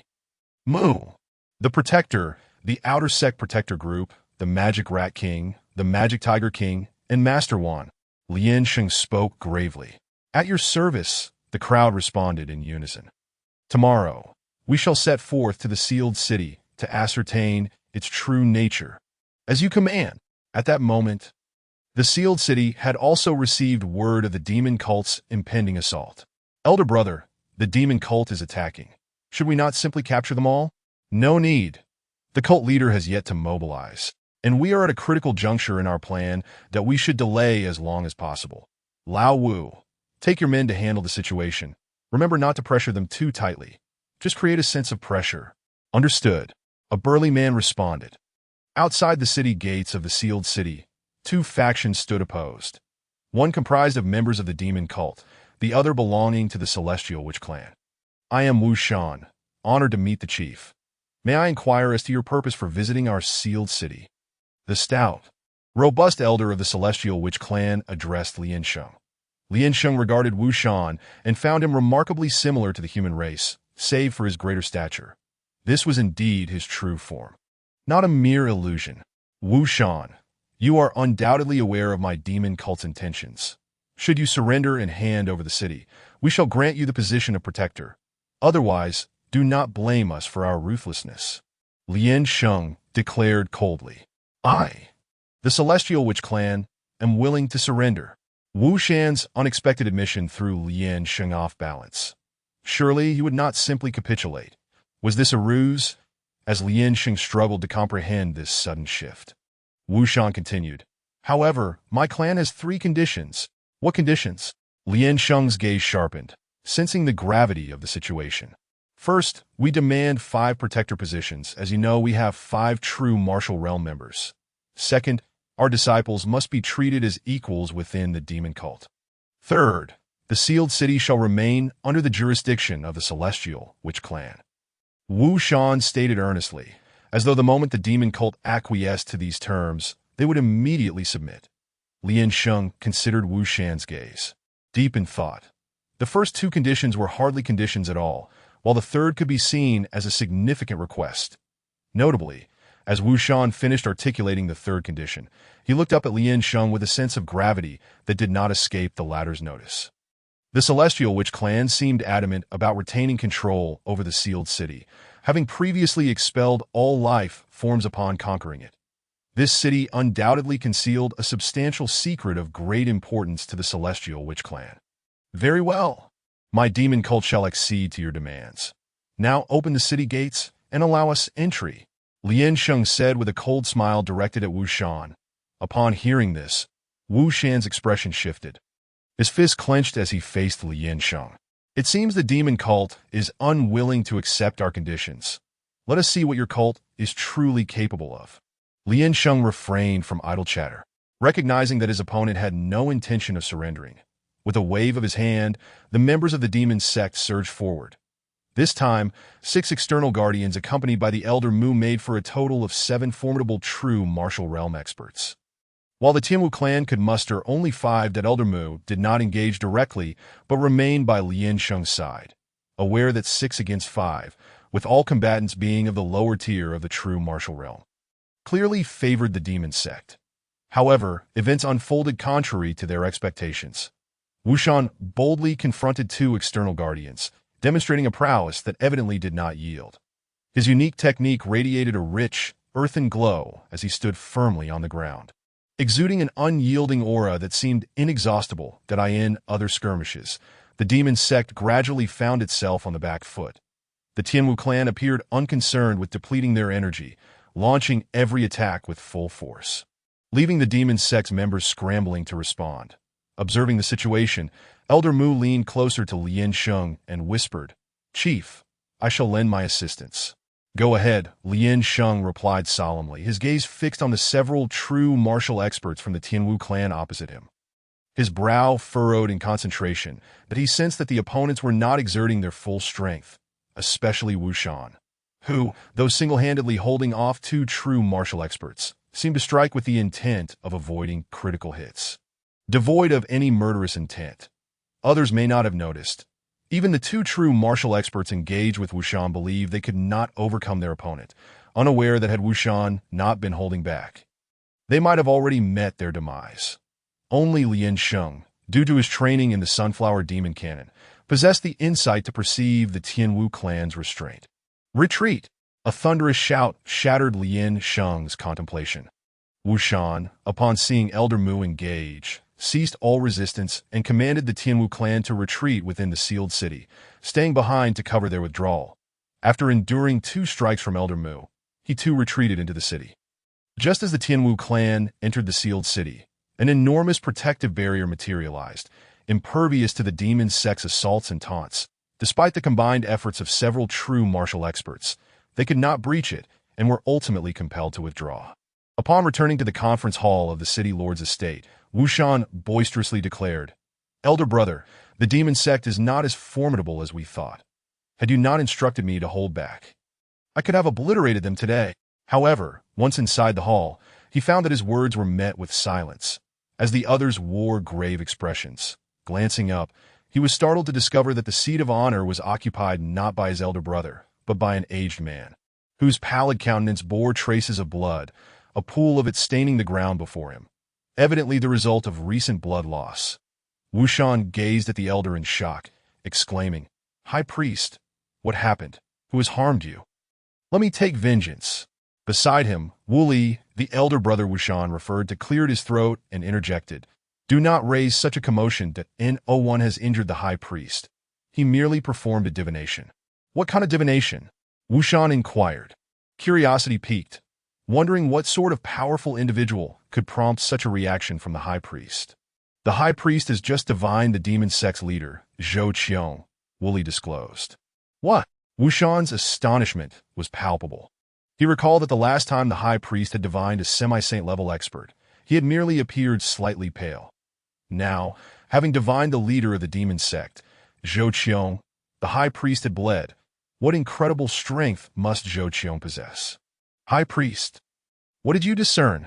Wu Li asked softly, for Wushan had entered immediately after the high priest's divination, leaving no time for him to share his findings. Coughing twice, the high priest replied, "I gleaned nothing. It was as if the opponent were shrouded in some veil. Just as I sought to uncover the truth, I was met with a backlash that gravely injured me. Had I not acted swiftly to withdraw, I might have lost my life." "What?"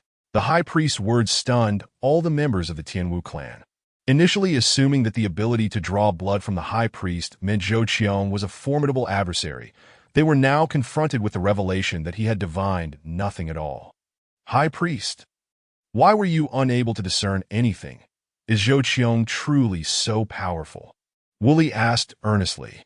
"It is likely not due to his strength alone. Such circumstances can arise from three causes. First, the opponent's might. Second, a great power obscuring the heavenly secrets on their behalf. And third, the presence of the Son of Destiny. He likely falls into that last category, for those capable of concealing heavenly secrets are exceedingly rare." "What is the Son of Destiny?" The experts of the Tianwu clan gazed at the high priest in confusion. The Son of Destiny is one favored by the heavens. Such individuals not only progress in their cultivation at an astonishing rate, but also possess extraordinary fortune. One might say they stumble upon treasures in the mountains and unearth celestial stones in the waters. To oppose such a being is to invite calamity, the high priest remarked, envy evident in his expression. Upon hearing this, the members of the Tianwu clan felt a chill of despair. Did this not imply that their confrontation with the Demon Sect would inevitably lead to ruin? Perhaps surrender would be more prudent. Zhou Qiong, however, remained blissfully unaware that the high priest regarded him as the Son of Destiny. If he did, he might have found it utterly amusing, with the presence of a system. Not even the high priest, no matter how powerful, could foresee his fate. Seemingly anticipating the thoughts of the assembly, the high priest continued, "In this vast world, teeming with life, there are numerous sons of destiny. But only those who truly grow into their potential are considered genuine. Many falter along the way. Thus, there is no need for such despondency. Do you suppose the Tianwu clan is easily bullied?" "You speak wisely." "High priest," Wu Li acknowledged. Suddenly, he raised his hand to cast a barrier within the room, then turned to the high priest with a serious expression. Even during the discussion of the Sons of Destiny, Wu Li had not displayed such gravity. "High priest, how is the plan progressing? When will the blood pool be completed?" "Soon. It should be ready within this month," the high priest replied, equally earnest. Upon hearing this, the other experts of the Tianwu clan revealed expressions of delight. They had awaited this moment for 3,000 years. Once the plan came to fruition, the Tianwu clan would undergo a profound transformation, rendering even the sealed city inconsequential, let alone the chaotic lands beyond that in the Grand Hall of the Demon Sect's headquarters atop Tianma Peak. Zhou Qiong sat in meditation upon the dragon throne, eyes closed, while a black dog lounged beside him, yawning repeatedly. Suddenly, the dog opened its eyes, fixating on a particular direction before closing them again and yawning once more. A shadow emerged from the spot the dog had been watching, kneeling on one knee before Zhou Qiong. Subordinate Xian, Si pays his respects to the master. The Grand Commander has conveyed news that the sealed city harbors a great secret. They attempted to breach the city once, but returned in failure. You may leave." A chilling voice resonated within the Grand Hall, and upon hearing it, Xian Si gradually vanished. Zhou Qiong opened his eyes and murmured softly, "It seems the secret of this sealed city is quite substantial." Chapter 60. Since you have come, you shall not leave alive. Zhou Qiong accessed the system panel, where a task was prominently displayed. Ding task. Investigate the secrets within the sealed city. Successful completion rewards a mysterious martial art. Failure incurs no penalties. The task status was marked as accepted. A mission Zhou Qiong had undertaken 6 months prior, which he had not deemed significant at the time, as his need for martial arts was minimal. The reward held little allure for him. Unexpectedly, the task had just turned red, and the reward section now boasted an additional 1 million villain points. That it appeared the system held a high regard for the secret of the sealed city. Meanwhile, at the entrance of the sealed city, several high-ranking members of the demonic cult were hurling insults, with the Demon Tiger King being the most vociferous. Yet the Heavenly Witch clan remained resolutely inside. And the news of the cult's prolonged siege without success had spread throughout the chaotic realm that a throng of onlookers surrounded the sealed city, whispering amongst themselves. Have you noticed? The demonic cult has been attacking the sealed city for a month now. Yet they still haven't captured IT. IT seems they are not as fearsome as rumored. Shu, lower your voice. Can't you see that the Heavenly Witch clan is hiding inside, relying solely on their protective barrier? Indeed, I heard that the demonic cult has dispatched experts again. This sealed city may not hold much longer. Moreover, the cult's leader has yet to make a move. On the demonic cult side, the Demon Tiger King, exhausted from cursing, returned to Lian Sheng's side and rasped, "Are the Heavenly Witches akin to turtles? No matter how much we berate them, they remain unresponsive." Lian Sheng did not reply, his brow furrowing deeper. The demonic cult had been assaulting the sealed city every 2 days.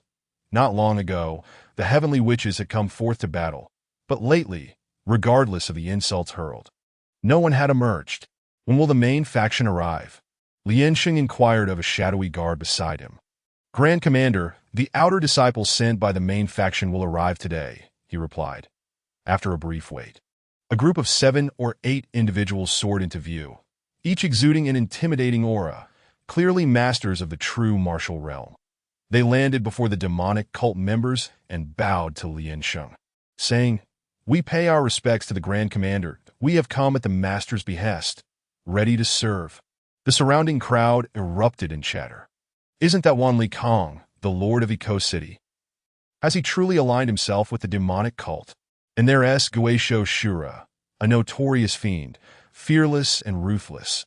Who would have thought he would join the demonic cult? And that one, in the chaotic realm. Every master of the true martial realm possessed their own legend. It was safe to say that those who cultivated to this level were anything but ordinary, their experiences steeped in the extraordinary. Upon hearing the surrounding discussions, the newcomers felt no embarrassment. Instead, they brimmed with pride. Initially, their allegiance to the demonic cult had been born of necessity. Yet upon joining, they witnessed the demonic tower and reaped considerable benefits. Martial arts that had once been unattainable were now as plentiful as cabbages. They had received vast advantages within the cult, and even if someone wielded a whip to drive them away, none would depart. Seeing that the crowd had gathered, Lian Sheng's gaze turned towards the sealed city. Although he was unaware of the secrets contained within, he knew that they could no longer afford to wait. Everyone attack the sealed city together. Break its protective barrier. Understood. The members of the demonic cult responded in unison. In an instant, countless terrifying assaults rained down upon the sealed city like falling snowflakes. With the arrival of the cult's guardians, the number of true martial experts attacking surged to 15, but the once steadfast protective barrier began to tremble violently, as if on the verge of shattering.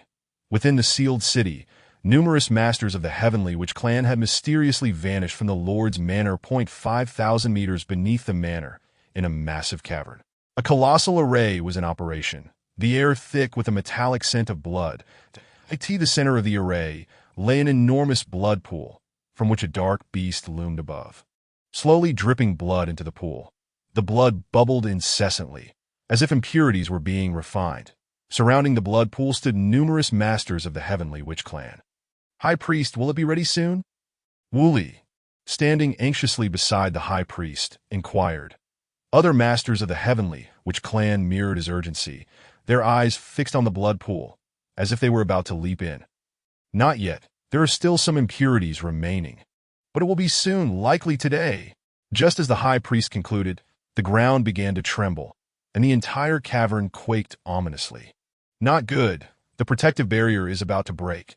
We cannot allow the demonic cult to discover this place. Wooly's face was etched with fury and anxiety as he hurriedly summoned others to rush out of the cavern and back to the Lord's manor. Upon their return to the surface, the earthen protective barrier above the sealed city erupted with a resounding bang, causing the entire city to convulse. Gigantic fissures appeared on the ground, and numerous structures within began to collapse. Resembling the end of the world, Wooly's expression darkened. They were just one day away from success, yet the demonic cult had chosen this very moment to strike. That moment, Lian Sheng, accompanied by many high-ranking members of the demonic cult, flew into the sealed city, followed closely by the onlookers. Upon entering the sealed city, Lian Sheng's gaze abruptly sharpened. Before him stood a group of heavenly witches, each exuding an aura that rivaled the true martial realm, numbering an astonishing 9 individuals. Furthermore, the leader was no longer the previous figure, Wu Shan, but rather a more imposing individual. The onlookers were taken aback by this sight. Am I seeing things? The heavenly witches have 9 masters of the true martial realm. The strength of the heavenly witches is likely on par with that of Yang City. They have remained hidden for so many years. The demonic cult is in for a rough time. The one leading them is clearly not an ordinary true martial master. The members of the demonic cult were similarly astonished upon witnessing the formidable presence of the heavenly witches. Taken aback by the depth of strength they had concealed, Lian Sheng's gaze turned icy as he regarded Wooly. It appears the secrets of this sealed city are quite significant. You must be the leader of the heavenly witches, correct? Wooly's expression darkened as he faced Lian Sheng. He realized the adversary had uncovered the existence of the sealed city's secrets, and today they could not allow anyone to leave Des for the potential vengeance of the demonic cult's leader. He was unperturbed. As long as they survived today, their plan would come to fruition. When that time came, they would not need the demonic cult to seek them out. He would lead his kin to annihilate the cult and eliminate Zhou Qiong, who claimed to be the foremost master in the chaotic realm. Wooly waved his hand, and instantly a multitude of heavenly witches surged forth, each one surpassing the ancient realm in cultivation. Since you have arrived, you shall not leave alive.